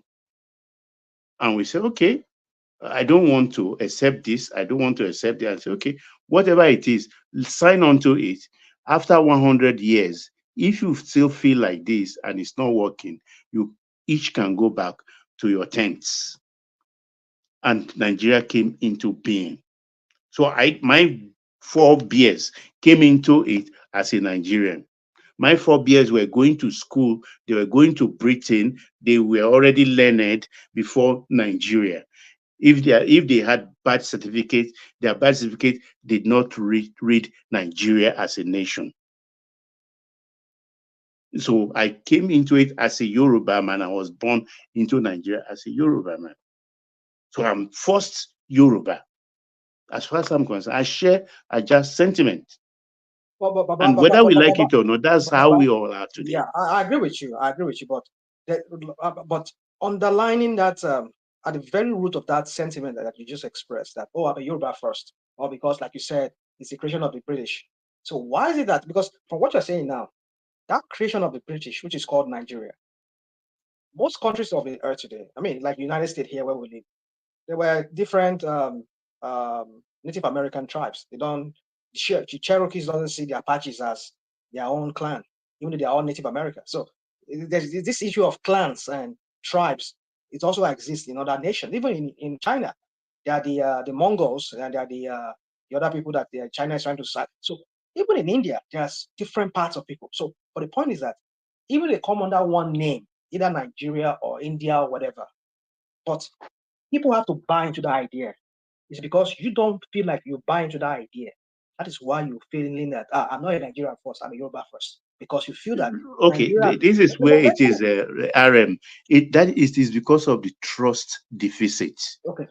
So when you now said we should all bake our cake and submit it to the central. Okay. The cake I bake, the central usurp it and start sharing from that same cake back to me. So whereas the real direction is supposed to be, I bake my cake and I cut to the center. Okay. To the center. Okay. You understand? Which is the proper thing. You, the other one, you cut from your cake to the center. You cut it, then the center will now use it for the common good of the tripod. Okay. You understand? But now, when you have to take all my cake and take it and start distributing back to me and giving more portion to those that did not contribute anything to the baking of that cake. That is where I distrust the center. Okay, so you see, Baba, you know who first came up with that idea in Africa of everything the country comes to him and then he distributes it. It was Mobutu of Congo, and he was the guy was a good friend of Ironsi, so Ironsi wanted to copy his friend, you know. So he decided to come do the same thing in Nigeria. He didn't know that Nigeria is not Congo, where you can take over and just rule forever. So they will kill you, man. In Nigeria, one man can rule Nigeria forever. So his idea was to take it to be the dictator and rule forever and control everything. You know, he wanted to be like Mobutu of Congo. You know, but that one succeeded. He ruled Congo for 40 years. He died. You know, but Ironsi didn't think twice. So when he got killed, now we all inherited that rubbish, where everything just go to the center. Now they take what belongs to you and give you something and share back to you. So they take 100% from you and give you back 2%. I mean that system is terrible, man. It's terrible. Look at the oil. The people who owns oil, they can't even enjoy their oil. And you carry the money and say it's you take it to the center and you start to give them peanuts. I don't like that kind of system. I take VAT, for instance. That is one of my major grudge. That is one of my major grudge. So from what you're saying, Baba, so we need to address that grudge, right? That everybody feel like, okay, we are Nigeria first. That's because the issue now we're talking about is the issue of patriotism. Now, that's what we're talking about. That's the question now. Just whether this lip service that we all play, where some of us come here and act like as if we are more patriotic than other Nigerians. We know it's just all facade. It's just because I don't know, maybe you feel that's why you're coming and shouting patriotism, like I see other people are not patriotic. I don't shout that. I don't take that as a mantra. I'm not saying literally you. I'm not saying literally. I'm just saying. No, I say this. You're a man first. Yeah, so yeah, I agree with you. I would say the same thing like you just said. But what the discussion I'm trying to have with you about is this: what is underlining that sentiment? It's because we do not feel belonging to that country. We don't identify with that country. Because either you understand, either you accept it or not. Every country of the world, it's a contraption, it's a contrived idea by some people. Either they are locals or they are ancient warriors or conquerors. In this case, now in the case of Nigeria, it was a British Empire. Let's just set that aside. If we want to go by that name, okay, we want to continue to identify as a Nigerian, why don't you address the main issue of why a Yoruba man does not feel like he's a Nigerian first, or an Igbo man does not feel like he's a Nigerian first, or a Hausa man does not feel like he's a Nigerian first. That they have to talk about their tribe before talking about Nigeria. So the issue is the issue of patriotism here. I mean, being patriotic. So why are Nigerians not patriotic? I'll tell you. For me, this is my own explanation, rational mind. Okay.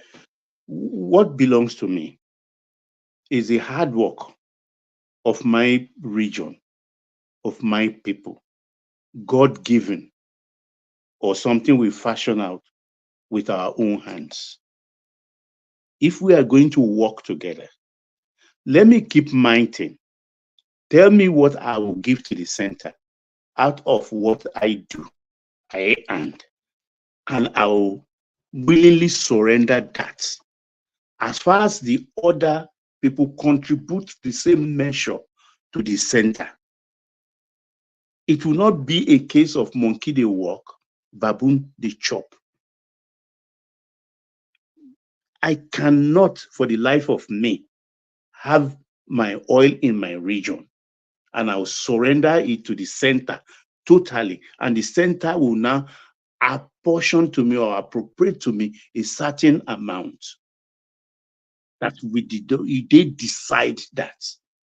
and I would now take it willingly. Meanwhile, my land is being degraded environmentally, degraded environmentally, spoiling.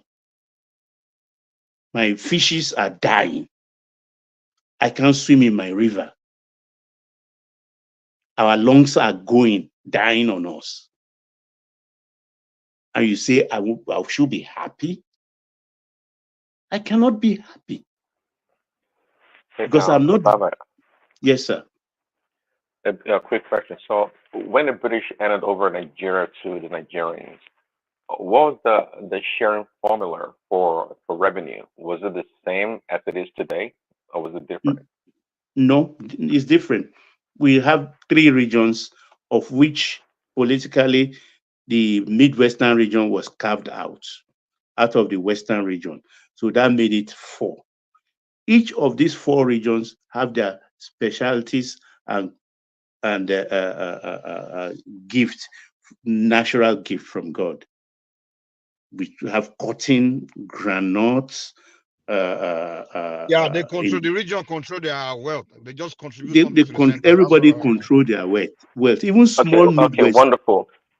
So another word, Prince Daddy, another word, like the state that have the oil today, they will own it, they will control it, they will just contribute to the center. That would how it would have been today. So okay, so then if we return back, if we return to exactly, if we return to that system, would you still buy into the idea of a Nigeria as a country? Good question. Willingly, Prince Daddy. Willingly, I will you have no reason to have any beef with Nigeria now. What's Nigeria done to you if Nigeria leave you alone to be yourself? You understand? When Nigeria is not robbing you, so what beef do you have with Nigeria? Prince Daddy, that system so worked that the Western region had surplus money and borrowing the center. So at the end of the day, just like most things, the British really, nobody wants to be under colonial rule or master. But at the end of the day, it appears that the British actually, they did okay. So the bastardization of Nigeria as it is today was in the hands of Nigerians themselves. Am I wrong? It was Nigeria that created the problem, not the No, British. it was Nigeria. It's we that created the problem. It was not Nigerians. It was not Nigerians that it was certain people that created the problem. Okay, we put it as who are the people? From Ghana or Togo? the people who are Nigerians now, they come from one part, but they are still Nigerians. You know, you don't see it's a Nigerian man, so we can't say exactly. So it's our greediness that brought us this, that has brought us to this point. It wasn't so much. So the British actually gave us a good system, and I heard also there used to be a shared formula. Prince Daddy, the British did not give us that system. It was a system that was fought for by. We came together and actually had constitutional conference. So it was a system that was advocated for by certain senior elder statement from different regions. Even at the time, the idea was that for them to be a clause in the constitution that should any region want to leave, they should be able to do so peacefully through a form of referendum.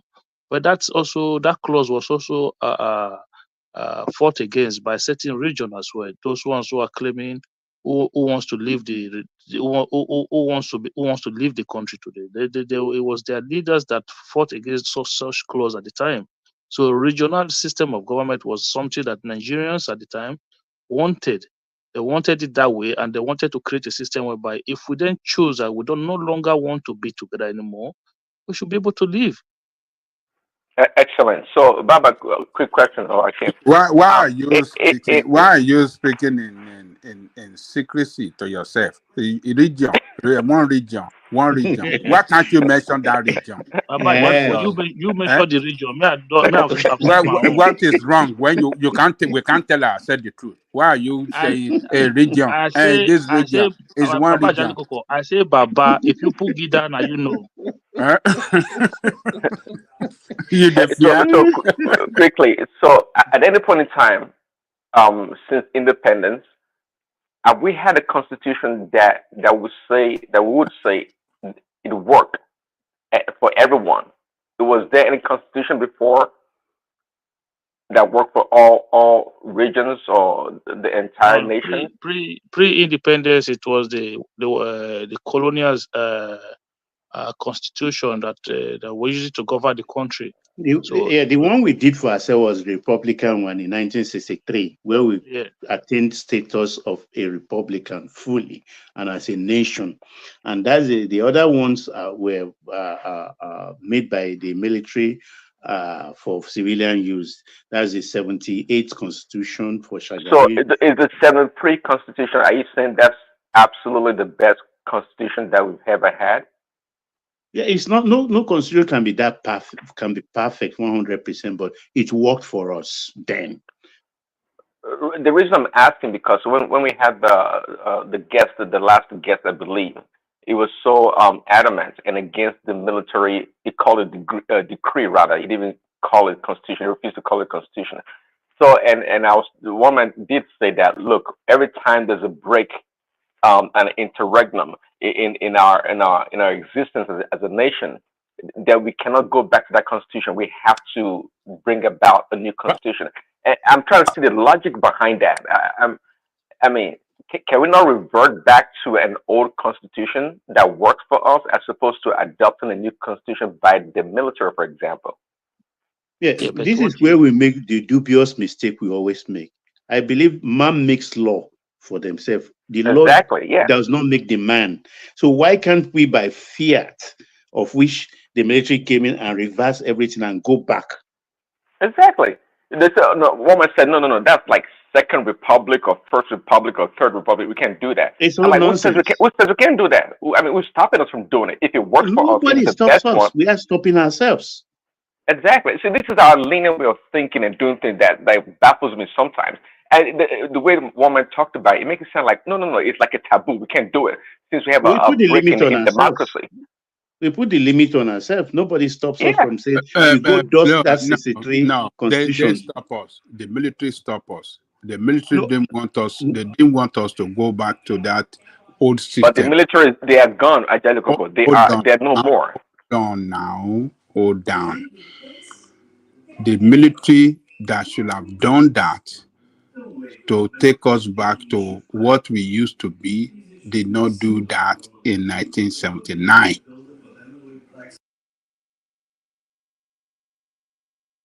But is it not the same constitution, the American type constitution they gave us in 79 is been what we've been copying and copying till date? So if we copy it, why can't we do away with it and copy 63? So that's what we are saying here, that we don't limits or restriction on ourselves. We are the one putting that burden on ourselves. Yeah, but look, what you need to understand is for us to be able to achieve that, we need another, I don't want it, but it's almost like you got to need another military government to come in and then bring that. No. I don't. Why? We are the National Assembly. What are they there for? Politically, it's impossible. But it will be difficult for them to come to a consensus. But who told you that? It will be very difficult. One region. Politically, it's impossible. Wait. Let's take. Change there. That every region we agree. Mike, one region we will look at it as something that won't favor them, and they will go. That's what you will say, but there is nothing that says it's a taboo for a motion to be tabled at the National Assembly. It's not a taboo. Who subject it to discussion, debate. It will be easier with a dictator. A military man, dictator, just no one to challenge a dictator now. He will just dictate and just make changes like Ironsi did, like they did in 1999. So when military, when they say, okay, this is what we want, no one can challenge them because no one wants to get shot. But with the democratic means, they will just debate it and fight it and argue it, and people will start protesting, and they will say, okay, let's end it. Kind of like this thing they did now, the one they did during the confab. Confab, exactly. We just end up with no one will implement it because the president will be scared to do it, to sign it, because he would also want to lose votes from other regions. So it will be Mike, did you listen to the last guest? Did you listen to the guy talk about the way he talked about the current constitution? And you right now you're saying that, okay, if you get the military in again, then they can make the change or changes. No, me, I don't want military. But No. We're just saying that the power to easily make these things the way they should be could only come from a military. It's not like we're advocating for there But to be a military I hear government. you, but if you know the guest I'm talking about, progressive. So I mean, somebody like that guest would never accept such a constitution when it's already damning the one we have right now.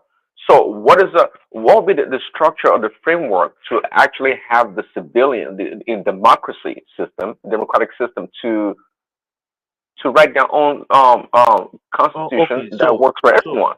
So this is what happened, right? We had that constitution whereby each region was called almost kind of a sub country on its own, whereby they have certain level of independence, whereby the central has very little powers at the time. Just the army, I think immigration, a certain level of government that was at the center. So a lot of other form of government, agriculture and everything, education policy was on the regional side. It was good at the time. That was what the people said. So what happened was that when the first military coup happened, right? So those people, because they felt at the time that they were more dominant in the military, in the army at the time, and they had more men in the civil service. So they thought if they dissolve such system and centralize power, it will greatly enrich their people. So, but what happened was there was a revolt, and that is why you see today we have a lot of Northerners. That was how the Northerners start enlisting high numbers into the military. So they have the upper hand now.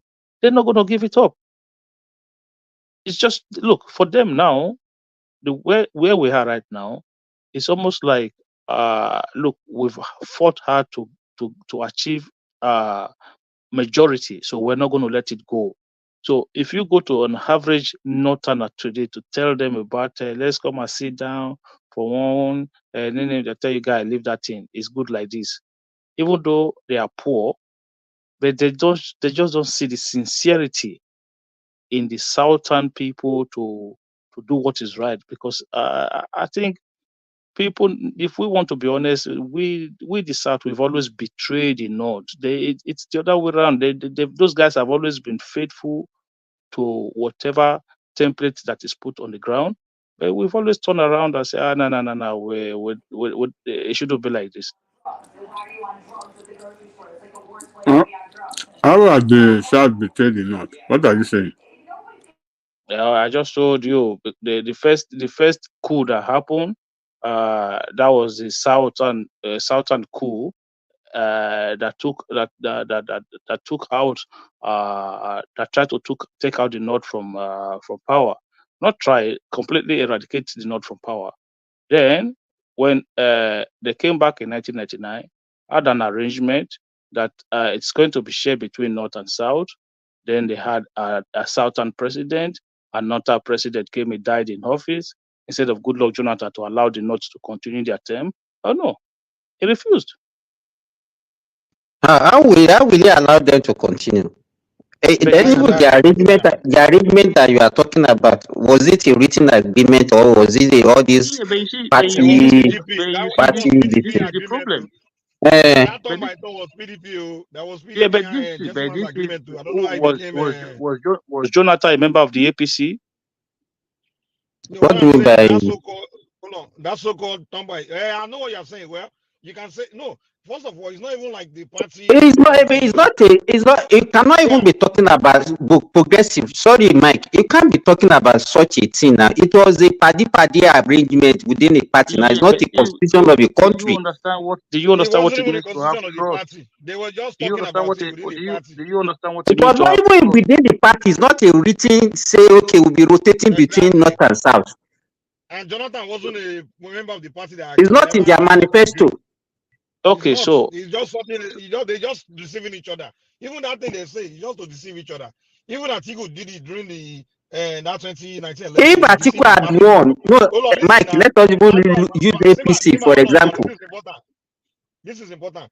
Even Atiku used it to trick everybody in our PDP during the 2019. Oh, let it be not to. Then after this, Warrior it will be South. And then guess what? He ran. He deceived them. Mm. So they just deceive each other without turn by turn. Trust me. Listen, When they listen. turn by turn, every election there will be a Satana when campaigning when to be president. when Buhari was leaving office, did the northern governors come out openly and say is the son of the South? The APC northern governors. He's only All of APC them. now.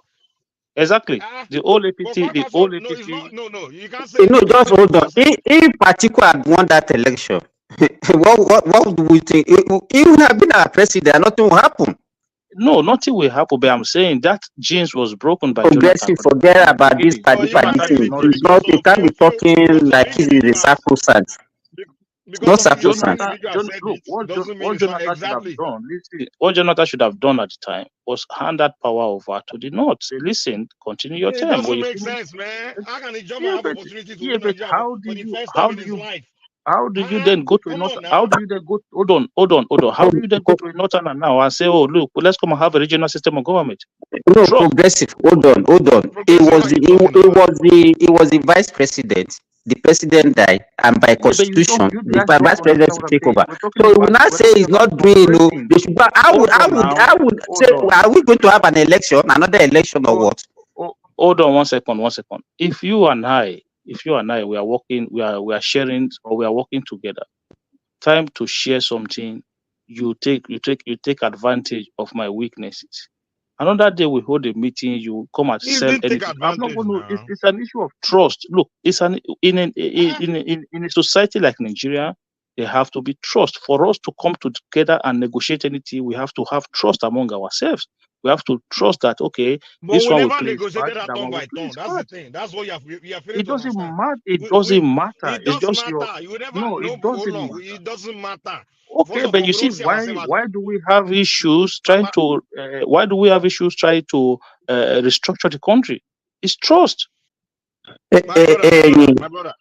You can okay. Simba, go ahead. Oh, me, I did not even. I just came here this morning to even ask Baba and Baba Jale Kuku a question. Because these regional things that we are talking about, it was so good. In fact, Nigeria that was the best time we had in Nigeria. But I could remember, though I was not alive then, though. But my dad used to tell me that was when Nigerians, even it was like Japa. Nigerians were just moving away from Nigerians, going to Ghana, going to Ivory Coast, and all those. Before that was what happened before independence now. Oh, before independence. Oh, okay. You understand? And it was that time that we are talking about the regional government. Nigerians were moving all over the West Africa country looking for better, greener pasture. No, Simba. No. It's not because home was hard. But Nigeria are traders mainly then. You find Congo region, all West Africa, Nigerians were there. They were not going there to look for jobs. They were traders and they entrenched themselves in that area. In terms of education, those who couldn't get space in the university that had to go abroad to gain admission. And none of them, nobody I can remember, stayed behind because our currency was better and we earn more money and there are employment opportunities waiting back home. So immediately, even most people I went to school, I do come home. Baba, was there employment opportunity for people? 3 weeks. Baba, sorry, was there employment opportunity for people in villages, in rural area? Or was it just cities? Was it just Lagos? No, opportunity was everywhere. The community always say we're enjoying. That time it was just people in the city. No, have you seen the son? People like our president's son, Mr. Olanipekun, and all the rest. They have tribal marks. They have Baba, what you are saying is against the law of how will I even say it? If Nigeria was so good and there was employment, the economy was booming, and Nigerians are not saying, no, we're entrepreneurial, we have to go and be going to Congo, go to Cote d'Ivoire, go to Ghana to go and be doing buying and selling. He doesn't, to me, he doesn't, because my father told me, and I knew the number of people he took to Ghana that time because of opportunity that they have in Ghana. The question me I have is, if Nigeria was so good back then, why was everybody always leaving villages to go to Lagos and Ibadan and all these cities to go and find job? No, that was not What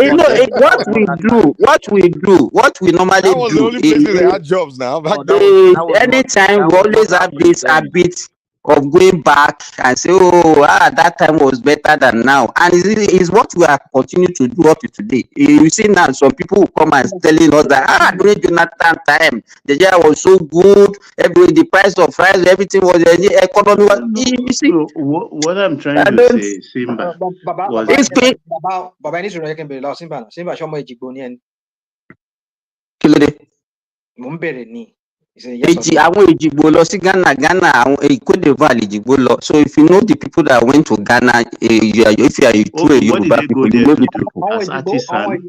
Àwọn Èjìgbò náà wà ní Ghana. No, Cote d'Ivoire, Èjìgbò wà, Igbo and Èjìgbò. They are predominant. Even if you get to Èjìgbò today, you can get a bus that go to Abidjan. Mo bèrè ṣé àwọn Èjìgbò ni ẹni ọkàn sọ pé wọ́n lọ sí Cote d'Ivoire. So I'm not from Èjìgbò. All right. You see, the people from my area at that time, people from my areas, they are predominantly, all of them went to Ghana. Did they go there as artists? I mean, to look for a job? No, they did not. They went. My father was a businessman then. In fact, he was dealing with diamond and gold. No one today was dealing with diamond and gold, and that was because they have those things. That was what he was dealing. He was selling diamond and gold. That was what was selling in Ghana at that time. That's what I'm saying here, Simba. Nigerians went to. We have Iya Saro, we have Iya Senegal. All these people are some of them go through the river Niger. I don't think people migrate when your country is rosy. You can't be saying that if your country is so rosy and then you not say you are not going. You are going for expedition. No, this is entrepreneurship. Simba, calm down. It's for entrepreneurial adventure. They go there to trade in the Congo, in Ghana, even Gabon. Even Gabon, the Igbos are very many in Gabon that time. The Igbos. And today they are established. But today, no one is going to Gabon and Ghana to look for jobs. Because they want to go and trade. Do the same thing, trade. It's the same thing. So no, I don't think anything changed, man. Nigeria still Japan. Okay, let me put it again, Simba. When Ghanaians came to Nigeria, what were they doing?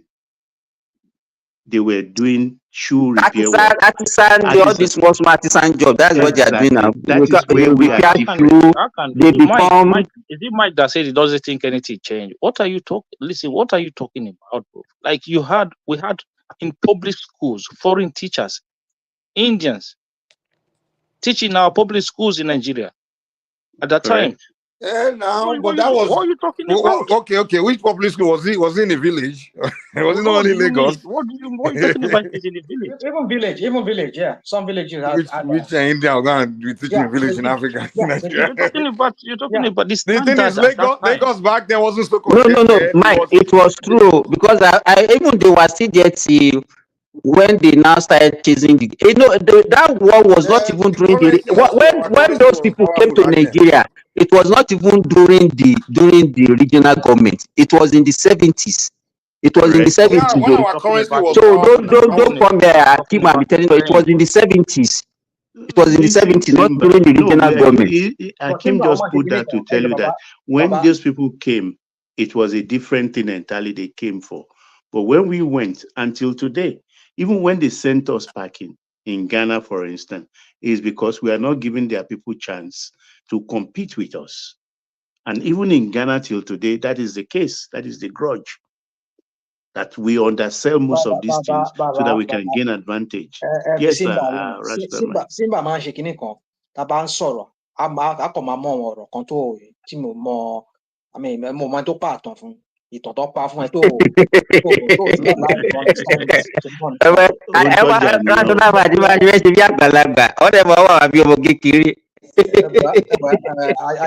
alára kékeré a máa ronú bí èwe I'm also reading about it. So so point is just my point is that sometimes come here I mean like come on. We're not saying that Nigeria was better those years by the standard, but if you look back, it's better than what we have today. That's what we're saying. We're not saying it's best. Rational mind is far. It was far better than what we have. It far. Why are we looking at Obasanjo's time and saying Obasanjo did very well than any other president that came after him? It was because things were not as bad. Even though things were bad, we had. Rational mind, sorry. What the question we should be asking ourselves? Then why are we retrogressing? That is the question. We should not be looking because it's just like comparing two bad time and say, okay, this one bad time is better than the other. It's not too bad time. Okay, look, this is how I always categorize Nigeria, right? So when you see people who did not go through the military times, right? They will tell you Nigeria is the worst. It's the worst it's ever been now. Then people who also witness that early years of the good Nigeria will tell you, oh, this is the time. So people have different perspectives.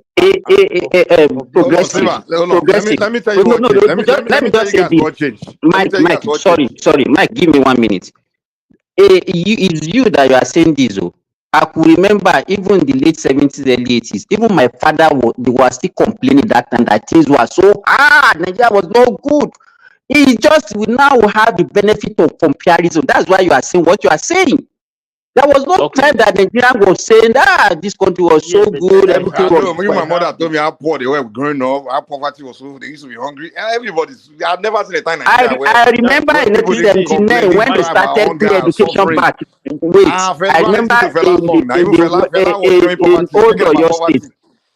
Fela was thinking about poverty during his time. And when was this? In the old Oyo State that time, when Bola came in 1979 and started free education, come and see how people are going back to school. So that means even that time, it was so hard for people to go to school. Even I don't know how much they pay, but they were not even in school. A majority were not even in school. Yeah, but this is what I'm trying to explain to you. That these things happens in phases, right? You don't forget, we're talking about from independence to the first coup, right? It was a very short time. So you go from there, you have some legacy projects that carried over from that time forward a little bit, push the country ahead. But you see, from 1979 up to 1999, it was a disaster, a total shithole. The country was, for me, I agree with that. I think this period now, it was even better than that time. That was, you see, that from 79 to 1999 was I witnessed all the roads, everything just damaging, just destroying. It was everything. Like the bad roads in Nigeria today is as a result of that 36 years of military neglect. I think that is the gap. That was the gap. That was the gap. Plus the 8 years of Obasanjo, like the roads in Nigeria was just abandoned. The gap with which the country regressed so badly. The military only focus on the capital city where they were staying. That's it. Those guys have no business government. They have no like business governing, or they were not even there to govern. They were just there to enjoy. That's why they were doing coup after coup, because we go take over. They were just there to enjoy themselves. No, they were they only took care of where they want to live, which was they built Abuja for themselves. Mike, I remember that time, right? Growing up, my mom used to own a restaurant somewhere in Benin. I said, these people will start tying road in rainy season. They will put quota on that road. In the evening, rain will fall and wash everything away. And that's it. The road is done already. Lagos was by the time they left, Lagos was gone. All the roads were gone, man.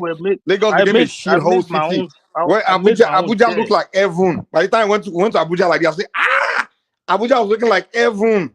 Like Lagos was gone. It just they were not even renovating schools. They were not renovating anything. They were not. What they would do is they would appoint one guy named Usman something from one way no go school. He could be the governor of Lagos or governor of Benin.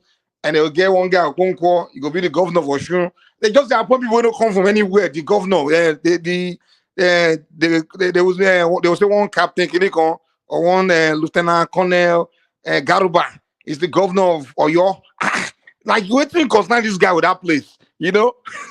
That's how the military were doing it. And then, like, now put all the top main officers, the real people ruling, all of them going to stay capital city.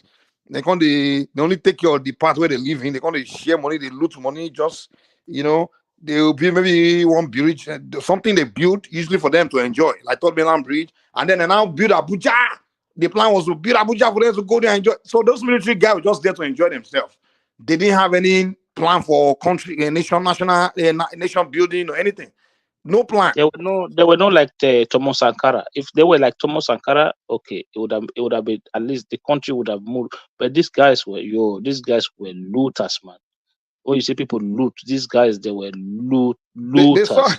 Do you know when I almost joined the Nigerian Army, my mama wanted me to join, and then I was saying some kids like that, you know, the children of soldiers now.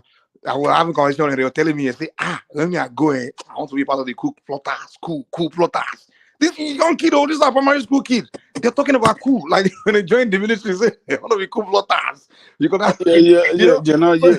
guys are not sincere with what everybody want to Nigeria, that military that time, everybody look they here for cool. Really, we can't take over just so it can be rich, you know.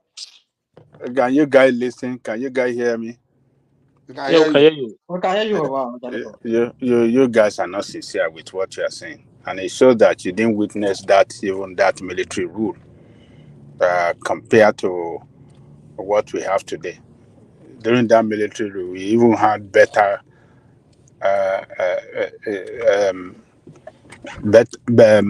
we had good governance, better than what we have today.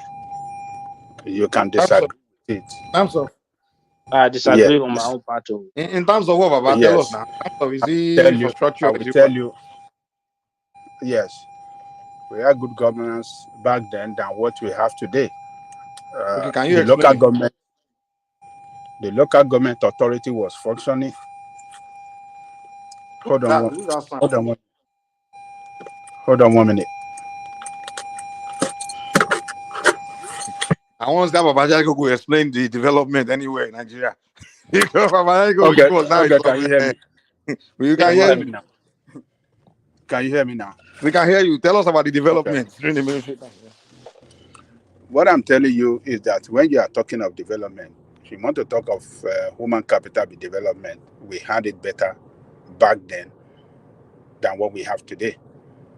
The investment. So people went to school, is that what you mean? Hold on now. Do you want to listen? Hold on. If you want to talk about investment on education, under the military, they invested heavily on education than what we have today. Under the military, they invested more on healthcare than what we have today. Under the military, they invested even on the road construction infrastructure better than what we have today. So, and the local government. So what happened to the roads now? Let me now. You got me. What you're telling us is kind of You will continue. I just want to ask you a question. Did you go to school under the military government? Did you went to school in Nigeria under the military government? Yes. Okay. Yes. They invested heavily on education better than what we look. Let me tell you this. In the 70s, the medical student at Lagos University Teaching Hospital, they eat free at their canteen. They don't pay for nothing. Free meal. Good meal, not just meal. Let's focus on the 90s. Everything. 80s and 90s. Go and look. Hold on. Go and look at loot in the 70s and the 80s and compare the infrastructure, the facility, the equipment. What they had back then was of international standard than what we have today. What are you guys talking about? Okay, Baba, hold on. Or do you want to talk about wait. the one in Baba, wait. Don't forget the population Let me was say this. low then. Baba, the infrastructure even bill. other than Let where population was Ajali low, we are finish talking now. about the way it functions. Let Ajali Koko finish. The way it functions. It functions at its excellence than what we have today. Okay, Baba Ajali Okay, Koko. wait. Give me 1 second. The professors, the doctors, just 1 second. Everybody were well committed to that because government, invested heavily in Baba that Charlie sector. Coco, let me say this quick. The infrastructure we had in the 60s, 70s, that was still looking good, were infrastructure that was built by the British pre-independence and before the military later took over. So they don't destroy it just in that short time. They were still looking good. So they gradually just destroying. What we are saying, you can't tell us that in the beginning when they took over a mansion, and you want to tell us because the mansion looked good when they first took over, it means things were good because when they took over. No, you talk about how the mansion started looking with time. So what we are saying is that that infrastructure you saw in the 70s was something that was built by either the pre-military government and the colonial government.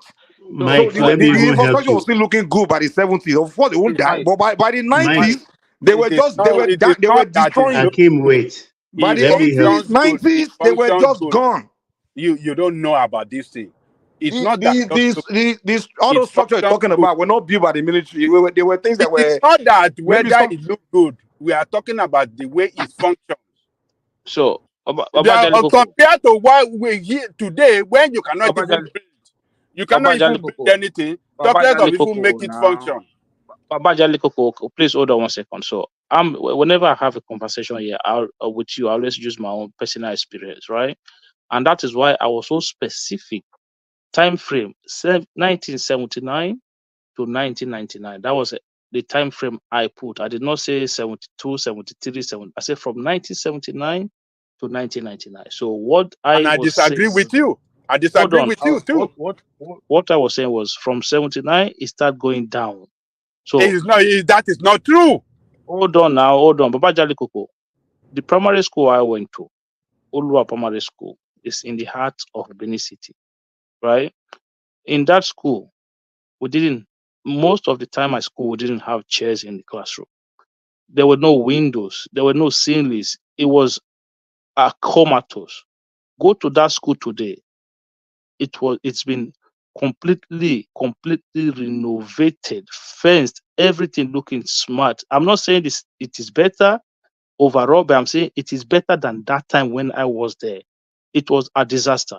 My secondary school. When I go to Nigeria today, the schools are looking better than when I was there. I attended a grammar school, right, in Benin. It's still in the heart of Benin City, Ewosa Grammar School. 20 minutes walk from my primary school.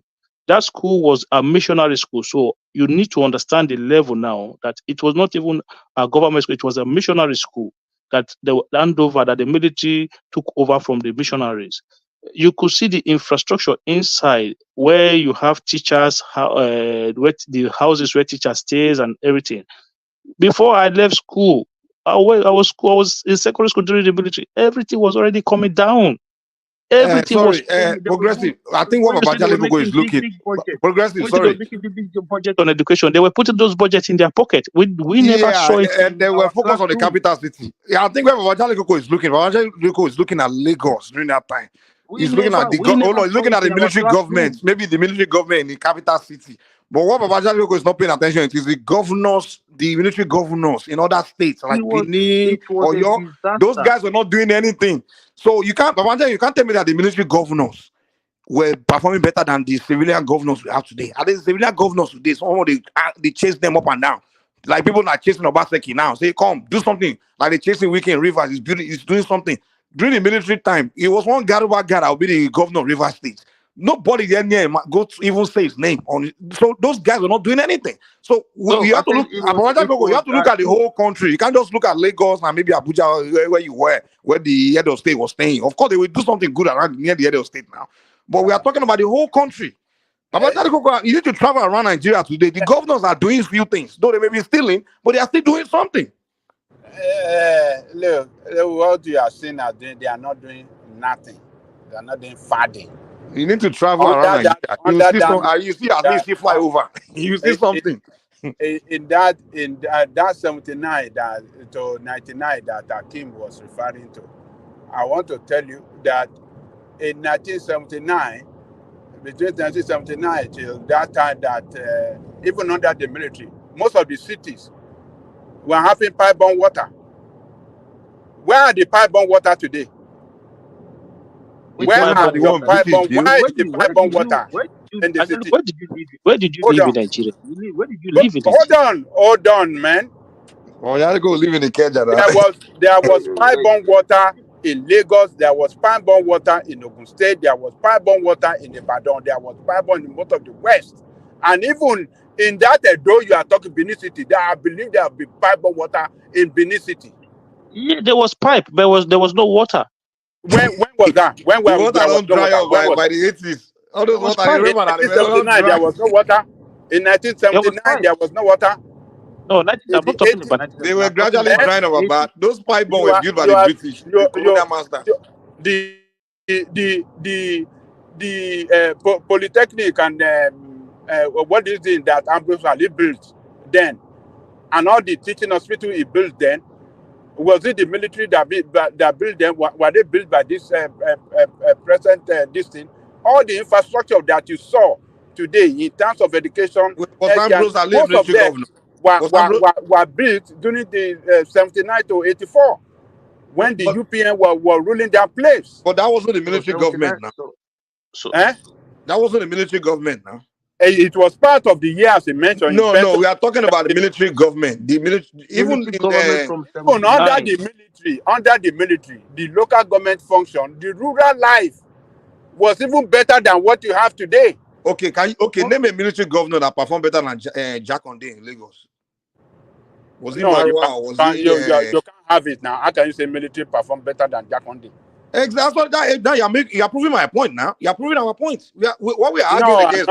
I'm not pulling your point. We are telling that the military government, they destroy everything. That's what we are. They didn't perform. That's what we are telling you. You're arguing against us. But that is the say totally that. Oh, that is not true. You can't say totally they didn't perform. They did the little they can do. But what I'm comparing between what they did and what these civilian governors were doing, they did better than the civilian. They didn't do better. No. Hold on. One funny aspect. Let me remind you one funny aspect. Do you know until Jack Ondeh came? Yeah. They were still carrying shit for head, even in central Lagos. Like Barak. Owó gbẹ́kìrún bàbá. Oh my God, like Bepo. I know them. Owó gbẹ́kìrún. Ó ní bàbá kan. Ó bàbá yẹn bá wọlé kó gbà yẹn. Owó gbẹ́kìrún lọ pé. Ẹ tó kọ sí mọ́tò ẹ̀ owó gbẹ́kìrún shit money dey smell. Company tí mo ní jẹ́ gbà ẹ́ lọ́ máa ń fìnáǹsì àwọn fẹ́ẹ̀kù tó fi. Wọ́n lówó burúkú o. Owó burúkú bẹ́ẹ̀ lọ́wọ́ bàbá yẹn. Owó burúkú owó gbẹ kò forúkọ ẹ̀ bọ́. Owó gbẹ́kìrún lọ pé lọ́wọ́ máa kí owó gbẹ́kìrún bàbá lóde máa kí. Jack Ondeh stopped it. Jack Ondeh stopped it. Yeah. So we yes, the military, yeah, they did some bad things, but you know, they did a lot of bad things. They did worse. They did worse. No, these your governors did the worst. That the governors are doing something. I'm telling you, they are not doing their best, but they are at least doing one or two things. No, look. If you some of them, who can any state government that does not allow local government to function, it's a bad government. The bad state government. What we are talking about is in terms of infrastructure. Okay, which military governor can you compare to Sanwo-Olu and Ambode and Wike and maybe do some of them you know that haven't traveled through the north well? Look, how many years did the military governor spend? How many years? 36 years. How many years did they spend? 30-something years. These people that have been there for 25 years. So 25 as well as 36. No. What do you mean by 36? If you count from Buhari, Mobalaji Johnson, he did well in Lagos. If you count from Buhari, was it 85 or 84 or 85 all the way to 99? That's around 15 years or so.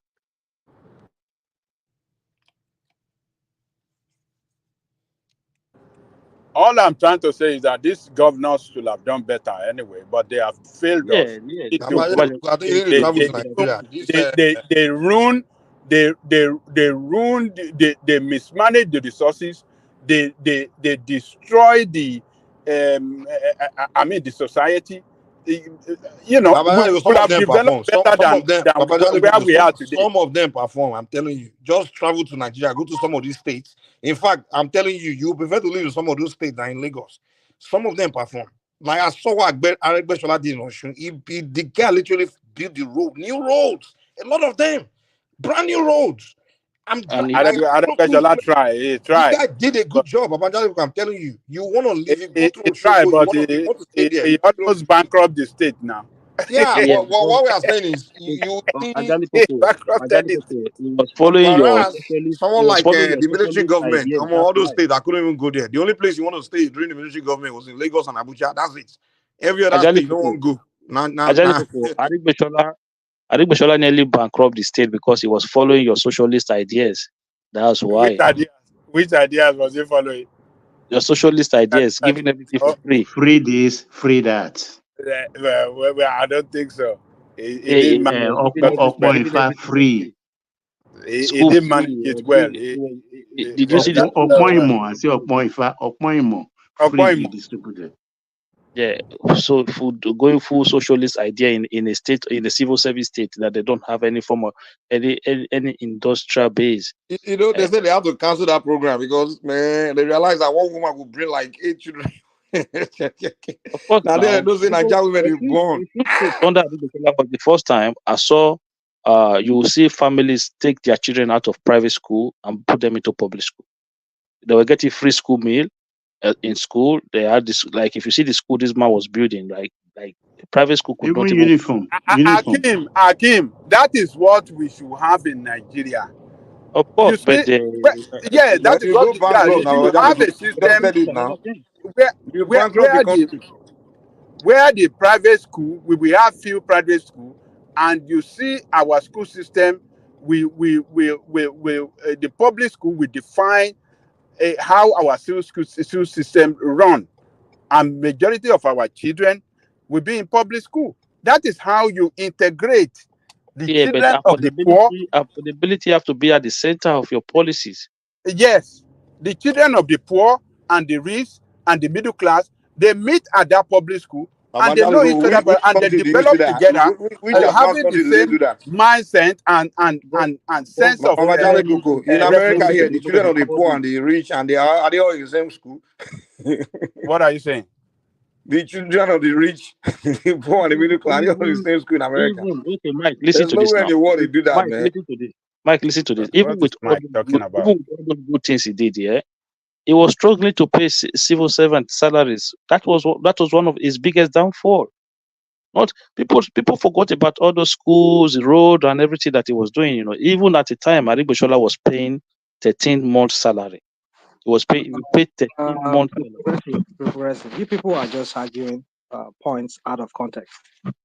Aregbesola and APC in Osun State, they looted heavily. Stop that nonsense. Hold on. They looted heavily. They did. Do you even know who Aregbesola is? Do you even know who he is? I beg you, for spare me that. Who is he? Who is Aregbesola? You tell me. Who's Aregbesola? No, you go ahead. I don't know. No, they looted. It was a template of Lagos they used. Oh, come on. Now, what do you mean? Come on. If you don't know the story, say you don't know the story. Okay, tell us. Okay, I will tell you. What made them remove Ambode? Was Agbajola not part of those people? Hold now. on. Now. Okay, can I land? So Yeah, my go point ahead. my point is this: is that it is chop by chop. They will give an impression of doing something. It is tokenism they were doing, but the underlying thing is they were looting the money. So not because they were doing any social program to the benefit of the common persons. No, that's not what it is. It's just they will just give you an impression of doing something, but underneath it, they are giving out millions of naira for those contracts. Well, looting or no looting, I saw a lot of massive development in Osun State, and I was very impressed by the guy, man. Okay, I mean, rational mind. Rational mind. Can you name a governor? The point is that. Can you name a governor in your own opinion that you think that's done good? You know, you even say something that you cannot substantiate. You just accuse somebody of stealing money. Do you have evidence of what you are talking about? Rational mind. Continue asking me for evidence. Continue asking me for evidence. So are you telling me that all that debt that the Osun State had is tantamount to what the project that he did? Hold on now. There was massive project, a lot of roads. Can you name a state now that I'm asking you a question. Can you name a state in your own opinion that you think have done good, that the governor have done? Just what about? Yeah, I'm not here for this. What about? It's you that you are even doing what about now? Because you just came here now and say somebody looted because he was doing a program. He used it to loot. He looted, yeah. He looted. It was but it's very easy to make accusation now. Anybody can even accuse you now. What you are doing is very easy to do. You can accuse anybody based on you don't have any fact, you don't have any evidence. You are just talking. Accuse me, and I go open book for you. Accuse me and I open book for you. You see, the point is that you like to read people. You still haven't told us. You say they use Lagos template. That is what does that even mean? The Lagos template of what does that mean? Share the money. Share the money. That's the Lagos template. Share the money. What I saw was Lagos template of development. Or what? Are we having a serious conversation? What development do you see in Osun State? I thought massive. Maybe need to go there and drive through. You keep saying massive. What is this massive you're talking about? Maybe a lot of you guys need to leave the diaspora and just go home and instead of sitting in the diaspora. You can see the way rational mind. He did not witness it too. He has not been to Osun. He didn't. Were you there? I'm not to Osun State.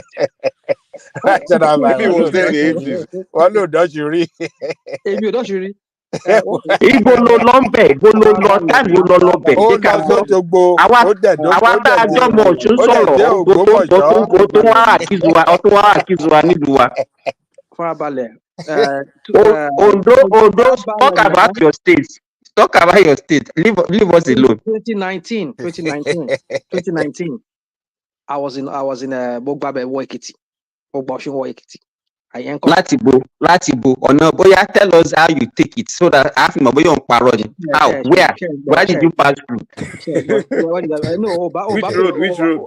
Which road? Wàá bèrè receipt lọ́wọ́. Which road? Google the road. Yeah. Should lead you to Ekiti State now. Look, rational mind. If you want to have a proper conversation, like we have a proper conversation, like all this propaganda in window. No. It's not propaganda. You guys cannot defend Adegbetola that they steal money now. What are you guys talking about? What are you presenting? Nobody is defending. We are not saying they do something. No. If you bring document, then yes. Is there any government that doesn't steal? Even the so-called Awolowo Zik that we are talking about, they stole. You see this. So what are we talking about? You see this guy called Simba. This what about? It's you that do what about now. Who is doing what about? It's you. You said it was Lagos template. What does that mean? Share the money. You see. Continue asking me share the money. Go Lagos. Go and ask how did they deal with Lagos. How did they run Lagos? They will tell you how did they run Lagos. You see okay, hold on. Why did Oyetola says what he said when he was doing what's it called? They were having that debate. Why did he say that he met a lot of debt on ground? Of course, the state was owing money. Have you listened to what we were saying? Money? Was it tantamount? Does it equal what the project that this guy said it did? Did you listen to what we are saying? How do you measure that? That's a point more, whatever crap he was talking. Did you listen to what we have been saying? I wasn't there. I was because I was sleeping. Okay, I wasn't. so I I'm going to wasn't. explain to you again. I'm going to explain to you. Adik Bishola was building. Adik Bishola built primary schools Oh, come that on. were better than secondary school in some states. Come on. Say me that thing. Say me that. I mean, you know what they call tokenism? Have you heard that word tokenism? Do small things. Show say you do work, but the overall picture of the money that was budgeted out for those things, is it equal to those things that they said they did? That's the question. Okay, okay, you carry on. He did it in only the capital, not across all the local government. No. Baba Janikoko. No. It was even in my village. It cut across all of the villages, man. I went to the villages. Even in my primary school. Just hold on. My primary school, which used to be all those small classrooms that we used to have, was converted to a 2-story building. In fact, when I went there to collect my certificate, I couldn't even recognize my primary school again. So what are you? They don't let us bring politics into all these things. But the point that Rational Mind is making is that it is not. How did you measure that, Baba Janikoko? What is it? That is good. That is good. How did you measure it? No, that is good. But what the point that Rational Mind is making? Before I started, let me land now. I did not even support Adik Bishola. I was saying that he was pursuing a socialist policy. Yeah, and that is where Rational Mind is tackling you. Rational Mind is saying that it's not the socialist system that bankrupted the state, but mismanagement of the resources. Yes. The state, what do they produce in Peter Obi that did well in Anambra. It's only Peter Obi that did well in Anambra. It was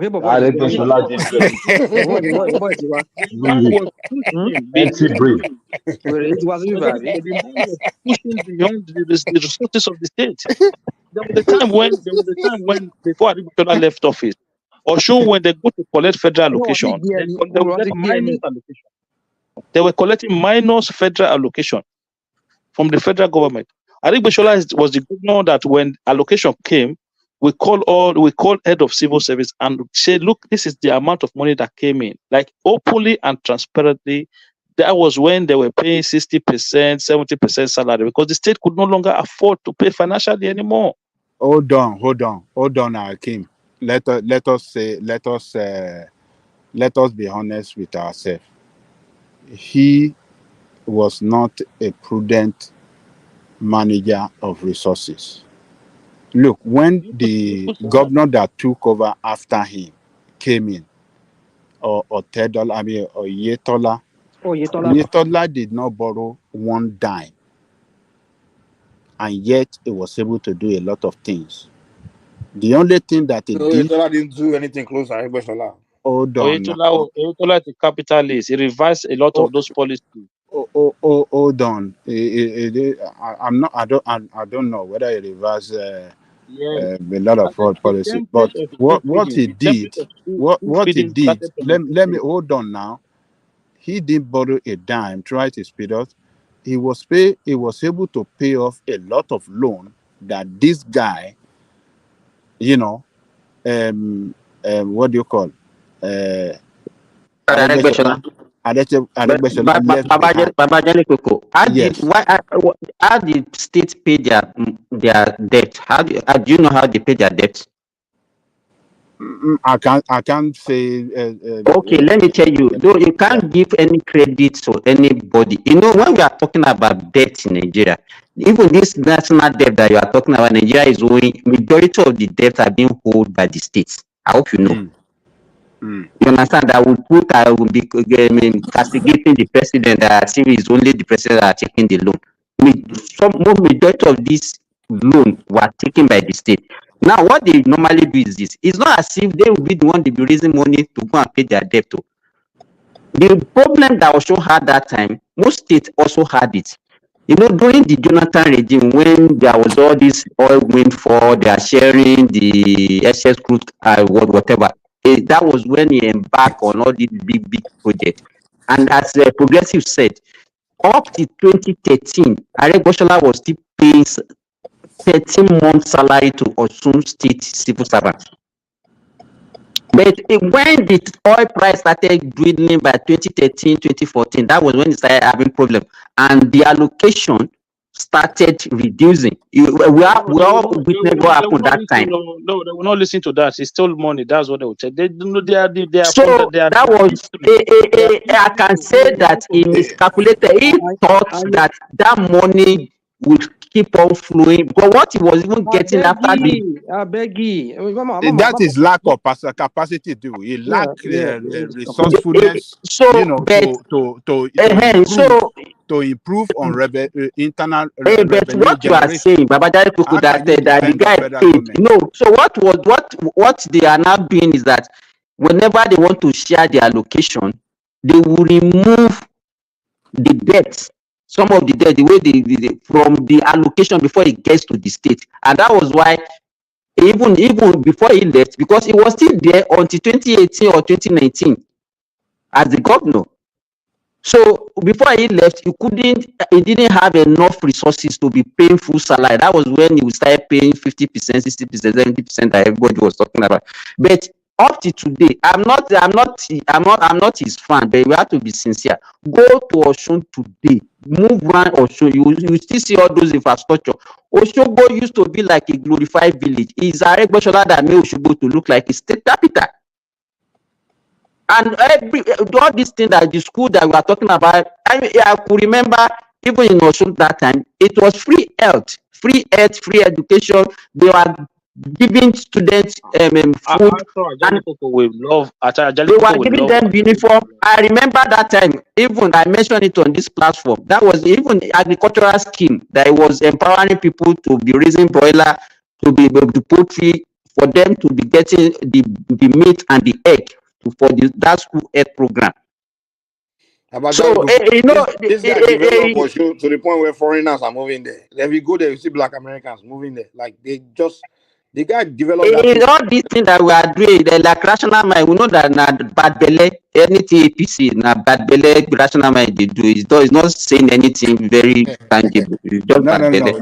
Look, we have to look at it this way. Look, Want to talk about rational mind, want to talk about Peter Obi and Tinubu. That's where it's going. Empty brain, rational mind. He went to Baba Eko my poke rational mind. He went to borrow so much, and he lacked the foresight that look, this revenue, this allocation from the federal is not fixed. It's not fixed. It can go up, it can come down. So, and he failed. And he failed to develop revenue generation base in a state that can sustain that state in times of crisis. That's a bad leadership. And you went to borrow so much, you pump it into gigantic project. So if not for Buhari that came to the rescue during the time of COVID and some other useless states too, the state will have been that state will have collapsed totally. Babajare Koko, it was not peculiar to Aregbesola. What you are saying, you know, and you just said it now. You remember even when Buhari came in by 20, and it was not even, it's a national disaster. You remember that time, even Okonjo Iweala was saying it. Even federal government, Babajare Koko, even federal government were borrowing money to pay salary. Federal government, they were borrowing money to pay salary. Yes, you are right. Yes, it was worse in Osun. So we cannot just isolate somebody and say, okay, no. In fact, that was when we started hearing bailout. You remember that time, 2016, 2017. Why has to be giving them money to be able to offset their backlog? Some states could not even pay salary at all. Look, Baba Ajali Koko. So why are we now isolating him as if he was the only one? No, we are not isolating. What I'm saying is that he borrowed more than he can pay on his own. Yeah, Ajali Koko, see 1 second, right? He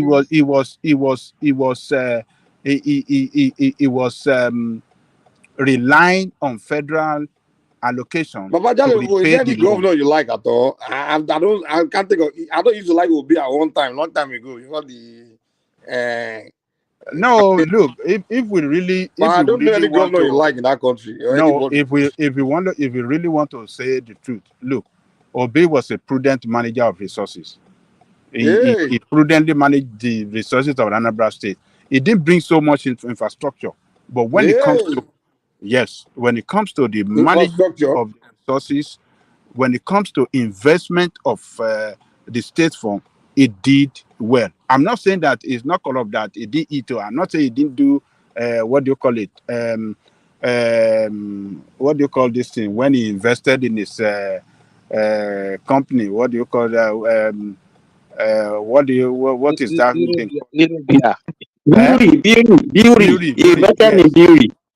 Beauty. I'm not saying that he didn't do some corrupt practices, but what I'm saying, if you look at what he did in terms of saving, managing of the resources of the state, investment of their fund for to yield more revenue for the state, I mean, he did well. So the facts are there, but so but the only problem we have with some of his facts is that they're trying to describe him as a saint. More revenue to the states, and he couldn't grow the IGR of the states.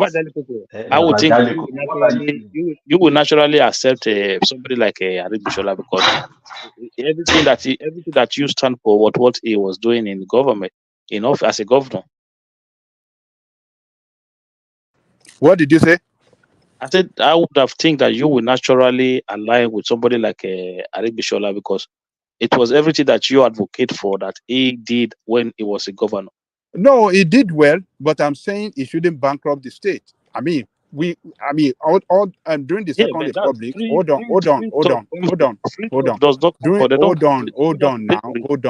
Hold on. During the Second Republic, it was purely socialist system that we operated in the West, the entire West, including the Bender state. Then free education, free healthcare, housing. Housing projects, in their thousands. Yet the state were not bankrupt. So, but what I'm saying is and that is where rational mind is right. That it wasn't the socialist system that bankrupted, but because he mismanaged the fund too, he stole some money heavily. Rational might say they looted heavily. That's why they were in mess. No, that was not what happened. They got caught up with the dwindling oil revenue because they borrowed a lot of money to carry out a lot of those capital projects. So what these people were doing, what you need to understand in Babajaliko is this: it's like you have a job today, right? Okay, so you've calculated that in this my job I earn certain amount. By the time I pay my bill, pay my this, I still have enough money to do this. So you go and borrow money and say, okay, what's come to us and pay maybe so percentage out of my salary every month. So you've already borrowed against your salary. So you use that money to go and build a house or do something or do whatever you want to do. All of a sudden, you don't have a job anymore, or your income goes down drastically.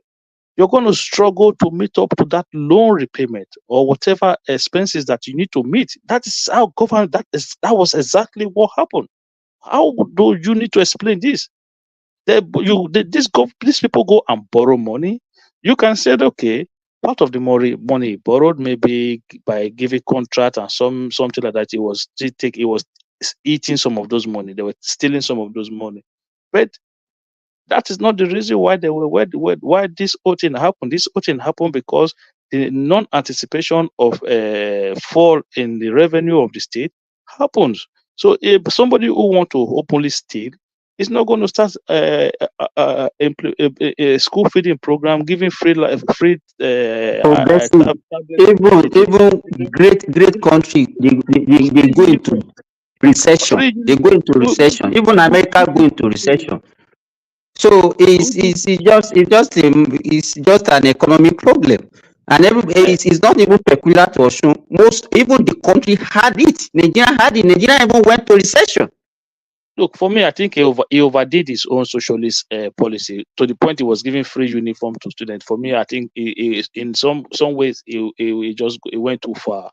And I think that was, what he did was good, but he could have reduced it to a certain limit and used those funds to cover up all those unforeseen circumstances. And I think that was where he got it wrong. He went overdrive with his own socialist idea.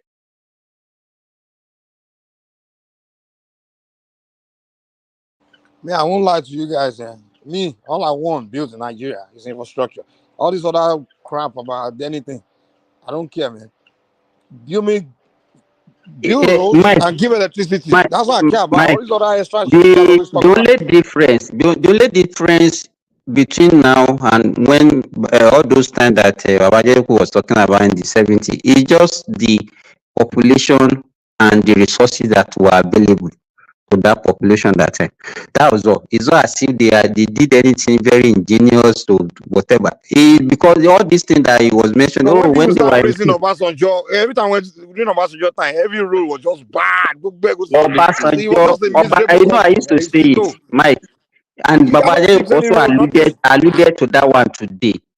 Obasanjo, if not because he was a toothless head of state between 1876 and 1879, he had all the opportunity, the so-called regional government that they were talking about. And Babaje alluded to it, that when he was about to hand over to civilian government, that was when he's supposed to revert back to that regional government, if he was really a patriot. But he didn't do so because he was just there like a figurehead. He was a figurehead head of state. Danjuma and Yaradua, they were the one ruling during that period. They just put him there. This guy, what Muritala wanted to do when he took over from Gowon was to hand over to a civilian government. So do our bidding, and that was what he did. Not Simba, you're just looking for a way to attack Obasanjo. He's just looking for opportunity. Oh, opportunity come! I have to go after Obasanjo. Look, you see, Baba Jali Koko, you see, No, actually, what Simba will say, you see, I was saying it earlier.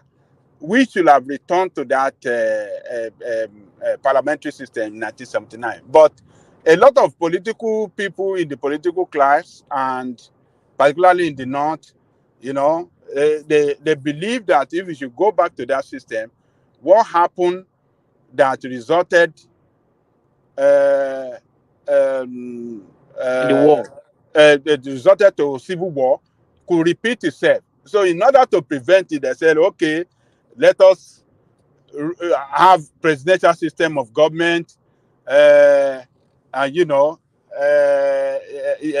create different state, federal government, where all of us we look up to federal government and stuff like that. So Baba Jeko, who was the president, American president that time? I couldn't remember his name. He was the friend. He was the friend of Carter now. It was Jimmy Carter now. So that was why he brought the American distance to us, Jerry. Because of Carter. He was his friend. No. Look, okay. Let's be honest about ourselves and still try to see from the area of these people. Look, so these people, you can complain about the system for as much as you want, right?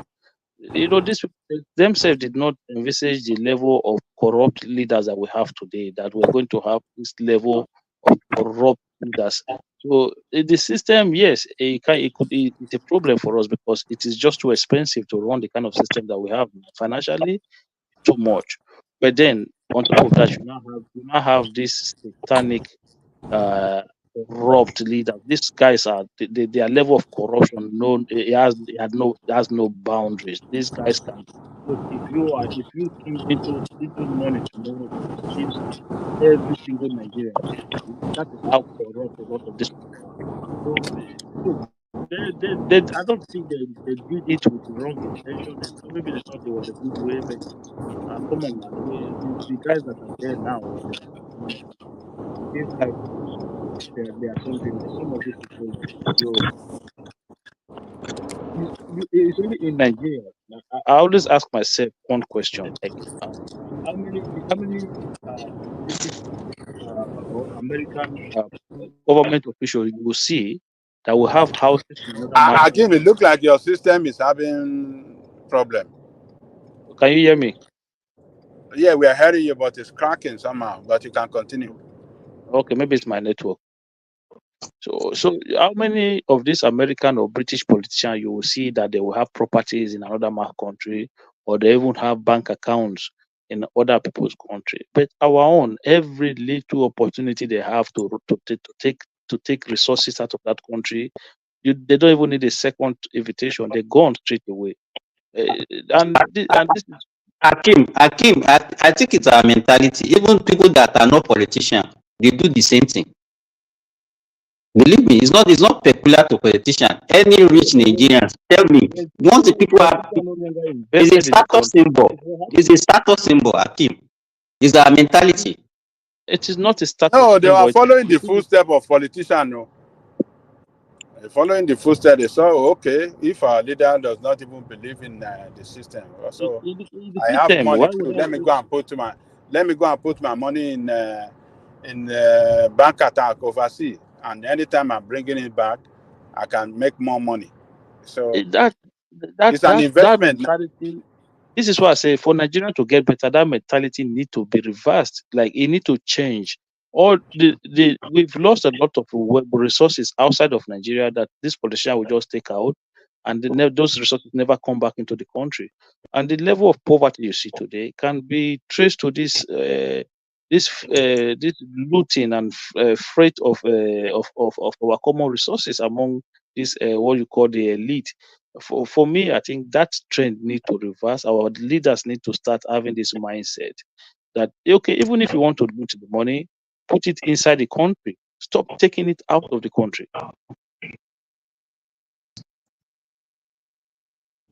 You know, the only way you can have something like that is to have the institution have to be stronger than the man. Meaning the institution will be stronger than every person. So if someone violate the institution can punish that person. Yeah, like place like America, for example, like the institution is stronger than every man. If they can indict the president, indict governors, children, the institution is too strong. But in Nigeria, the men are stronger than the institution, man. Like even a common governor is stronger than the institution. They'll prosecute. We find a governor, indict the governor, but then it will call this couple of people, and next thing they will squash it. They will, so the institution is too weak. The men are stronger than the institution. That's the problem of Nigeria. Yeah. Mike, the problem with Nigeria, everybody has a price. Do you understand? And that's why the institution is not working. People who head those institutions, people who work in those institutions, they are not there for the benefit of anybody. They are just there for the benefit of themselves. People join those institutions for what they are going to get. It's not what they are going to offer. That's it. You see people joining custom because of corruption and because they collect money from smugglers. People joining police because of what they're collecting from people, through safety and other things.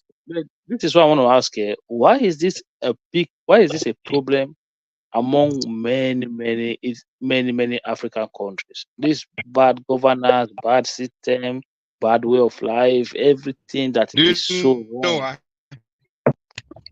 If you don't create something, you won't value it, and you won't really know what to do with it. So if something is not something you created or it doesn't belong to you, you just use it.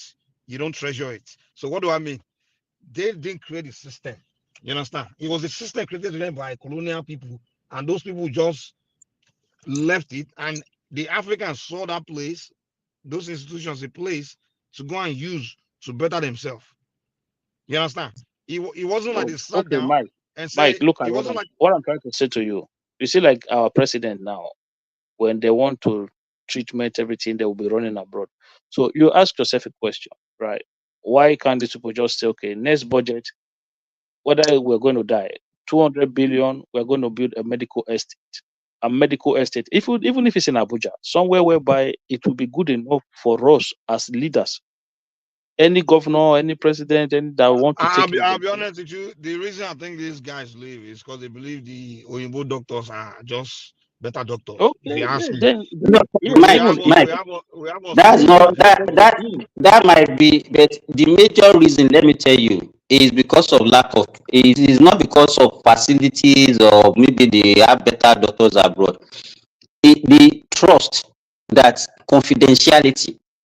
You understand? exactly You want to confidentiality. tell me that if Tinubu's doctor is one Nigerian doctor, everything will have been leaked. Yeah, you will Everything leak. about You it will go and have tell, been leaked. yeah, yeah, okay, you go and tell his okay. friends. So You hold go and on, tell, you go hold home and on, say, I treated the president, and this is hold what's wrong on. with it, and If that one will Tinubu, share it. if He will Tinubu, sell it. He will sell the copy. He will sell the document. hold on now, hold on. So did Oshibajo not did it not have a knee surgery in Nigeria not long ago? But you can't compare knee surgery with your whole body. Yeah, I but mean, did he not have a surgery? Did he not have a surgery in Nigeria? Okay, Akim, what does that one tell you? It's not as if we don't have the technical know-how. You understand? Yeah, but why did they not leak all the What they information are out? doing for him in France or wherever he's going, he can get it in Nigeria. He can Yeah, even but move everything hold that they on are now, doing for hold him. on. Hold on. Before Tinubu became president, before he even became president, he also had a knee because he said it with his mouth. He had a knee replacement, but he did his own abroad. But Oshibajo did his own while he was a city president. Another one you need to also understand. A lot of these ones that are rich before they came, they already had their own personal doctors. You understand? You know, like it's not like Tinubu probably already had his. He always go to France. I don't know why. I think he had a home in France. He already has a personal doctor there, so he kind of like just follow up with his personal doctor. I think that's what it is. To be honest, because your personal doctor always keep your record. They know your medical record. You keep following up with them every year. If you have your primary uh, care doctor, you follow up every year. They keep your record. They know your body. You're using the same doctor for years. And people always recommend that you keep the same doctor for a while because the doctor has been following your body for so long. So a new doctor won't know what your body was like 5 years ago. You understand?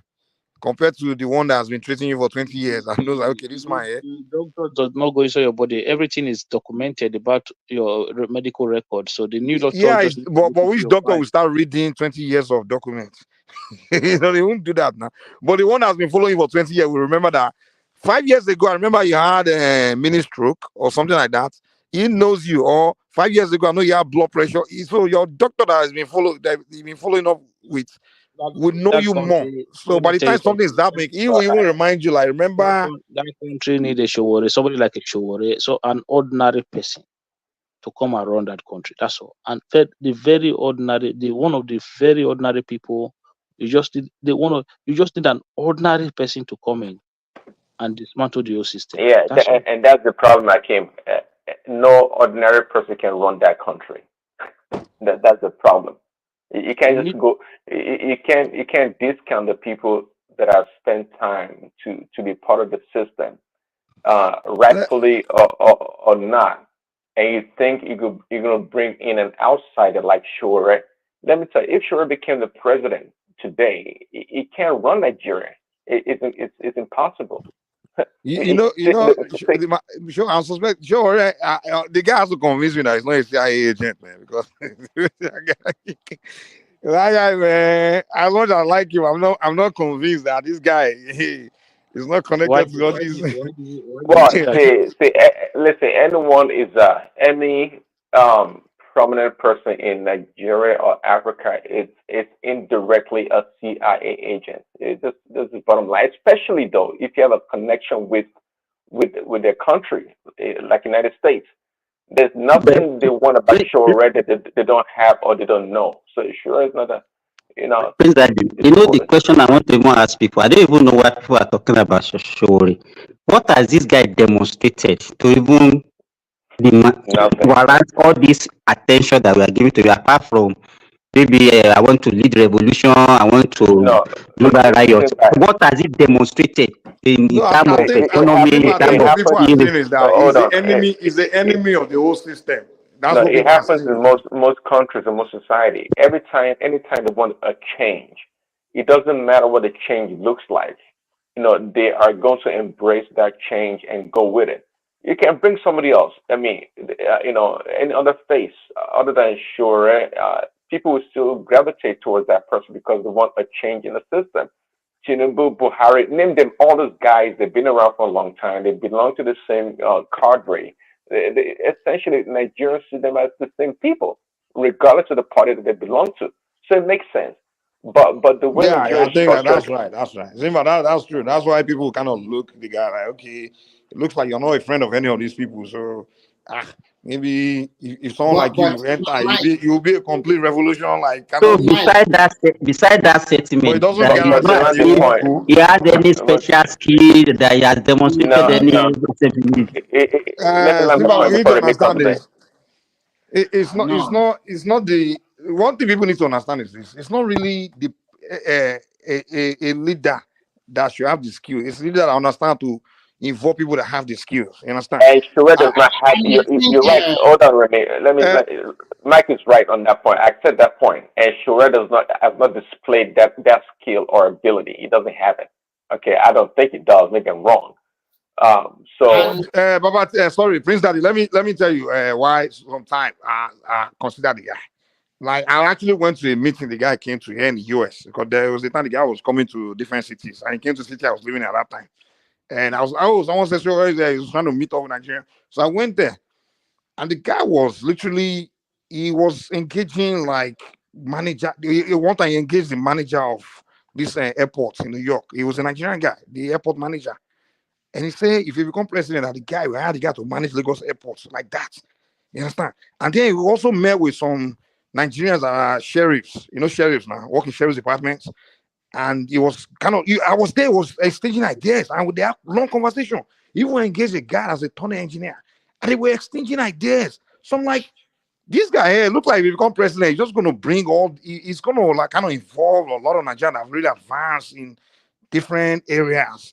And when I go to Nigeria, one of the problems I see is the people they are managing things like they hire to, like if you go to Lagos airport, it's just the area is so disorganized, and I'm like, dude, who's managing this place? That kind of those basic things.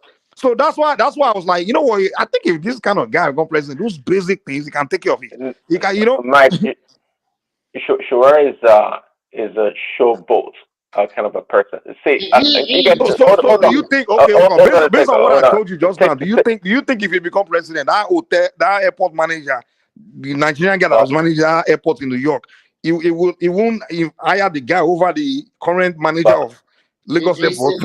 Hold on, let me see. I heard what you said, but here's the thing. Shure is trying to manage Nigeria from outside in. Think to yourself. Think for yourself. Is that possible in the country that we live? You're going to bring in the expertise like nobody's done it before. You're going to bring all these people and you're going to run Nigeria from the outside. Who's doing it? Well, I understand when Obasanjo became the president. He brought some people from outside. But he only brought the thing he did was he brought those ones on a very, and the one thing we have to understand, he brought those on a very top level, like Coach Real. That what Nigeria don't understand is, I think Obasanjo just did it. What the mistake he made is he only brought those ones for those high positions, and this is what people don't understand. What our leadership are getting wrong is this: if you want to build a building, no matter how you go get the best architect, the best engineer, the best drafter, all the best whatever, if you don't hire the right guys that will lay the bricks, that structure will collapse. The engineer can design it the best, most beautiful structure, give all the best calculation and everything, but the main guys, the foreman, if you don't hire the right foreman or the right bricklayers, and those guys are doing shitty job, they lay rubbish bricks, that structure will collapse. And that's where we got it wrong in Nigeria. When we go and bring Obasanjo, that's what Obasanjo had it wrong. Hold on. We don't pay attention to like the little thing I just told you. Like if I go to Nigeria now, the problems I see, it's not the problem caused by the minister of aviation. Like if I enter Lagos airport, it's not the minister of aviation is probably a guy that's very qualified, but it's not there on a daily basis. The real guy that's the problem of that airport is the airport manager, not the minister of aviation. So that's the area they are ignoring. They will hire one guy that's not competent to be managing, or even if you go to a Nigerian embassy, the person that's working there, they are so disorganized. But the minister of interior minister, which is in charge of the embassy, is probably very qualified person. Prince Daddy, This is what Mike is trying to explain to you. You see, this Hold is on, before Mike, let me I land the just point. quickly say something so that you can say it, you can continue it. So you see somebody like Shore has been using that airport, like, so he sees all these things himself. So the elite, like Tinubu now, when Tinubu land, like from a long time, they have their own VIP section which they go through. Yeah, a lot of the things that you will see in that airport, he's probably never seen them in a They long don't time. see them exactly. All those top guys, private guys, don't go through that airport like we go through every day. They don't walk through the street and the basic things that we experience every day. They don't experience it. They See, don't know. a good example of Shura would be Fidel Castro. Fidel Castro was the man of the people. He walked the street. He ate with the people on the street. He did everything like a commoner. But Another what became person is of him? Gaddafi. Gaddafi was the same person. What became of him at the end of the day? You know the story. So What do you Shura, mean? yeah, But what do you mean? What became of who? What became of Fidel Castro? He did best for his people. If they were not, if America was not sanctioning his country, put an embargo on him, despite all that, he did better than all the Nigerian leaders. What are you talking about? Gaddafi, Well, let me tell you what Gaddafi did. Do you know what? Do you know when? Hold on. Do you know how much they embezzle? Hold on. Do you know how much embezzle? Do you know how much corruption? So you guys stop all these embezzle. Do you have evidence? You guys like going to straight up saying corruption. Let's talk about the actual work they do for their people. Let's Did the not be talking Castro about this. embezzle, or what is Prince Daddy saying? Don't mind him. You know what? That's what they will always say. Where do they have the record that the Castro has a bank account outside At the end of the day, Castro was just like, and it's not unique to Castro, just like every other leader.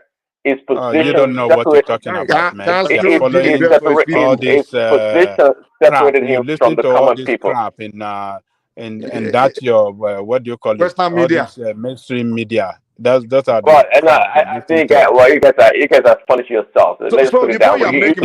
What do you think about Castro? Is an angel? Gaddafi is an angel? Is that what you're saying? That education. Do you know that education? Do you know that education is free? Don't tell me what I know. That education is free. The Cuban doctors Hold on. I know those stories too. Let me tell you. You say it's a failure. Well, Prince, that you don't know. I never said, hold on. I need to learn. I never said it was a failure. Free education to any level in Cuba. I know you like that socialist stuff. And the health management, the health system is even better than many countries in this world.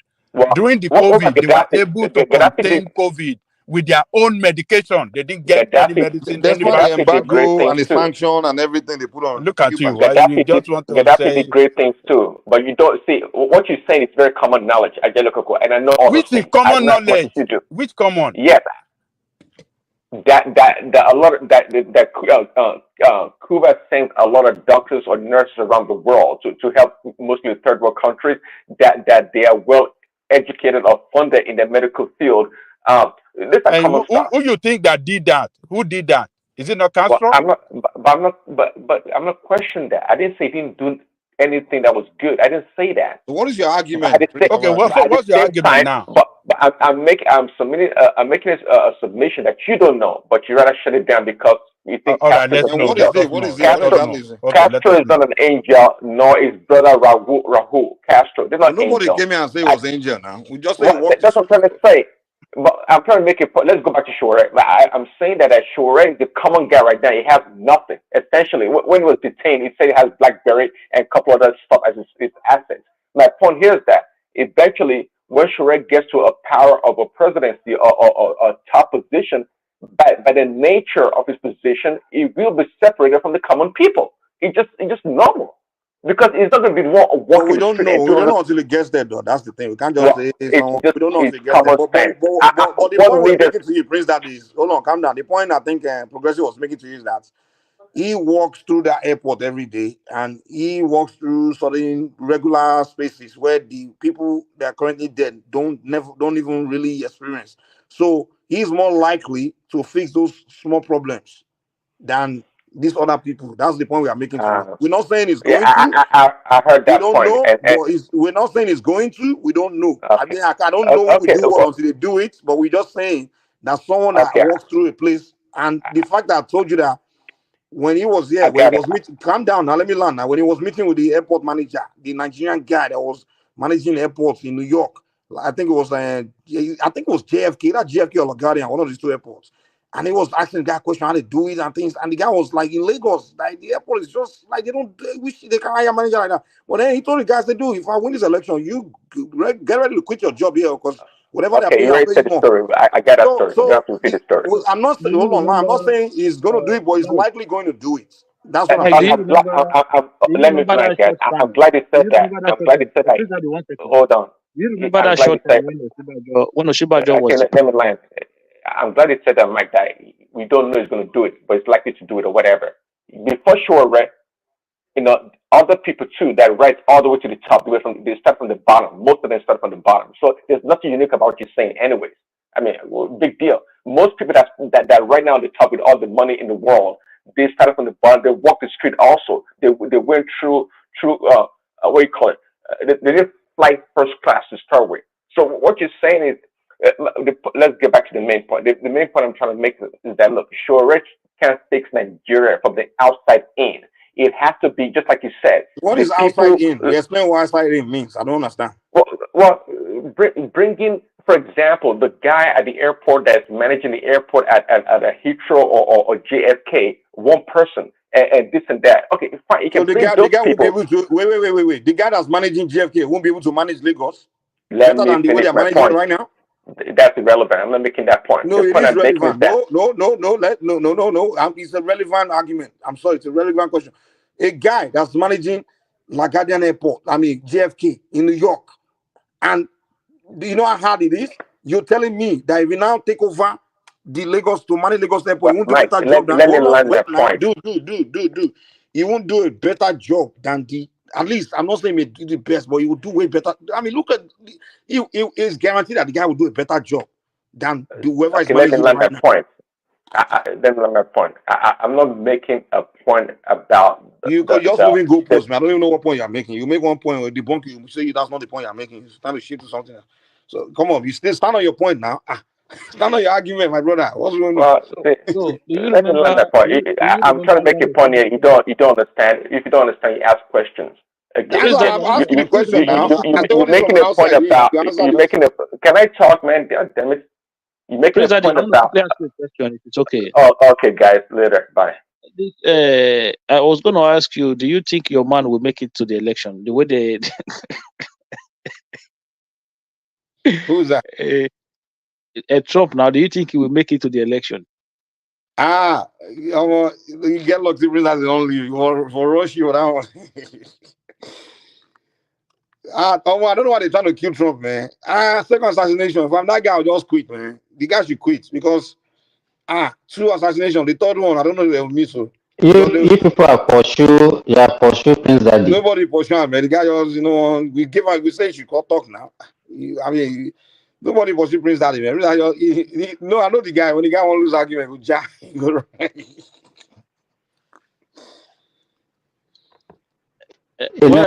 Prince Daddy is a soft person. He doesn't like struggling with people. Where's Baba T?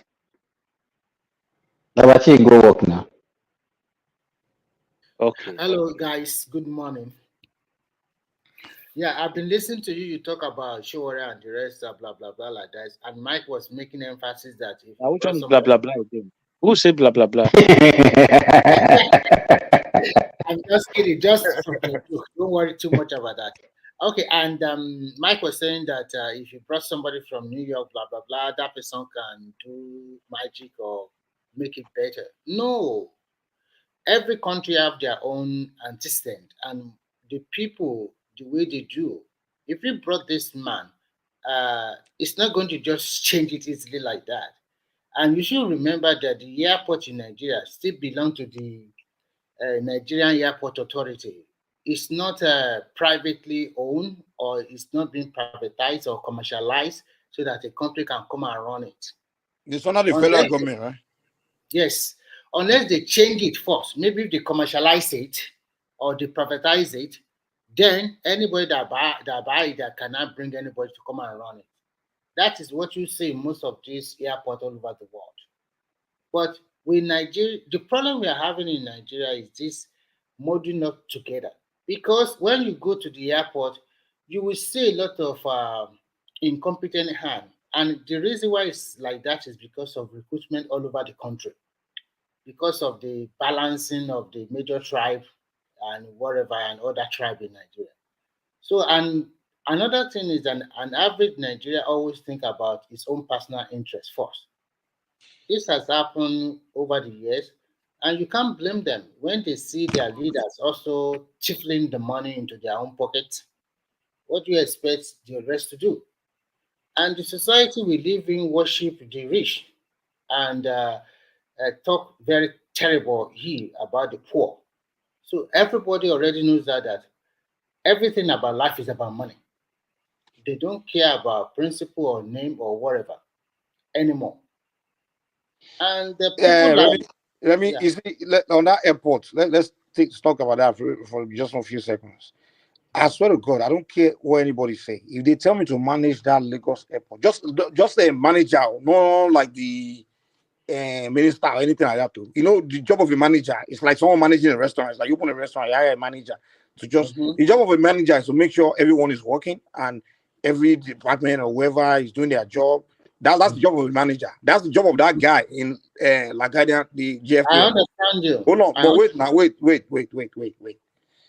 So you can't tell me that a guy that his job in JFK Airport is to make sure the cleaners is cleaning, he know how to set up their schedule.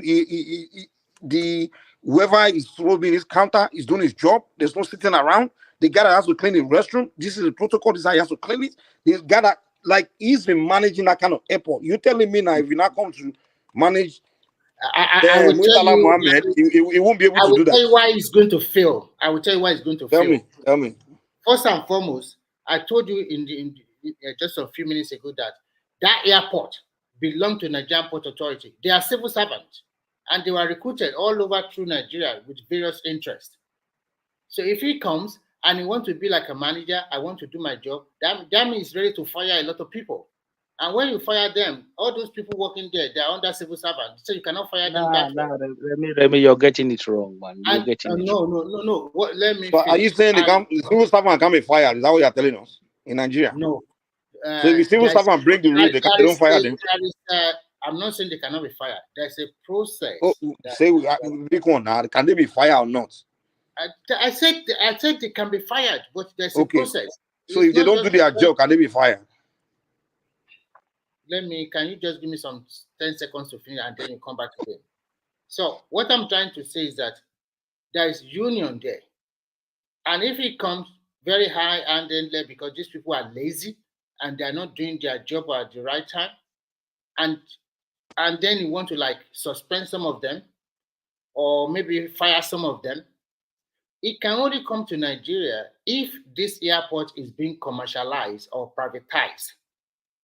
What the hell is we talking about the real long? What I'm trying to tell you is that if it comes the way Nigeria is, let's keep it simple. Let's keep it. Let me use one simple, just a simple area.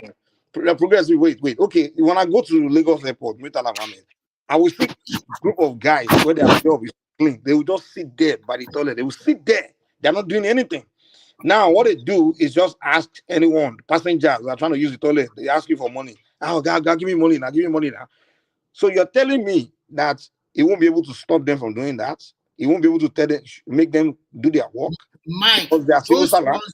Explain how you will not be. Can you just explain how you will not be able to do that? Just make them do first their and work. foremost, let me tell you something. Those ones you are seeing them sitting down, asking you for money, they are not civil servants. Those jobs are contract job. Okay, they gave it to another company to help them manage the toilet. So you fire that company now? You are talking. That one is different. But I'm talking about the It's civil the same thing now. Okay, I'm talking about the civil because not the listeners you are talking about is not only the people washing the toilet. What about those other custom immigration that all what they know is just to collect money or ask for money?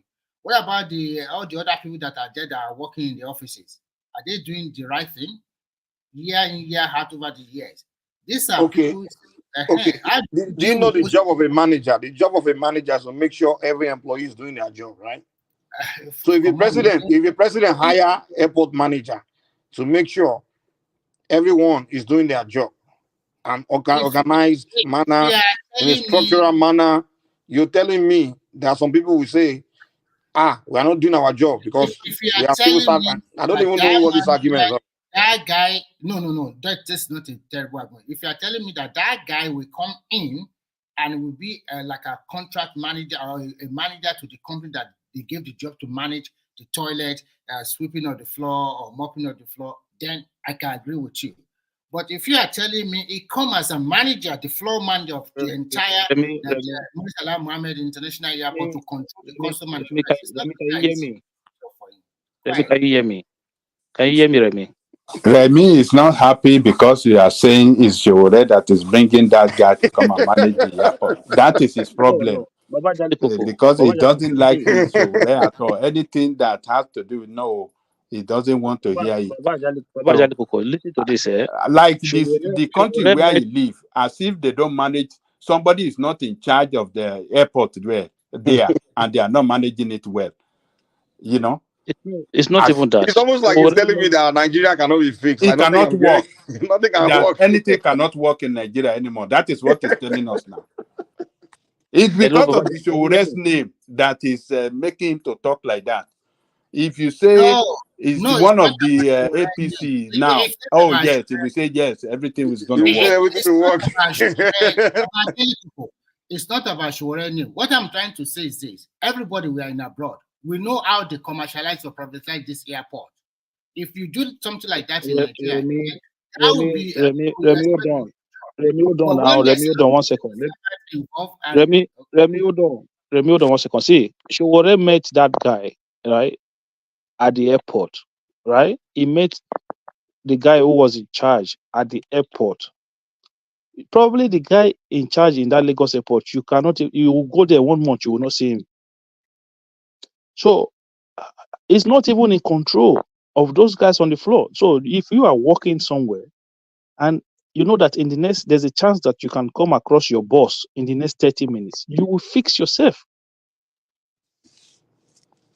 Nobody will tell you.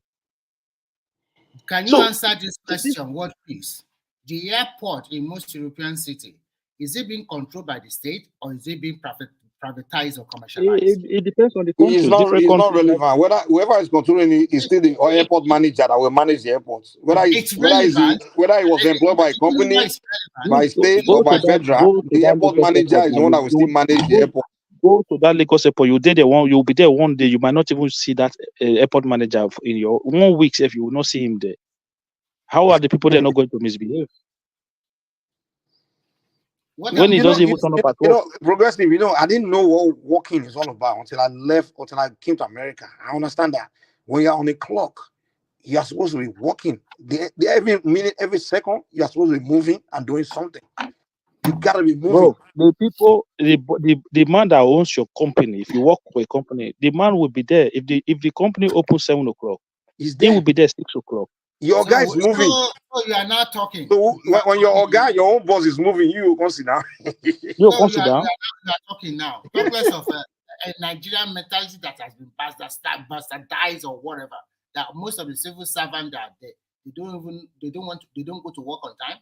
Because they are just copying. They are copying their Oga. Remy, this is what I said. They are just Remy, when we came to America, if our Oga was sitting around, we too would sit around. But when we came to America, we see Oga working. So I have when Oga they work. When I first came to America, Remy, let me tell you, when I first came to America, the first day I worked was a restaurant. Remember, I entered like this. The manager, he shake my hand back. Next thing. He said, okay, they show me what to do. Next thing, the manager himself did my job. He was doing it with me. Oh no, the way they flip the burger, they flip the fries, they put them back, they move. I had no choice to start moving, following him. You understand?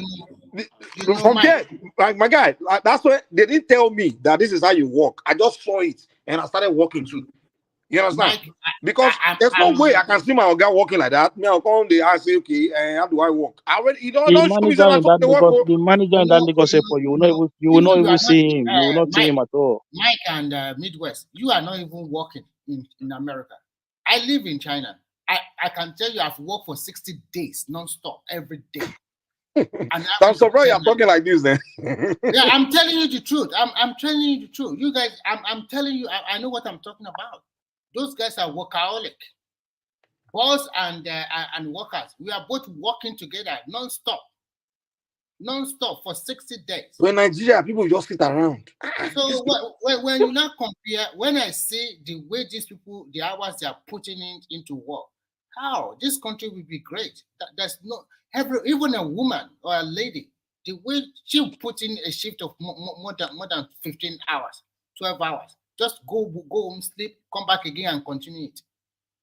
So we can agree that maybe the problem in Nigeria is just work. We became so lazy because there's so many things given to us free of charge, okay? But when they don't give you a lot of things free of charge, you have to work for it by yourself. Here, even in Europe, I know that work pieces are probably, I don't know whether it's in Europe or in Japan. I don't know where you are. But if you are in Japan, he will also tell you the work ethics of Japanese.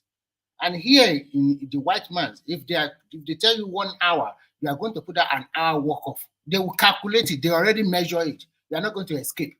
And if you are telling them you are sick, they are not going to pay you because they pay per hour. So if you Remy, this is how you get. This is what you call efficiency. They are efficient. Hakim. Yeah, I can hear you. Let me say this. Let me just say the problem Remy is talking about. Let me give you. At least when I was working in Nigeria, I rose to a high level in my profession, and I knew the work ethics of another Nigeria. I think I mentioned it on this platform before. Nigerians are so used to not working, and anybody that will bring change, you will see what they will do to you. Look at what the civil servant and the work ministry of work did to the minister. They will do everything to frustrate you. They will give you names. They will, no matter, they will just say, look at this one. They want to carry government work on his head as if it's his family business. Where our mentality is so bastardized that anything government, people don't see it as you have to work hard, that this thing belongs to us. The Nigerians don't see anything belongs to the government as their own. But in those places where they work, do they not have clocking? Do they have? I said I'll give you instances. As a doctor, I was the deputy medical director of a hospital. You put doctors on duty, they will not come. But several times I will be the one that will come and stand up for them. I would want to do anything for them. You see all these people, Oba will come, one politician will come from somewhere and say, hey, leave him alone. Those are the problems that. Simba, where's Simba? He left. He dropped off, man. I don't know. I was going to ask him something. His network was bad. Yeah, his network. I don't know how it is in Europe, or I'm very sure it's the same thing, or in Saudi Arabia where Simba is. But in America, yeah, when they employ you in a company, the first thing you go through is something called orientation. You understand? Orientation. They'll first play video, and in that orientation is basically they're showing you what the expectation is, what the company culture is, the kind of work ethic they're expecting from you, what they are trying to achieve from you, what they are trying to achieve with you, so everything is laid out clear, what you are there for. So the moment you start working, and the moment you start falling short of any of those things that they went through in your orientation, they will look at you, and everyone start looking. So you know already. But in the case of Nigeria, when they hire people, they don't go through orientation now. You understand? There's no orientation, but this is what you're here for. It's just, okay, most jobs in Nigeria are just through connection. My brother, they work there, don't connect me, make me say enter there. You know? I don't know if Simba. Simba, are you there? Yes, I'm back. You're the one I want to pass this message to. I don't know if you heard me. I was asking, I say, I don't know how it is in Saudi Arabia or in Europe or whatever, but in America here, when they employ you, right, the first thing you go through is something called orientation. It's So the same thing. Yeah, it's the same. in that orientation, right? In fact, there will be a video. There will be even some of the manager will come in there to so they kind of show you. In that orientation is basically to show you what the expectation is, what they trying to achieve, what with you being employed, what they're expecting from you, how you do your job, how you are supposed to perform, what they're trying to, the quota you're trying to meet, the purpose of you being there. You go to orientation and understand it, and what you can grow to, how you can go to the next level or whatever. So you go to orientation. So the moment after the orientation, when you get on the floor, you start walking, you already know what you are there for, and you know that everybody else already know what they're expecting from you. So the moment you start falling short, you yourself will start feeling it, because the way they don't need to talk to you, they just look you. So they'll look you and you know what they are looking at you. Like, that's the way they show you for orientation. And now you know they do. That look alone will don't tell you, say that, which you know they do. So I think that's where they got it wrong. But in Nigeria, when they hire people, there's no orientation. It's just, okay, most jobs is just get it through somebody. In Nigeria, SA, my person I know they work for this, when you connect me, it means that they don't hire me. So you just join them there. So you don't even know what the standard is there. You just join. That's why you're having all these problems, remember, where people don't know, there's no orientation. So just enter there, freestyle. Everybody enter there, just want cash out, make money, and collect bribe or do whatever they like, or people just do party. So it becomes politics. So to me, those things are easy fix, man. All these things are easy fix, man.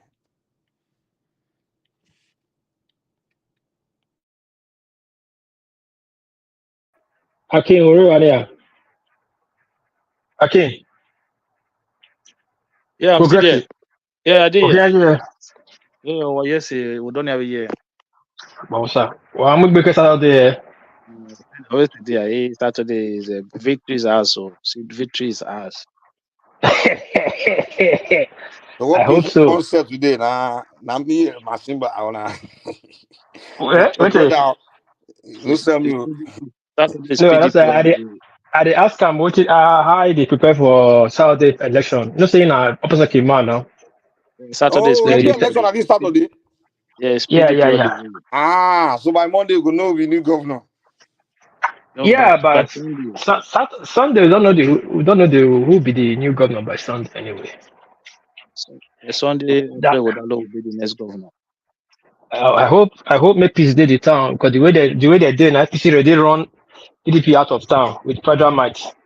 I just hope make peace come. So now Labour go win, I mean, Labour. I don't know. Labour. No, the way APC they go right now with federal might, they don't almost back it up as a strong men. They are on the run. When I see voters go decide now, you can bring all your Yeah. Voters go decide. But this time around, before was 2 ways, none are 3 ways. So like before. But let's see how it goes. You know, say PDP knows really stand chance they do. If not be that last time we Oshomola Obaseki just fight, Obaseki just use PDP platform. You understand?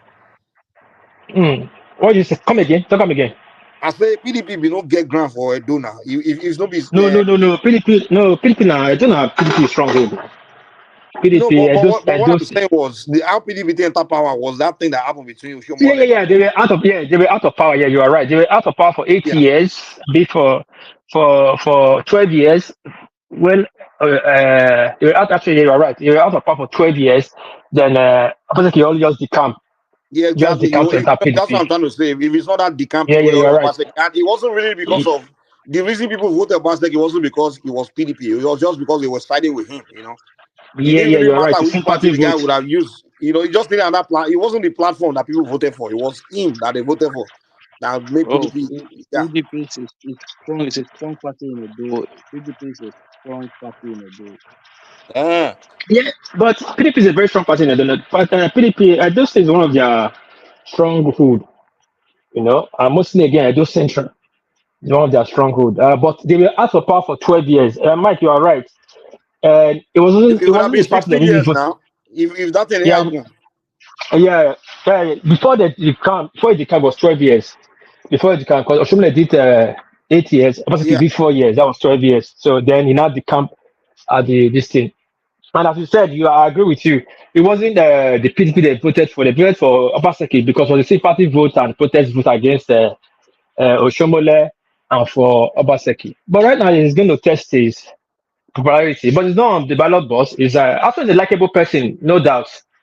Just that people are trying to use the scene of Obaseki to rob us when. No. And the APC. Listen. So who you dey support One Piece? APC I in don't this support election. anybody.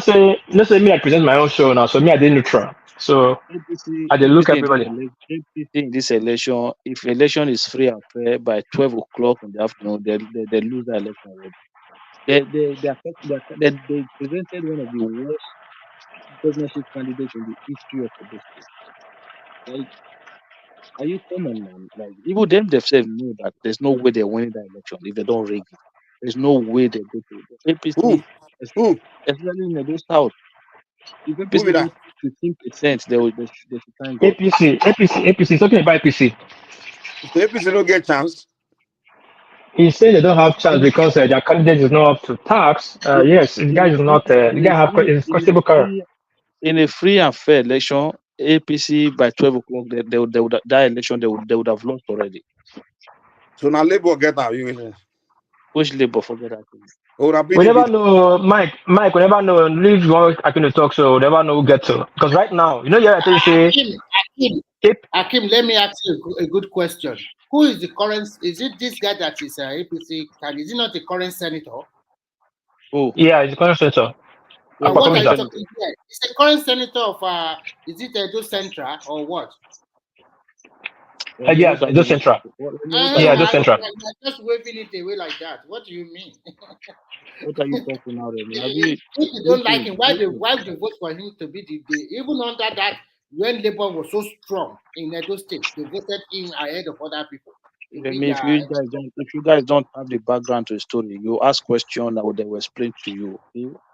This guy is APC and is representing Edo Central. Edo Central is as pure as PDP.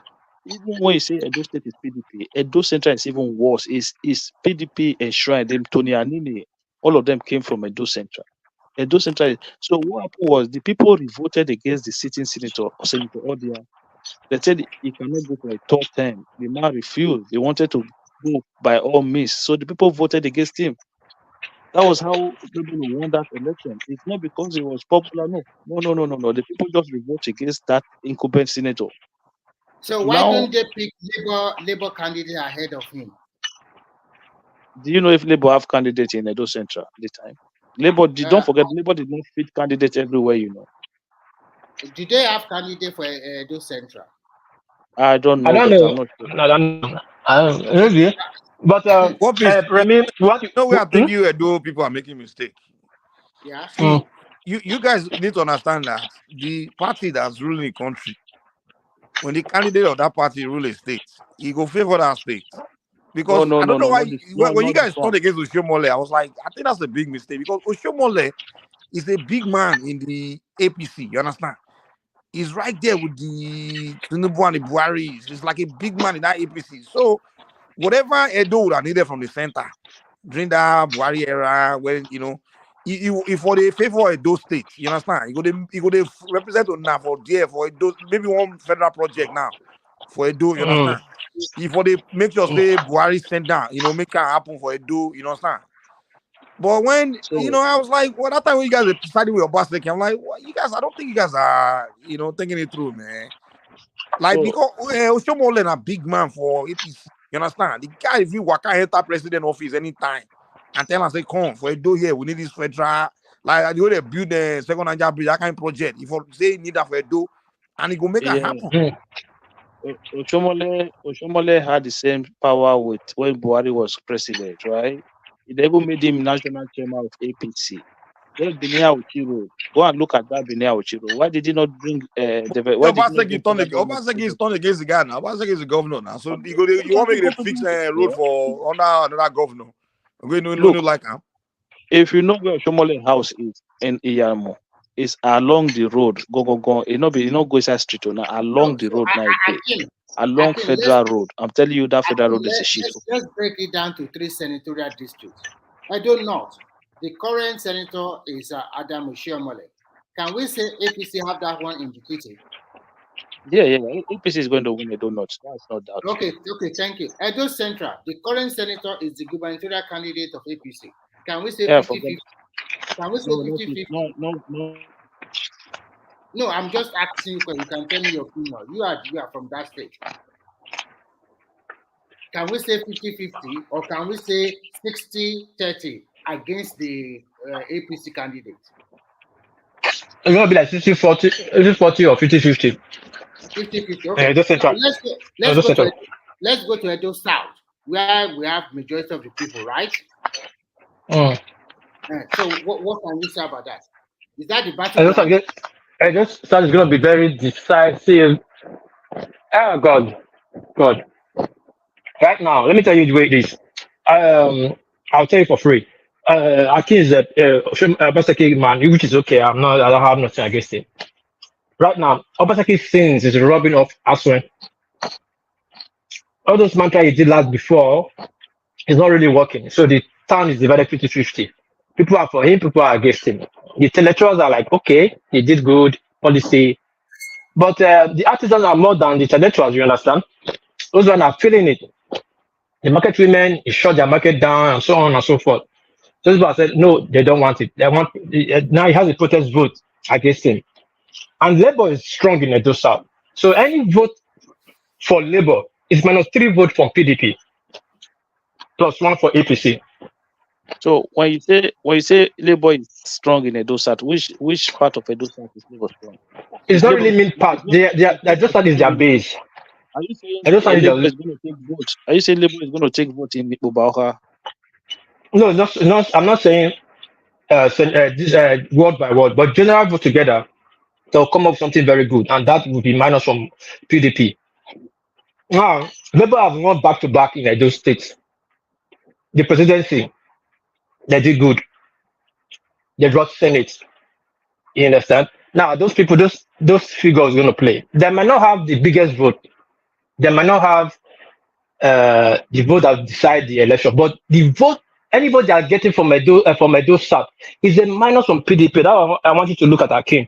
Yeah, the but PDP, they will get some vote, but not as big as you guys are thinking about. Well, no, first of all, any vote they are getting is big. Look, APC vote is safe. APC have not lost their voters, right? Since the day they have been in opposition, their vote has been safe. They have been getting their 200,000 vote plus. People need to understand that there's a difference between obedient and Labour Party in Edo. Yes. I can just listen. I'm not talking about being right now. Listen, there's advantage for APC and disadvantage for APC too. Now, APC for a very long time they have not lost their followers. You can give them that. Even they had an internal problem, they know how to fix themselves. For the last election, presidential election, for the governor election, they came up with almost 200,000 votes. Presidential election, they came up with about almost 250,000 votes. The House of Assembly, they were able to produce 8 seats out of 24. In the local government chairman, opposite ran everybody out and got 18 over 18. Now, what does this now mean? It means that, Mark is out. It means that their 200,000 votes is sure. Now, their 200,000 votes is sure. Now, Labour have come to say, if Labour might not get that 400,000 votes, 300,000 votes that you're getting presidency and all that, they might get 50,000 or 60,000 votes. 60,000 minus whatever vote PDP is supposed to get is a problem. Minus APC's a safe vote. That's the headache. That's what you have to look at. All this noise, those noise they are talking obedient, that's not the issue. Opposite can see know the real issue. One piece, my brother. You yourself, you know very well, right? But the caliber of Pastor Sagi is Eyamu in Edo South, right? So if a Pastor Sagi Eyamu was on the ticket in Edo South, right?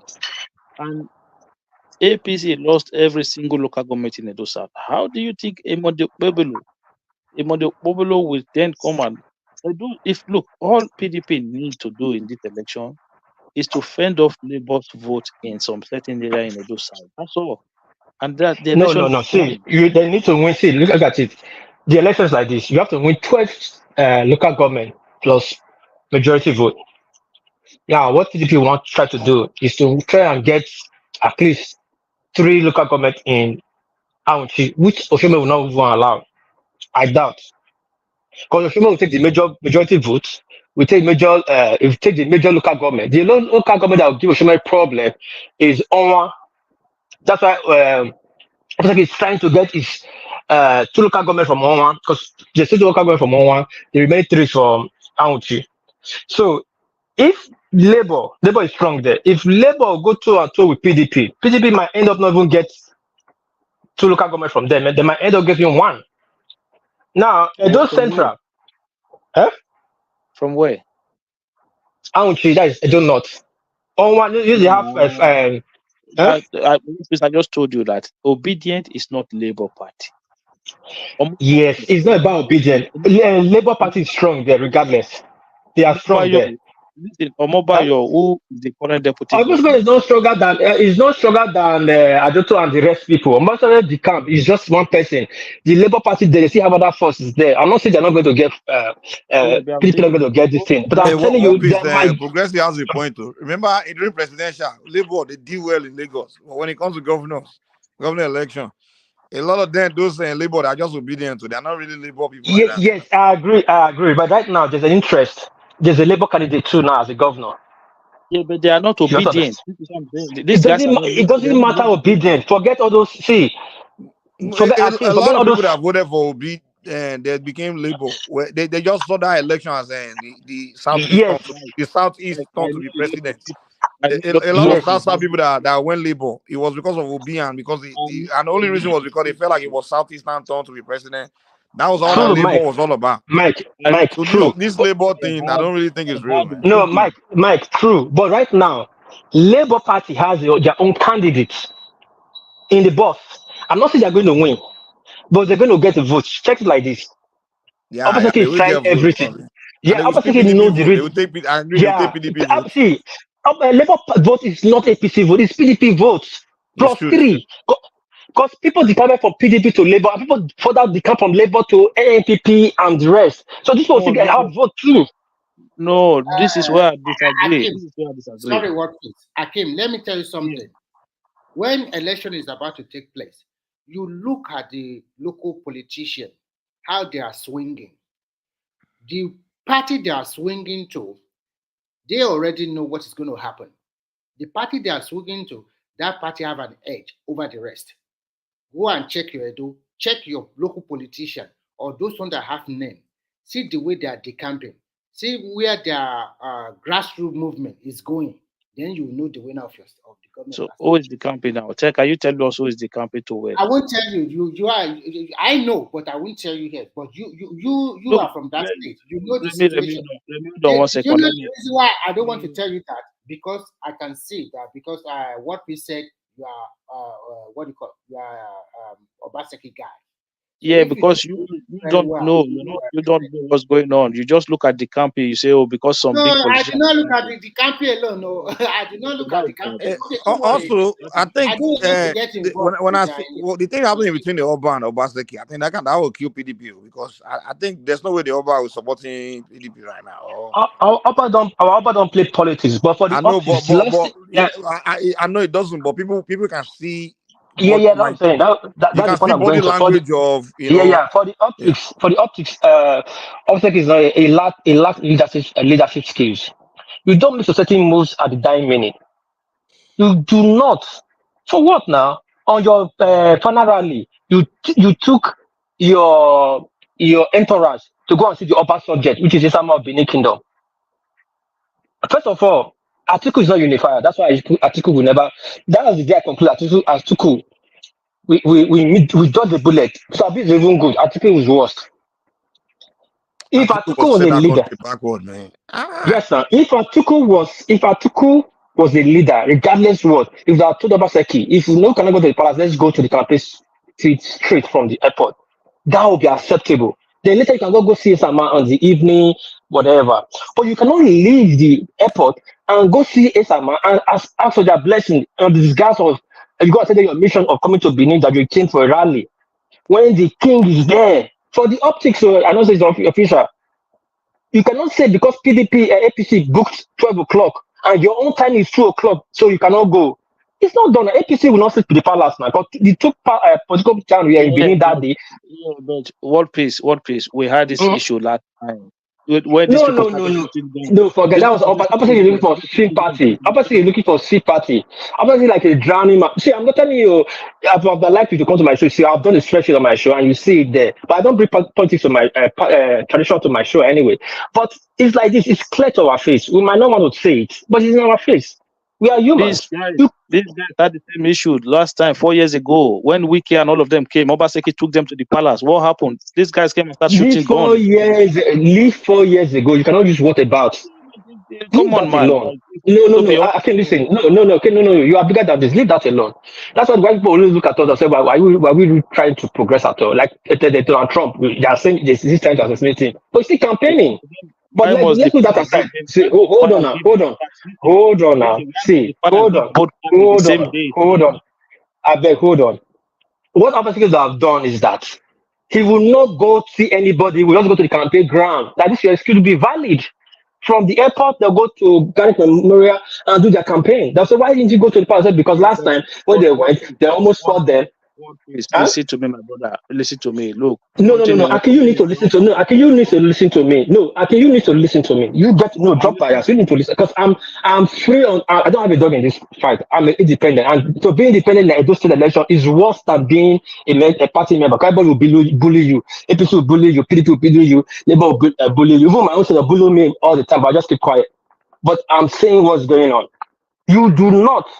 Please, anybody should take this and drop your say. Mike, Remy, just drop bias.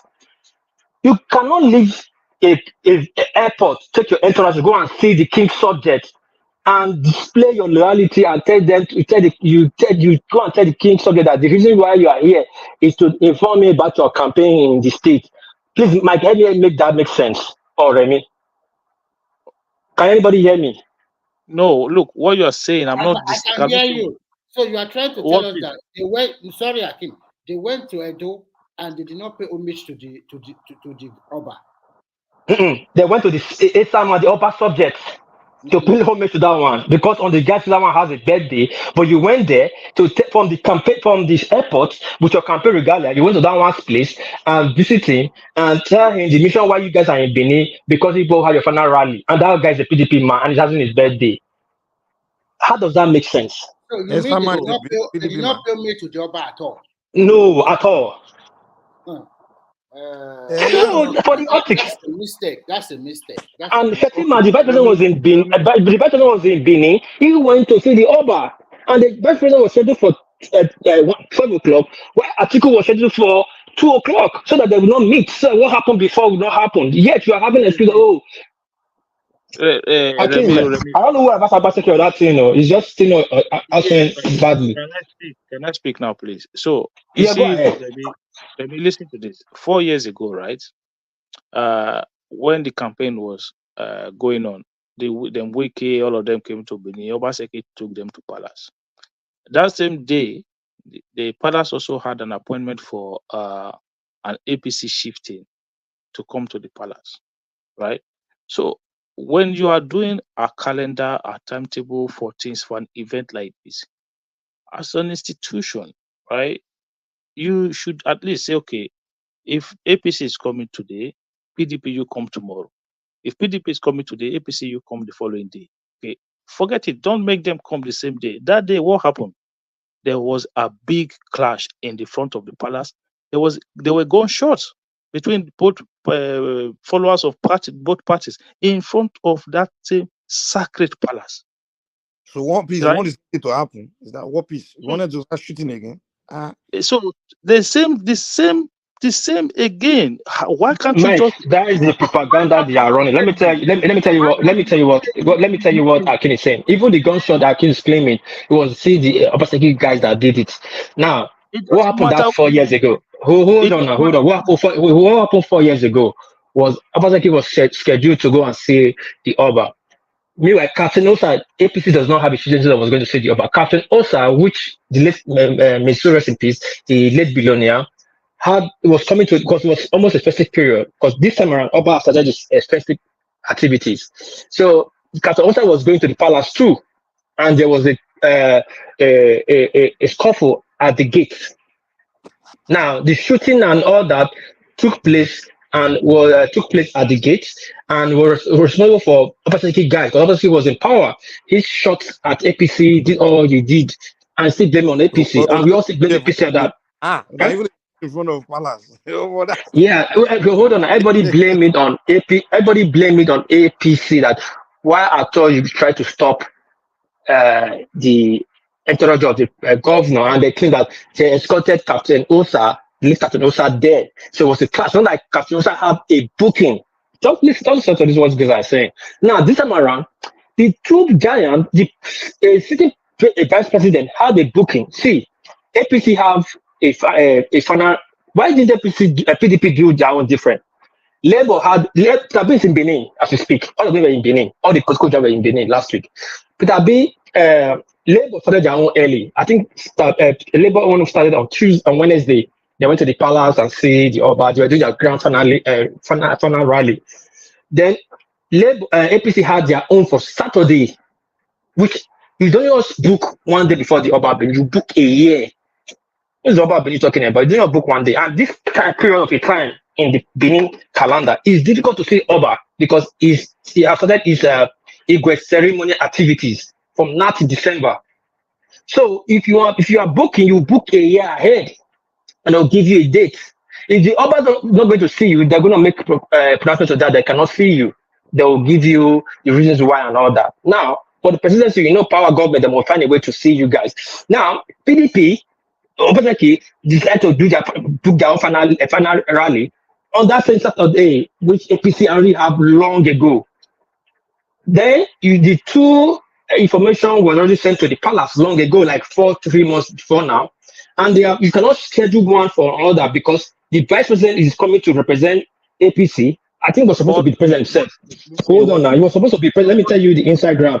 He was supposed to be Tinubu that was supposed to come. Hold on, let me land that you speak. Yeah, you speak. Let me finish. It was supposed to be Tinubu that was supposed to come and do that grand finale. But because Tinubu was abroad, Shetima was scheduled. Now, vice president former vice president and president aspirant for PDP was scheduled to be in town. These are two political powers, and you like it or not. The former vice president and the aspirant is the political power to have security and all that. So they were scheduled for Saturday. What happened? Now they now fixed APC for 12 o'clock. They now fixed PDP for 2 o'clock. There is no way they're going to be a clash.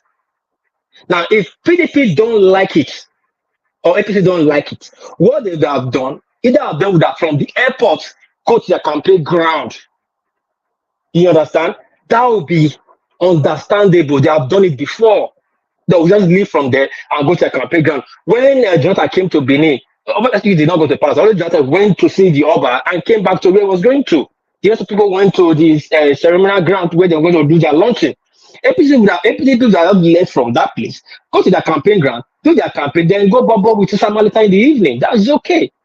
But not from there, you out and went to Sama's house in Jare and do what you're supposed to do in the palace, in Sama's palace place, telling him the reason why we came here. Now you finish that, you are seeing the backlash, and you started coming, because 4 years ago there was a clash, this is that. That's why they have to opt out. Why didn't they tell the palace? Hold on now. Why didn't they send the request? Hold on now. You hold on, my king. Why didn't the government? It's the government you're talking about. Too short. Why did they send a cable to the palace that sorry, we cannot come anymore. For security reasons, we have to avoid it. Don't you know the palace have to make arrangements for all these things? You don't just opt out of a decision like that now on the Oba. You must send a cable to that. We are not coming again. We cancel. You didn't do that. Then you are coming out to tell the public, oh, the reason why, not that you're saying, it feel like I came out as the one coming up with this story, oh, the reason why they up out of the place is because of this. Come on now, okay, it doesn't make sense. But it's okay. I use the floor for you. You can say all you want to say anyway. I'm not voting. All right. So this is I've laid the foundation as to what happened previously. Okay. So for me, the vice president is coming to the state. You give him priority. Fine. I understand that. And that is fair enough. It's the sitting vice president. But there should be a level of communication to say, okay, PDP, look, we have a sitting vice president coming on that same day. It won't cost Atiku anything to fly in on Friday and stay in Benin overnight for the rally on Saturday. PDP, can you guys come in the Friday, a day before your rally? Communication, simple as that. What is wrong with that? How is that? How would that affect anybody? Why would we all saw what happened last time, where now you are scheduling to Sorry to interject. The governor of Edo State is Obasanjo, right? Yes. And he knows that his party is going to have a final campaign rally. Yes or no? Yeah. Yeah. He has access to the Oba. Yes or no? Of course. So don't you think he has more leverage than the opposition party? I think we should put the blame where it's supposed to be. What is your point now? What is your point? My point is that your Obaseki and his campaign team, they did the wrong thing. Because they have an edge. He is the state governor. He has everything in his hand. Yeah, what are you talking about? The government does not make schedules for the palace. The palace makes schedules for everybody. I understand you quite well when you are talking. Even if you have talked to the Oba 3 months ago that so date, we are coming for our grant, we are going to pay you meet at so. If the Oba said no, that date we cannot meet you, the Oba can give him another date. No, even if the palace said yes, we're going to accept come on Saturday, but the palace can go back to them and say, look, the vice president, the city vice president is coming. We are giving them priorities. There's absolutely nothing wrong with that. Okay, when they give them Remy, let me tell you actually one thing. Every Oba schedule the Oba have in this palace is via the governorship, the governor office, stroke, the local government chairman to the palace.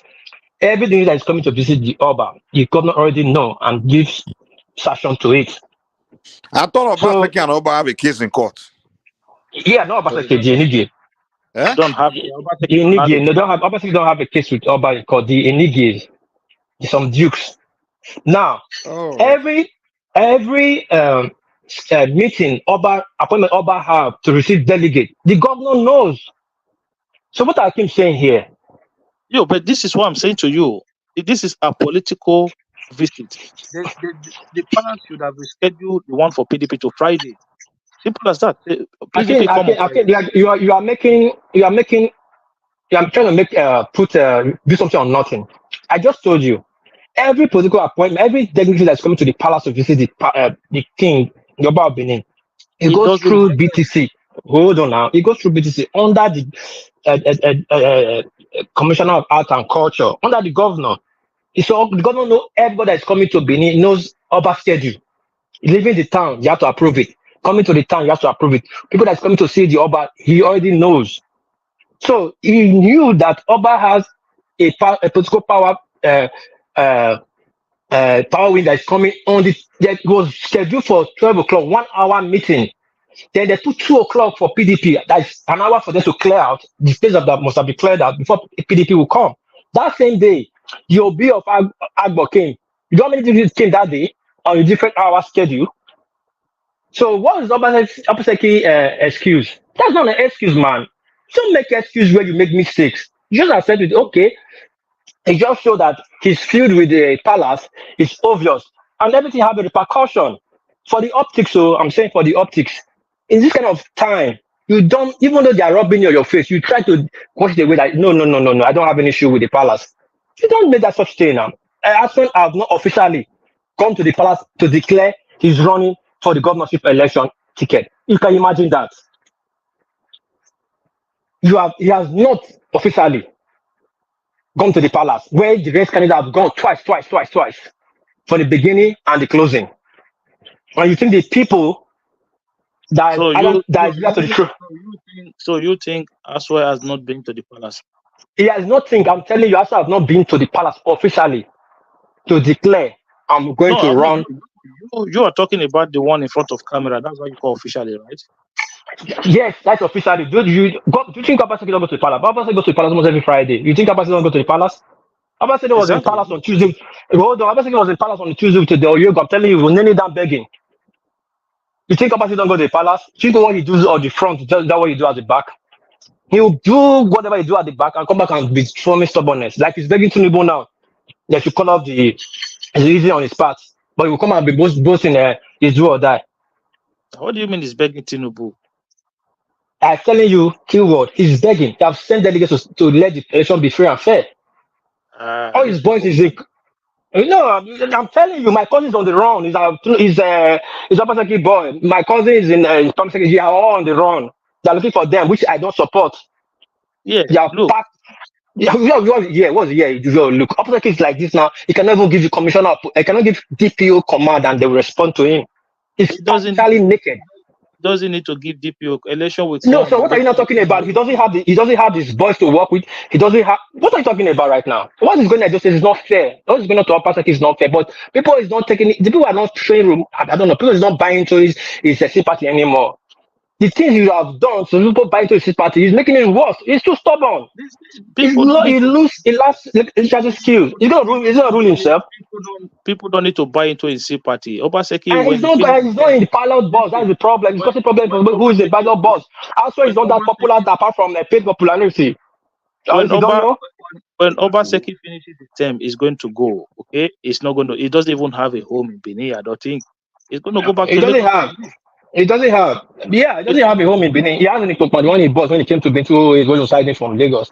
We all know that. But anyway, he's going to go back to Lagos where he lives. Guess the people that's going to suffer the bad governance. Yeah, just like bad governance. Let me tell you one thing. Forget all those bamboozling. Either three of them win, nothing will change. As well, nothing will change. It still be bad. If APC win, the question I have is how do people see Obaseki's performance? They see him as someone that performed well. Depend on the area you're looking at. In policy reform, he did good. In the short reform, he did great. I think it will come down to his performance. How people will vote. Yeah, that's what I'm saying. If people feel like he did well and they want. Depend on the area you're looking at. In policy reform, he did very good.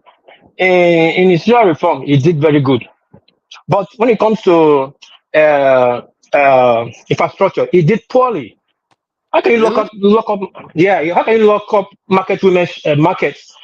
And you're telling them now that they should vote the next person will build the market. How can you be destroying people's buildings? Took their buildings. When I call to election, I send them to come. We destroy people's buildings with COO. And I tell them to come. Midwest, I just need to ask a simple question. Comparing Obaseki with Adam Oshomole rule, who do you think? None of them is good. Oshomole did a key project in the key area that you can see as catching. Oshomole left Edo State indebted. Now basically make it worse. Basically took it from 200 billion to 600 billion naira in debt. And Russians look at flood just came in which day here. The state was flooded. We understand flood is a natural phenomenon, but keep occurrence is another bad thing. That's a show signal of nothing is there. Look at it, just it's flooded. So, So okay, let's go. Let's take it one by one now. Can we say election is 50-50 between APC and it's 50-50. Let's say progressive opinion on it. Let's take it one by one, right? So Oshomole did road, Oshomole renovated schools. Okay. Oshomole built what do you call it, a university in front of his house in Yamo. He built one central hospital. That's it. That's what Oshomole did. Finish. There was no. If you look at the civil service state in Edo State when Oshomole was a governor, it was a comatose. It was a disaster. Kim, Oshomole constructed a lot of road. We all see that time. Did I say the Oshomole constructors just now? Remy, you didn't listen to him. I don't think you listened to what he said. Did I say the Oshomole constructors just now? So, and what you need to understand, Remy, is that when Oshomole came in, Edo was at rock bottom. It was at the 8 years of Igbine of Lucky was in terms of road wise, it made the work that Oshomole did look like some marvelous job. It make it look better than what it should be. It's not like Oshomole performed some miracle. It was just that what he came into was a shit hole. So when he started constructing roads, it was like, oh, yes. Go ask what peace that is here today now, right? Since Obaseki became governor, right? The level of expansion that you see, especially in Edo South in Benin. Benin City used to be 3 local government. Today, Benin City cover nearly 6 local government. The level of expansion. When Obaseki is doing road, there are strategic roads that open up communities. Those areas where what peace is saying Obaseki was demolishing houses. 10 years ago, if they dash you land in those communities, you will not take it. But because Obaseki create a new road that link nearly 8 or 9 communities, those people started selling government land. That was what happened in that community, in those places. They went there and started to sell government land. People started. That's not true. No, that is not true. That's not true. Yes, most of what you said here, yes, in most of what you said, no, but it's not. That's not the totality. What happened? Those areas Obaseki opened up. Go and check properly. Obaseki have interest in those areas. What's the interest? He has brought private company like Saros and others, Saros Farm and others to come and build or do whatever in that area. So you need logistics to get to that place. That's why this area was tied and it was opened up. And Obaseki took their land. What causes the Enige problem is because one of the Enige have sold one of the lands to Presco in totality. And people voted. Why would you just carry our extra land and the full community and give it to Presco? And this is the same person that is his uncle, which is Oba's younger brother. So this, if you look at it clearly, I will tell you for a fact, very honest, I don't have a dog in it. I will tell you, but the truth is bitter. Go and look at the area Obaseki developed. Obaseki have an interest. But let's forget that now. No, we cannot forget that. We have to take that. Let me tell you, the area is developed, that you see, the area is developed. What? Hold on. When Obaseki constructed the road from Sapler Road, that Okabere Road from Sapler Road to Ted, what interest does he have in that access? But then you do and look at the new modern city that you want to build in Sapler Road, that up and through Sapler Road. That's why you need logistics to move. That's the place that caused problem. And sir, he took people's land. They were not encroaching people or government's land. So then it's compensating those people now by force, by fire.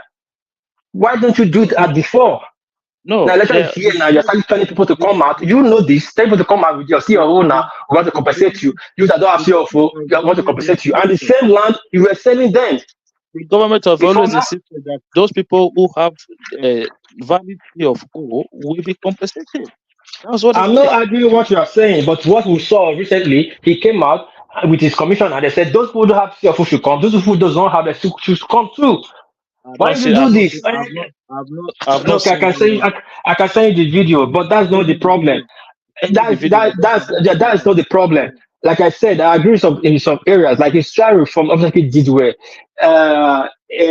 policy he brought a good policy. Like now, the algorithm he eradicated in Benin, I gave him that. During Obaseki regime, political assassination stopped, and this is what I fear for APC.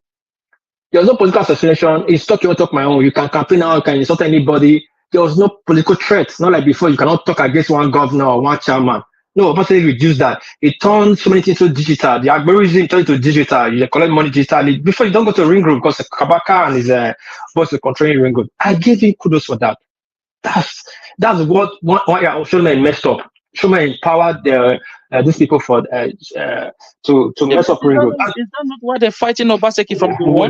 No, that's not why they're fighting Obaseki. No, that's not why they're fighting Obaseki. That's why I don't want Obaseki tell you, sleep at the division of in Edo State. How can Obaseki go to a political season, go to Irua and say go to Ekpoma and Uromi and say the reason why Oshomole is fighting is no longer money again, it's not about Agberu. The reason Oshomole is fighting is because he used state money to do state burial for an enemy.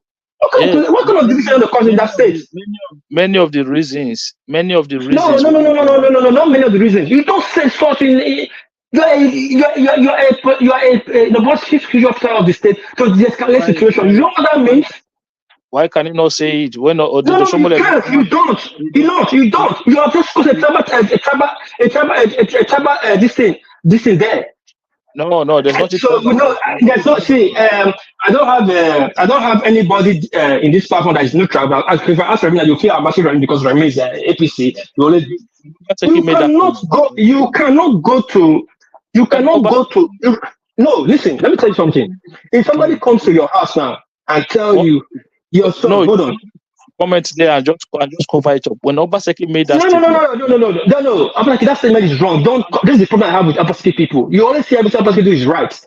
Nobody. You want to install rights. When you install the public rights, just rights here they send during the epidemic. People are still coming out to defend until national nation news. Obaseki agree that they're sending rights. I'm going to say this one. What you said just now is not right because what Obaseki said. No. What Obaseki said is not right. Can I just finish, please? What Obaseki said. He said Oshomole did not agree with him to give Aneni state burial because Aneni was not an elected official. He did not even use anything about whether it doesn't matter. That's a tribal. You're with not tribal sentiment. You don't say those things. No. Listen. Let me tell you something. Let me tell you something. When Obaseki was doing that, he was APC. You've done it. You passed. That's what national leader will do. Unity. You have done. You pass. You don't come back again. Now you are PDP. You are campaigning on a dead man. This thing on a mass. Community telling the people that the reason why Oshomole is having issue with him because he was doing a state burial for their son. You know what that means? You are automatically putting hate towards. You want somebody to hate somebody, not because you are assassinating the person's character. Tell them what you do for them, their community. Not go and tell them about Oshomole. It's not easy about Oshomole. That's a blow below the bed. From Obaseki, you have thrown so many mud looking for one that will stick. So when Oshomole hold on now. Okay, sorry, I'm not talking on your tongue. Obaseki wife cannot have a child. Obaseki wife throw the first shade. How can you go to the campaign and say vote our man? Our man is the one that have, but the remaining two of them, the remaining two candidates don't. Hold on now, my brother. Let's be fast right here. How can she? What's her business in the campaign anyway? She doesn't have her own campaign. Then just can she go to the campaign ground and say, vote our man, the only one that has a wife. The remaining of them don't have wife. You are throwing shade to the many people, including Oshomole. You don't have wife now too. You are throwing shade to them. Why do you bring family into politics? Even in America, don't allow it. She didn't say that. She said it. Which kind of video? Was that the same video what I watched? She said, you know, our own man. She said, you know, our own candidate, I get white for us, so the remainder do not get white. That she said it in pidgin. She said in increasing English. She said it in pidgin. Now they throw shit back at her now. She started crying. Cried? When did she cry? Oh, you don't know? She went to America, doing tour in America with that was saying I'm barren. They are accusing me of being barren being barren. She just came out to state her position. She was not crying. She came out to state her position. That's crying. What's her business there? It doesn't have business. Oh. She's not Asogotalo's wife. She's not a ballot boss. She's leaving. This is the problem. This is the problem. When you want to talk about Obaseki, they'll say, don't talk about Obaseki. He's not on the ballot boss. But when Obaseki makes mistake, you want to defend him. Obaseki is not a saint. They're calling the woman barren. So is she not a barren? Why would she go there and start? Why would she not go there and start telling people? Why would she not go there and start telling people they don't have a wife? Mom, did you know what they passed through to their wife when they were left there? But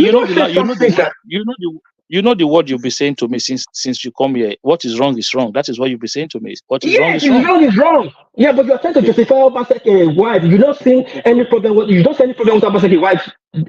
What she did. No, hold on now. No. I don't like being one-sided. You don't see any problem in what Obasanjo's wife said, but you want to lay all manner of problem in what Oshomole said. Oshomole was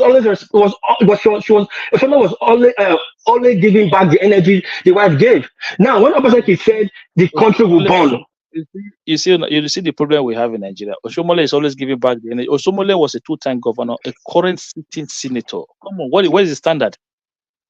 No, see, this is the problem. This is the problem I have with Obaseki. Obaseki liked the victim game. When Obaseki went to the podium and said, "My Edo State will burn," after that, police just lost his life. When the IGP started arresting people, he said, "Oh, they're arresting my boys. That means you agree, you have thug." He said on national TV, "Oh, he used a different language. Now they're arresting my boys. If they do it again, the Nigeria will burn." How will a city gonna say such word? Dalo came out and said they are arresting our supporters. So is this our supporters? Wait. Don't let Obaseki reduce it to this kind of level now. I'm saying I'm quoting Obaseki and I'm quoting Godalo. Don't come and bring Godalo in. I'm quoting the gubernatorial candidate himself now. I did not say gubernatorial candidate. Mike, are you here? Can you just officiate this floor? Did I need 10 points set up gubernatorial candidate? I said Obaseki as a governor went to the podium and said. I heard you perfectly because you are. So why you not taking the go? Why not do what about him? Who's talking about? Aswe Godalo? I'm talking about Obaseki. Your insinuation is that it's Obaseki. It's not insinuation. This is the problem. When you talk about Obaseki, Obaseki is a ballot box. One person talk about the Obaseki, you move it to Aswe. No. Come on, man. Let's stay in one place first. I'm not moving to. See, Obaseki have been making some callous words, and you guys are not calling to order. Leave it to the slaughter to go and slaughter. No, you're not trying to. No. What is not right, you explain for. What is that? Is that you see, the guy have made callous statements in the public. I don't think that guy fit to be a governor from that statement he was making. If they arrest my boys again, the country will burn. Because he has immunity. Because Tinubu was, if it was also Obasanjo time, didn't think that it would be a problem. Because the country is corrupt, so they can, look at the NNPC chairman. How can the NNPC chairman say, if they don't declare actually without the winner of the state, the country will burn? What are you going to say about that too?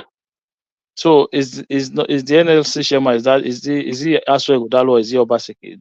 When people make statement, you refer to is not Aswe Godalo campaign was and he made that kind of statement. Why would the NLC be taking part of taking side when it comes to election?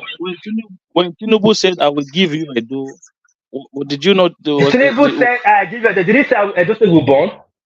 Did he say? Did Tinubu ever say that if my candidate does not win, Edo State will burn? You don't understand these things. You are inciting people in this kind of time in the country. Now, first of all, who Obaseki is going to send there to go and burn this country down? Said in a democratically. Let me tell you. Obaseki is begging. As yesterday, he's using Bori and Akwabe to beg.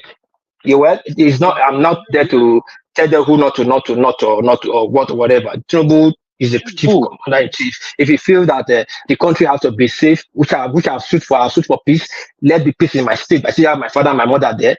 My cousins already on the run. They don't have run to London. DSS and SSS, they are picking up Obaseki boys back and front, and he's still there making mouth. These are to de-escalate situation.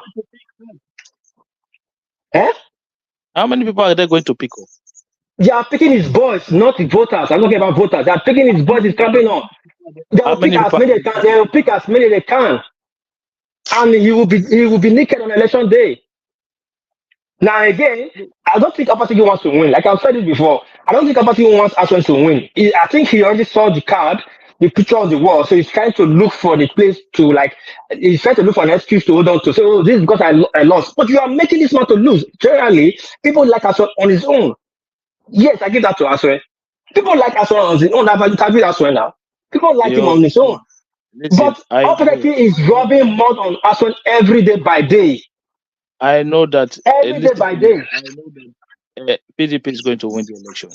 And I'm not saying PDP will win or lose. I'm saying Obaseki action right now is not acting the leadership role in the state. You cannot make so-called callous words. if You cannot go APC to a find a podium and way, say this election is do or die. Then you are giving room for the opposition to do what they want to do. Don't forget you are battling against the federal might. if Like you're not putting APC your face find and a, you are shouting. if APC find a way to rig themselves into office, look, brother, me I did where I did. APCs don't find a way to ring themselves to the office. They are ringing their face to the office in our face. We are seeing it. And we are trying to avoid that. You are justifying what Obaseki is saying. Why is Obaseki's party move is not working now? Because it's not like that you bamboozled everybody before. Nobody There's has not come out there's nothing to agree. Okay, this is what you said, sir, is not right. It's keep going there, making those kind of careless words. If Saibu said that, we'll push Saibu. When Saibu was kicked out of there, even though it was wrong or it was really legal, people supported the move because Saibu was dancing more than Tinubu. And when they removed him, everybody said yes, it was good. Even Mike said yes, it was good. That was removed there because he was biting more than he can chew. But you cannot just be making such statement in the heat of election when we expect leadership role from you. Okay, this guy. Okay, let me tell you that thing again. APC don't have, I don't think APC have a good administration for them.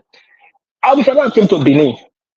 You are a chief security officer of the state. You have to. All you need to do is to air your what you are saying in your state and sue for peace and make sure assure the people that life of property will be safe, the election will go on free and fair, that you do all you can to make it safe, and this is your grievance, take it for the federal government. But not telling the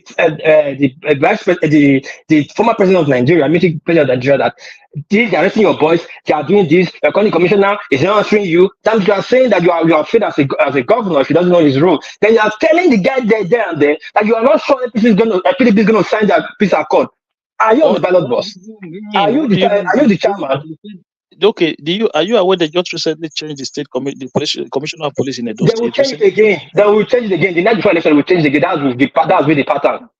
So don't tell me that will change again. It's not by we make a statement that make that one happen. They will change it again. The night before the election, they will change it. That they changed it up to 4 times before election. In his time, the last time that he signed for that 4 years ago, the commission was changed the night before then. So that's not a problem. Now, but I'm telling you, statement, don't shoot the goalpost. Now, as a Benny, you didn't talk to the don't peace accord is not our constitution. You don't need to sign peace accord. As a Benny, you didn't tell you guys are there. You didn't talk to the guy of the people of Oscar like we're not signing, we are outing out, so that they know you're not among. But you went on the show, you stood there, and you make a challenge of yourself and walk out on the people that you're not signing, and you left and hold a press conference, and you came back again and try to piss off the guy. Open your camera, your SNC. They might told you cannot just walk away from us and walk back. It was a mess.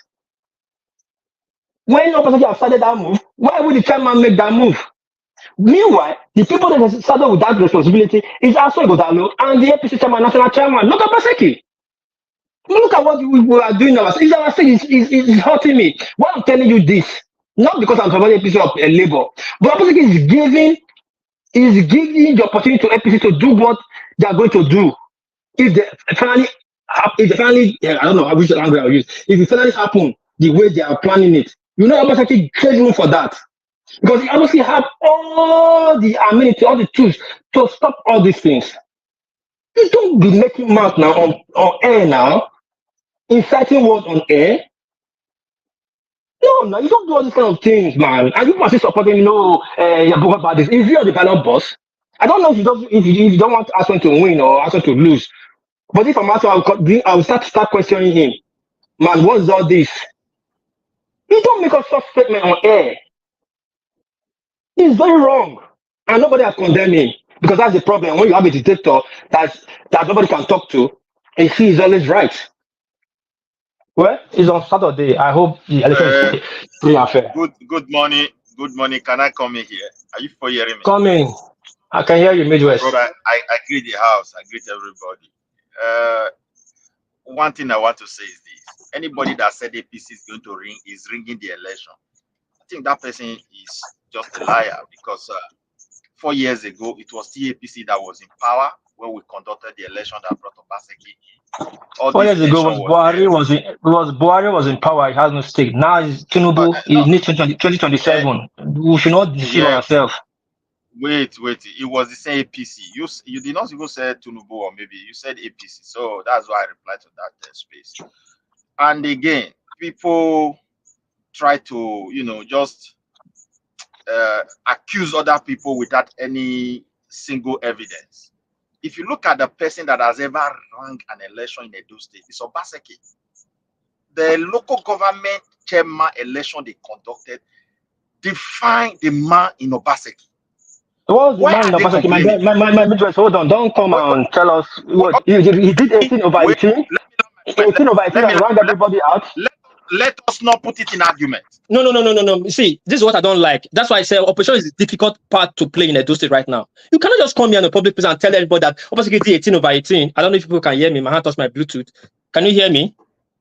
Yeah, we are hearing you. You cannot come and tell me Obaseki ran an election 18 over 18.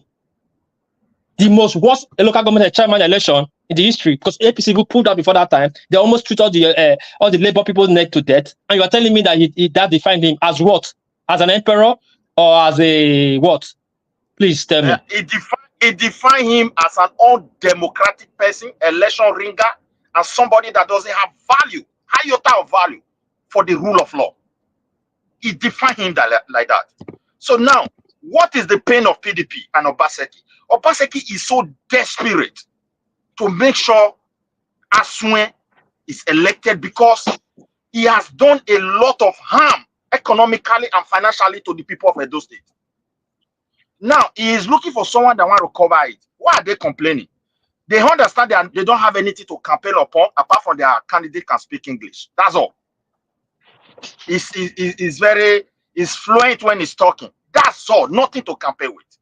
And as a result of that, since he cannot run it like local government chairman system, that's why they are complaining. They understand they are not going to win, but they were hoping with the vigilante, with all those tools on ground, they definitely, even if you require them to buy anybody, they will do. Let's go to ordinary B-board. If you look at Obaseki attitude towards B-board, you will even know this man, is he a do people that really brought this man to power through a democratic process? That's what you're going to ask. So for people to say APC is going to wait, APC, I support Okpewo. I'm not an APC man. The thing is this, the only people APC is afraid of is Olumide Akpata, but to some extent, they know how to handle, not these PDP of a thing. People who believe PDP will come and win an election, they are just dreaming. They cannot win. They can't win Edo North, they can't win Edo Central, and Edo South, everybody will divide it. And that is why I'm very confident APC will win this election, whether they like it or not. We are tired of those who know how to talk.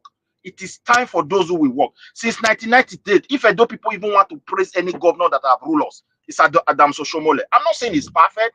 I'm not saying he did do what Nigeria politicians are doing, like taking some money that doesn't belong to them. But at least the Edo people were able to see some impact of development in their land, whether Edo North, Edo Central to some degree, Edo South to some degree. Not like this one. As we speak today, our people cannot farm. He has confiscated the land of the people, give it to so-called mechanization farming, to a companies that doesn't have a history of agriculture. They don't have anything to transfer to our people as a know-how, nothing. And we don't even know them. And if you look at it, the whole company constructing roads and everything in Edo State, they are not Edo indigenous owned. We don't even know who owns them. And most of these contracts, none of them last more than 6 months. So for me, if anybody is saying they want to ring election, it's Obaseki that has made up his mind that do or die. We must get it. There's no other way around. But it's very unfortunate for them.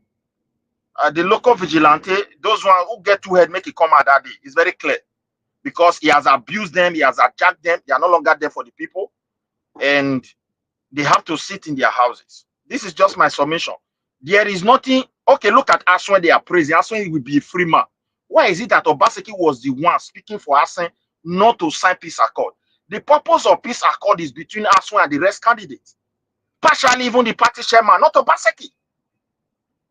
I did see Oshomole say whether this one will sign or will not sign. That is not his position. His position is to market his candidate, the candidate of APC, his party, political party candidate.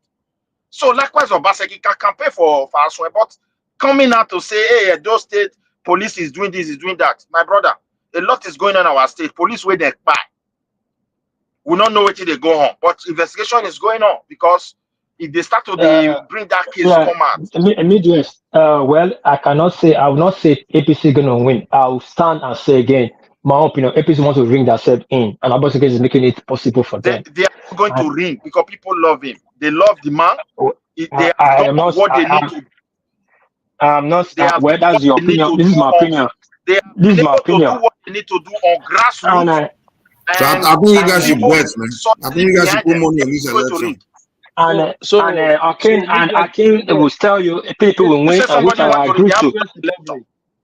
Midwest Republic. So you, I want I'm emphasizing you now come here and you're telling us that Monday Okwevolo Bakomiza is popular in Edo. Is that what you know? Is that what you're trying to tell us now? Like why? That's what you're trying to tell wait, he's highly recommendable, and people they know him and he's highly popular. Not only beside popularity, he is the only candidate among the three that have an antecedent of good art practically. When the Fulani were killing our people in the state, wait, Aswe was with Governor Obaseki. Obaseki was receiving 900 million. He turned a blind eye. This man was not a politician. He governs his people. So even when we are small, people must go to this forest. So the S-men that were attacking people, the person. Hold on. So the S-men that were attacking people in Yokoriomo, it was Pebolo that went to go and stop those ones. He didn't go there because that was not his area. You see, when you guys are talking, sometimes you have to. You have to know that you're talking to people who are not. In Orion, where I come from, I just want to answer you. The village people, headers, decided to go. The governor didn't even visit that place. He didn't pay any condolence to the family. They did not care. So that's what happened. And as the time goes on, everything started going down. They form a vigilante. The vigilante, it was we from here who was even sending money. The governor didn't pay them. Even speak, he's still owing them for 4 months or 5 months. Don't forget, we have people back home. If I call now, if you call somebody now, if you call one of my younger, put it on the speaker phone. It's still early, and then these people that don't even know who APC candidate is in Benin. Many people don't even know who is APC candidate. Wait, you can criticize somebody to that point of saying I don't know Pata, I don't know Aswe, I don't know APC. People know Aswe, they know Apata. They don't even know who people. They don't know who is representing APC in Benin. That is what you will say. People who doesn't support the other one can say anything. No, I'm talking about neutral people. Wait, neutral people. There on the street, even on the street neutral. Okay, let me tell you one thing. The one I know, neutral people will tell you they don't know Aswe. In a salon, that they will tell you they don't know him. But there are those who will also tell you, to be honest, I know this man. It's just like that in politics. So don't say they don't know. You know the popular pastor Igodalo, the popular pastor Igodalo. I don't know him. I don't know which pastor is Igodalo. Okay, that tells me everything. Yeah, I don't know. So when you say the pastor was fingered recently. Igodalo was fingered in obedient money. Yeah, Asa Yusuf. Yeah, it was fingered. Aisha Yusuf came out to clarify everything. This is why I keep telling people. That is Asa Yusuf. Now doesn't mean money is not put in their own care. It's missing within Asa Yusuf. How they spend it. That's why I tell people nobody's the cent. My brother, the only thing we may advocate for, why I follow Okpebro, I want to tell you, my brother, as you said, the way they design Nigeria. Pastor the way they design Nigeria. Hold on, Pastor Itwa Igodalo is Pastor Igodalo's younger brother. A very popular pastor. When people keep saying nobody know Igodalo, nobody know Aswe Igodalo. Well, why would the pastor get himself involved in campaign funds? First of all, I don't want to go to that side. I'm talking about the candidate themselves. With the way they design Nigeria, whether we like it or not, we are going to elect anybody among the three, someone that will be coming out the next 4 years. That person will be a multi-millionaire. Not Mike, the one that will sell us in the name of investors in the name of this. You don't even care about your people Mike, anymore. Mike, are you there? Yeah, I am here. Yeah, I want to quickly tell you something. So, I want you, because you are a neutral person, I want you, this is what that APC candidate said recently. He said, talking about repairing federal road, he said, you can even make money. This is somebody who want to be a governor. He said, you can even make money from it. You can use 10 million to fix the road, and you go and tell federal government that it's 20 million that you spend. Like, yes, perpetuating fraud on a campaign trail. Michael, you see these people, Mike. You see our people, you see these guys. Let me just come in here, Mike. Listen, That is the guy they are telling us that is. Every governor yes, the guy said that on publicly. Just the way I'm condemning Obaseki. Now you can condemn this guy, but you cannot condemn this guy because he did the same. The guy came on air and said, somebody's on mute. Mike, see, make I reply Hakim. Hakim, Oshomole spent close to that kind 8 million to do road. Obaseki collect 16 billion. Obaseki cannot collect 16 billion. He collects 16 billion. No, Obaseki cannot collect because if Oshomole listen now, what place all of us will go school here. We go school small. We go school small. If Oshomole do road, not be me talk that one, and Midwest talk that one. Not be what place. This thing, Midwest Republic. If Oshomole do road finish, now Oshomole go still submit claim, say to federal government. Federal government feel later can go pay the money to Obaseki, but Oshomole don already submit the claim to federal government. Okay, any money when they go pay later to your predecessor, now money when you declare say now you take fix road. Now they go pay later. Not be Obaseki declare that money. Now Oshomole declare that money. So now when Oshomole declare, they go later pay to the next governor because now do state money. So Oshomole not go use. Okay, yes, I agree with you. Midwest, wait. This is my problem with Hakim. Yeah. You're able to run to which me I condemn on my show badly. That's outside corruption. You've never been a governor. You're already telling us you are going to loot. You cannot do a road for 10 billion and go and tell the federal government 20 billion. That's outside corruption. Now we all condemn him. We mocked him. APC mocked him. No, PDP mocked him. Every other body, and APC tried to defend him. But now you have never, ever condemned whatever Obaseki have done wrong. That's my problem with you, Hakim. I'm not saying Obaseki has done everything wrong. The party has done wrong. Why can't you just say he did wrong this place? Now, hold on. No, because you say Obaseki did wrong doesn't mean I have to say he did wrong. No, not because the obvious. Now, the obvious APC people came out for the obvious. The obvious Obaseki did our rights that was shared inside this end-back government. Obaseki said he came out and said they didn't give him rights. He stood his ground. They didn't give him rights. He took the minister and another data minister to come and say, we gave you rights. We gave you 20 tons of rights. Not only we gave 20 tons of rights, Dangote even gave 30,000 bags of rights to you. Before Obaseki now agreed, after 3 days pressure, now agreed that he received those rights. Meanwhile, Obaseki have said that the rights that was looted, that was his own rights. You know, that he spent $2 billion to initiate. My brother, why is Obaseki lying, robbing us openly? And nobody received that right. Do you have any Good evening, gentlemen. Good evening, play summer. Yeah, please. If you guys would permit me, I'm not from Edo, but I find this very interesting. I was listening to War Peace and Progressive, and I find it interesting from outside. The way I watch Edo politics, I heard Progressive said something that is Monday Ekwebulo popular in Edo State. But for me, watching from outside, forget that guy. If let's assume he's an illiterate, I've heard even from his campaign and from people what that guy has been doing in Edo State. The guy won vehemently to go to the Senate. Ighodalo has not won any election before in Edo State.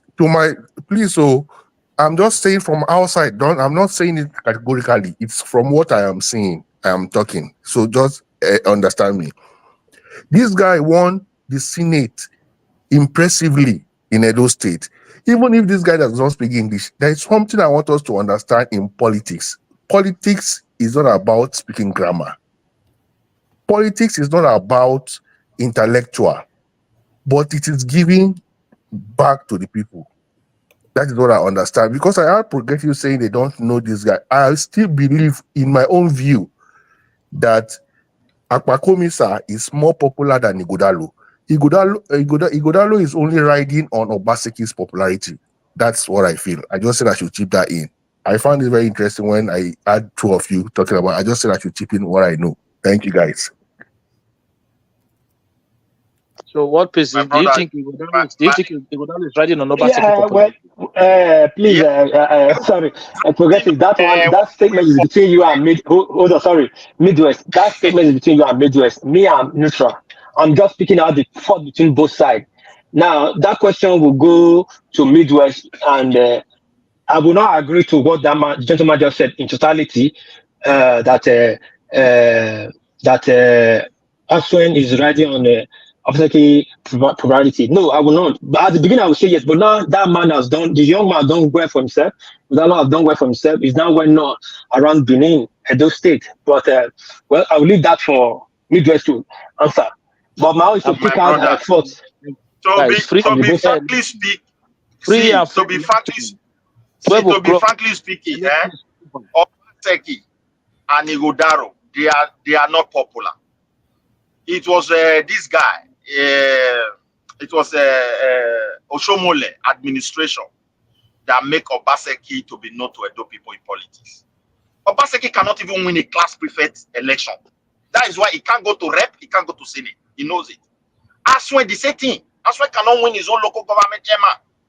So he's relying on Obaseki incumbent power and the vigilante. If not because of the vigilante and incumbent power, he wouldn't have even been a candidate to PDP in Edo State. So let us see whether he's popular or not by Saturday. They don't know him. They know very well. They don't know anything because our people have suffered enough. They want to see the face they know. The question now, who is really managing Edo State resources? Our indigenous people completely rule out.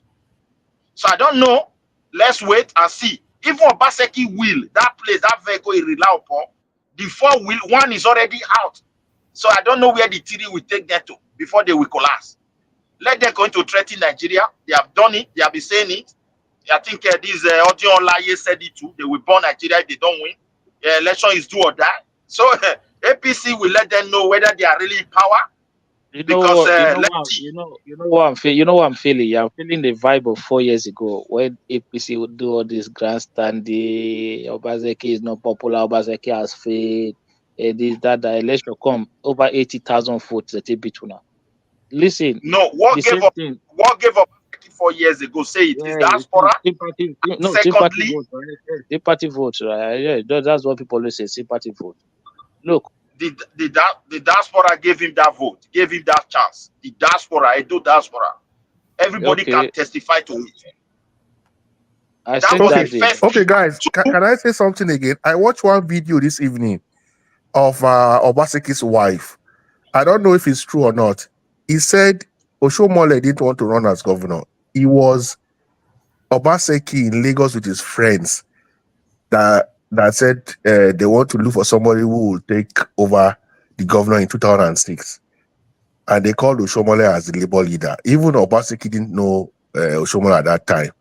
When they called him at first, he said no, he didn't want to rule. He didn't want to become governor. But later, they invited for a dinner and he accepted. And they gave him about 450 million to go and rule that time. After he lost, he fought with the help of Obaseki, giving him money to go to court and some other people. She didn't mention the other people. And when he won, he didn't even have any policy or anything he wanted to do. He still came back to Obaseki. The Obaseki secreted a team for him to give him like a blueprint of what he will do. I just said I should keep that. I saw it this evening. It's about 30-minute video. I sent it to one man already. If you play it tomorrow, I don't know if you guys are aware of it. So you see this thing you said now. You know they always call Obaseki an ingrate when it comes to the issue of Oshomole, that he betrayed Oshomole and stuff like this. But these people forgot Oshomole was from nowhere, was from absolutely nowhere. Oshomole did not even have the kind of fund required to contest a governorship election. Okay, I'm not going to say Obaseki was the one who brought him on, but there have been a lot of stories out there. But one thing that you have not heard is this, that Oshomole have never come out one day and tell people like, this story is not true, that story is not true. When Oshomole had problem with Pastor Isayam, Oshomole was talking one day and he said, this is Oshomole's word, though. One Captain Osa. That is the word he used, one Captain Osa. And when Isayam was responding to Oshomole on, I think it was Channel TV, Isayam said, imagine somebody who was part of the people that fund your election, and you make sure you just refer to them as one Captain Osa, right? So there've been a lot of information out here and there that even me myself, I cannot say for sure that Obasekis and those people were the ones who brought him. Philip Shaibu have also made his own claim that they were among the people who went to call Oshomole to come and contest. So people from different quarters have made different claims. But one thing I'm very sure is that the Grenadians were part of that, were part of the people who brought Oshomole in at the time. So let me come in. Obaseki at 2008, you would have asked yourself, where was Obaseki 2008? Is Obaseki married his wife 2008? You know, these are just political terms. At 2008, Obaseki was running for his own dear life, running for SCC. He came to Benin to hide in Benin. After that, global crunch collapsed. So, you know, he had his investment this thing in Lagos that was folded up. He came to Benin to stay to sort his problem out. That's where he met, he was introduced to Oshomole. Oshomole was brought in by the tussle between the Grenadians and Aneni. Aneni wanted to project his own candidate, which is Ugbisia. Why Obasanjo made a promise to his late wife that he's going to give the power to he's going to make his younger brother the governor, which is Professor Osumbo. So during that tussle, and Aneni was riding on federal, because don't forget, Aneni was the chairman board of trustees of PDP, but becoming so powerful, he put his people on position. It was overriding the sitting governor, which is Governor Lucky Grenadian, what's his name?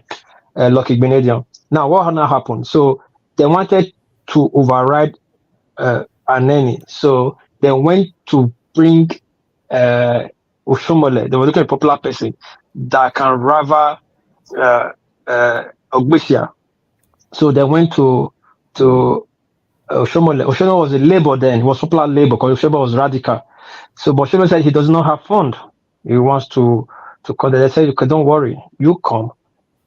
We will raise funds for you. So when he came, they gave him people like Obaseki and the rest to go around to go raise funds for him.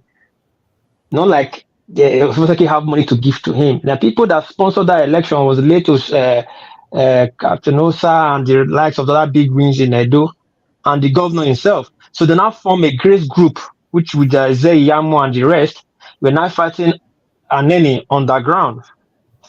But behold, on the day of the primary for PDP, Obasanjo came to town, flew to Benin, and said they must fly to Benin or make a call direct to Benin that they must give a ticket to Osumbo. So they not gave a ticket to Osumbo. They not slighted Aneni there. That's why Aneni lost the fire. Because Aneni wanted to bring Ogbisia. So they not gave it to Osumbo. When they gave a ticket to Osumbo, now Osumbo now face on with Oshomole. Don't forget, Oshomole came under Labour. Oshomole actually is the one that formed Labour Party in Labour wing. So he came under Labour. They told him this Labour will not fly. He now decamped. He now went to I think ANC or that time, but NNPC, something like that, Tinubu Party. He now went ANC, something like that, before he now went to Tinubu Party.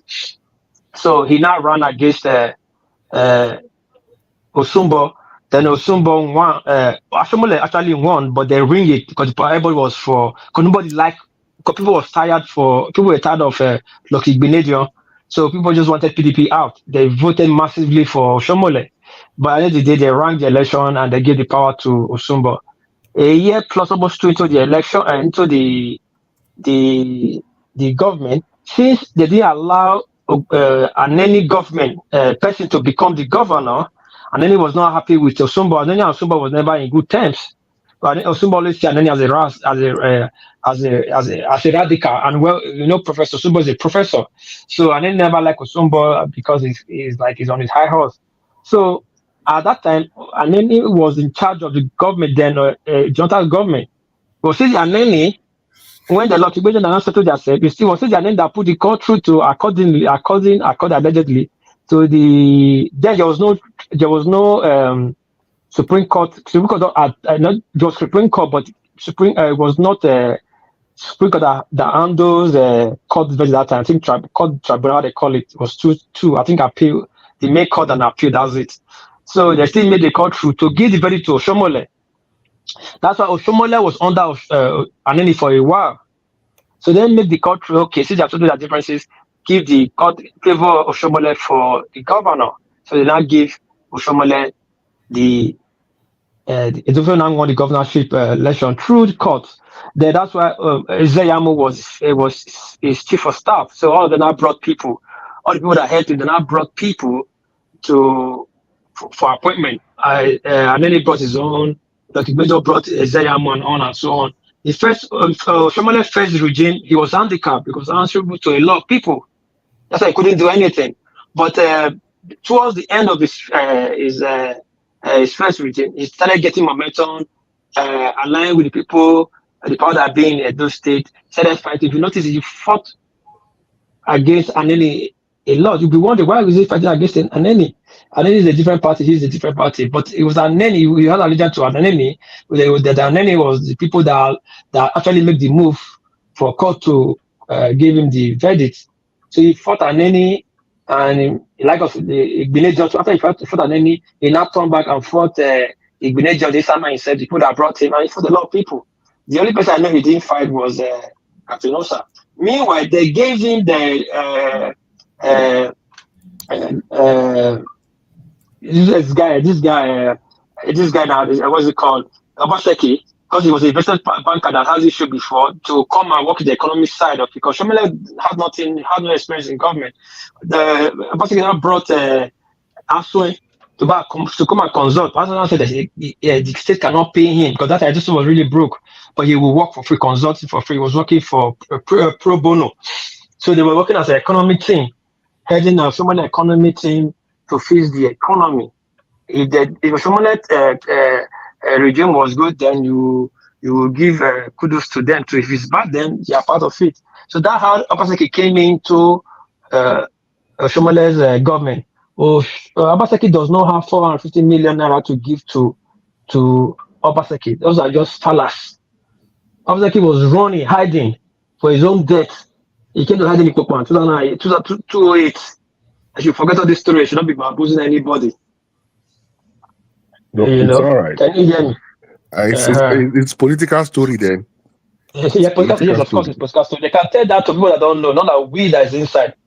Obaseki was actually running for MSCC that period. Which month does he have? Because the way she was even narrating it, she said Obaseki was still in Lagos. That's why they had all the meeting and everything. She was just requiring. She was hiding in Benin. Was she with Obaseki then? She was not Obaseki then. Does she know Obaseki then? She didn't mention that. She doesn't know Obaseki then.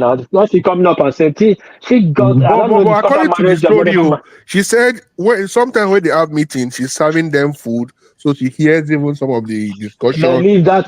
That's what we said. You see with Obaseki then. So she that came into Obaseki picture.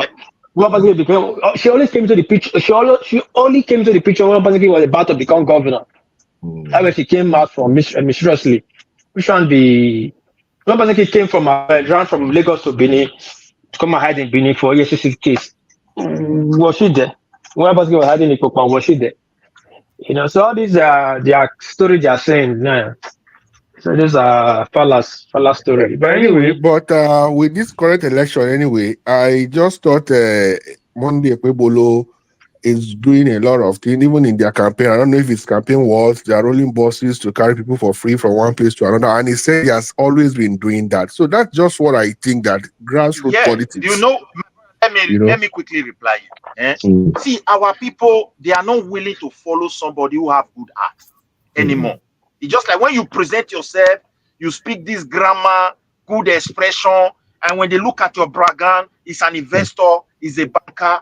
Most of the country you live in abroad, like where I live in Sweden, if you're a businessman, you don't have business with to become their governor or neither their prime minister. If you have a business, so go and mind your business. It's simply it's in their constitution. So these guys, look, this man is just a common businessman. He was able to give scholarship to so many people in his community.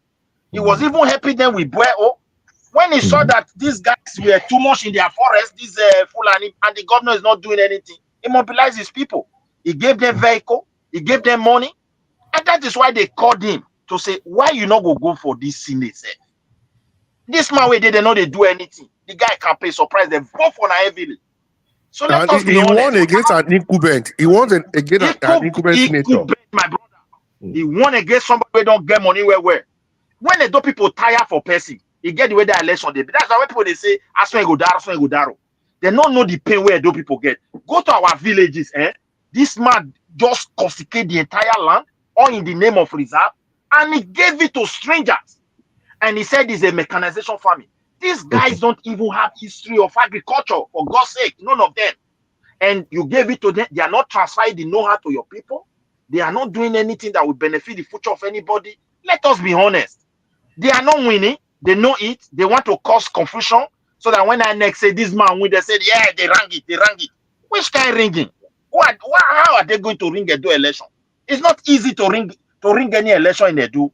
Let Obasanjo be honest to himself, apart from because the only people that ring election. Sorry, Mr. Naru, I don't know if you're in the comment section listening to me. You are looking for my YouTube channel handle. I just tap it down. I hope you can see it. If you want to come to the show, come to the show. I think me and one man we're going to be having a joint session show on the live to streamline the show on Saturday. We are working on it so that you can watch it on my platform or one man platform. But you can see it there. If you want to come. If you want to do anything, come. We are waiting for you. But I will tell you the truth. I don't have a dog in the fight. I will tell you what I noticed. How I see it. Mr. Let me just continue. Thank you. Okay, my brother, what I want to say is so short. Let us be honest. It is time we select somebody that have good heart. And those Obaseki have sold those states.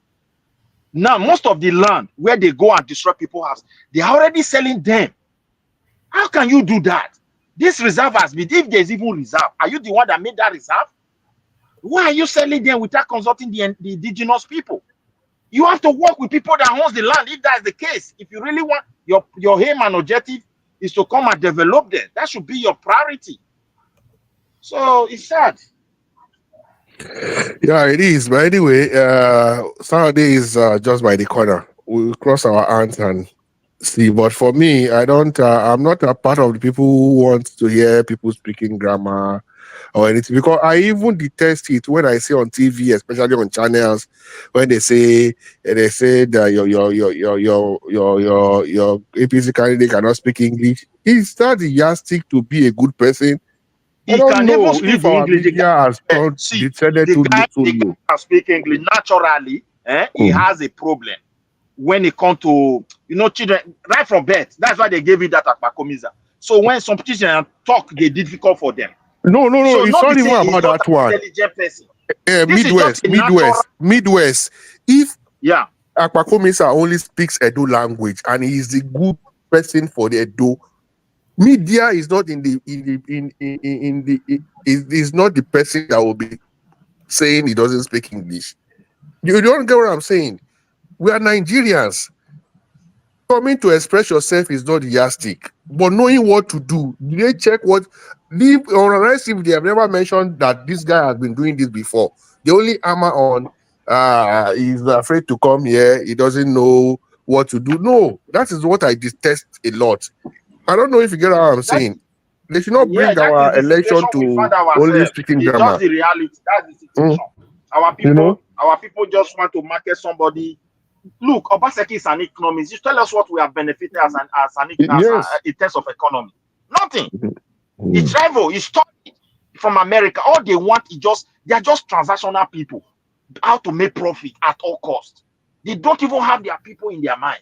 And those people have suffered enough. Let's wait till Saturday. The only thing I hate about them, why they say APC want to ring the election? Tinubu want to ring election. How?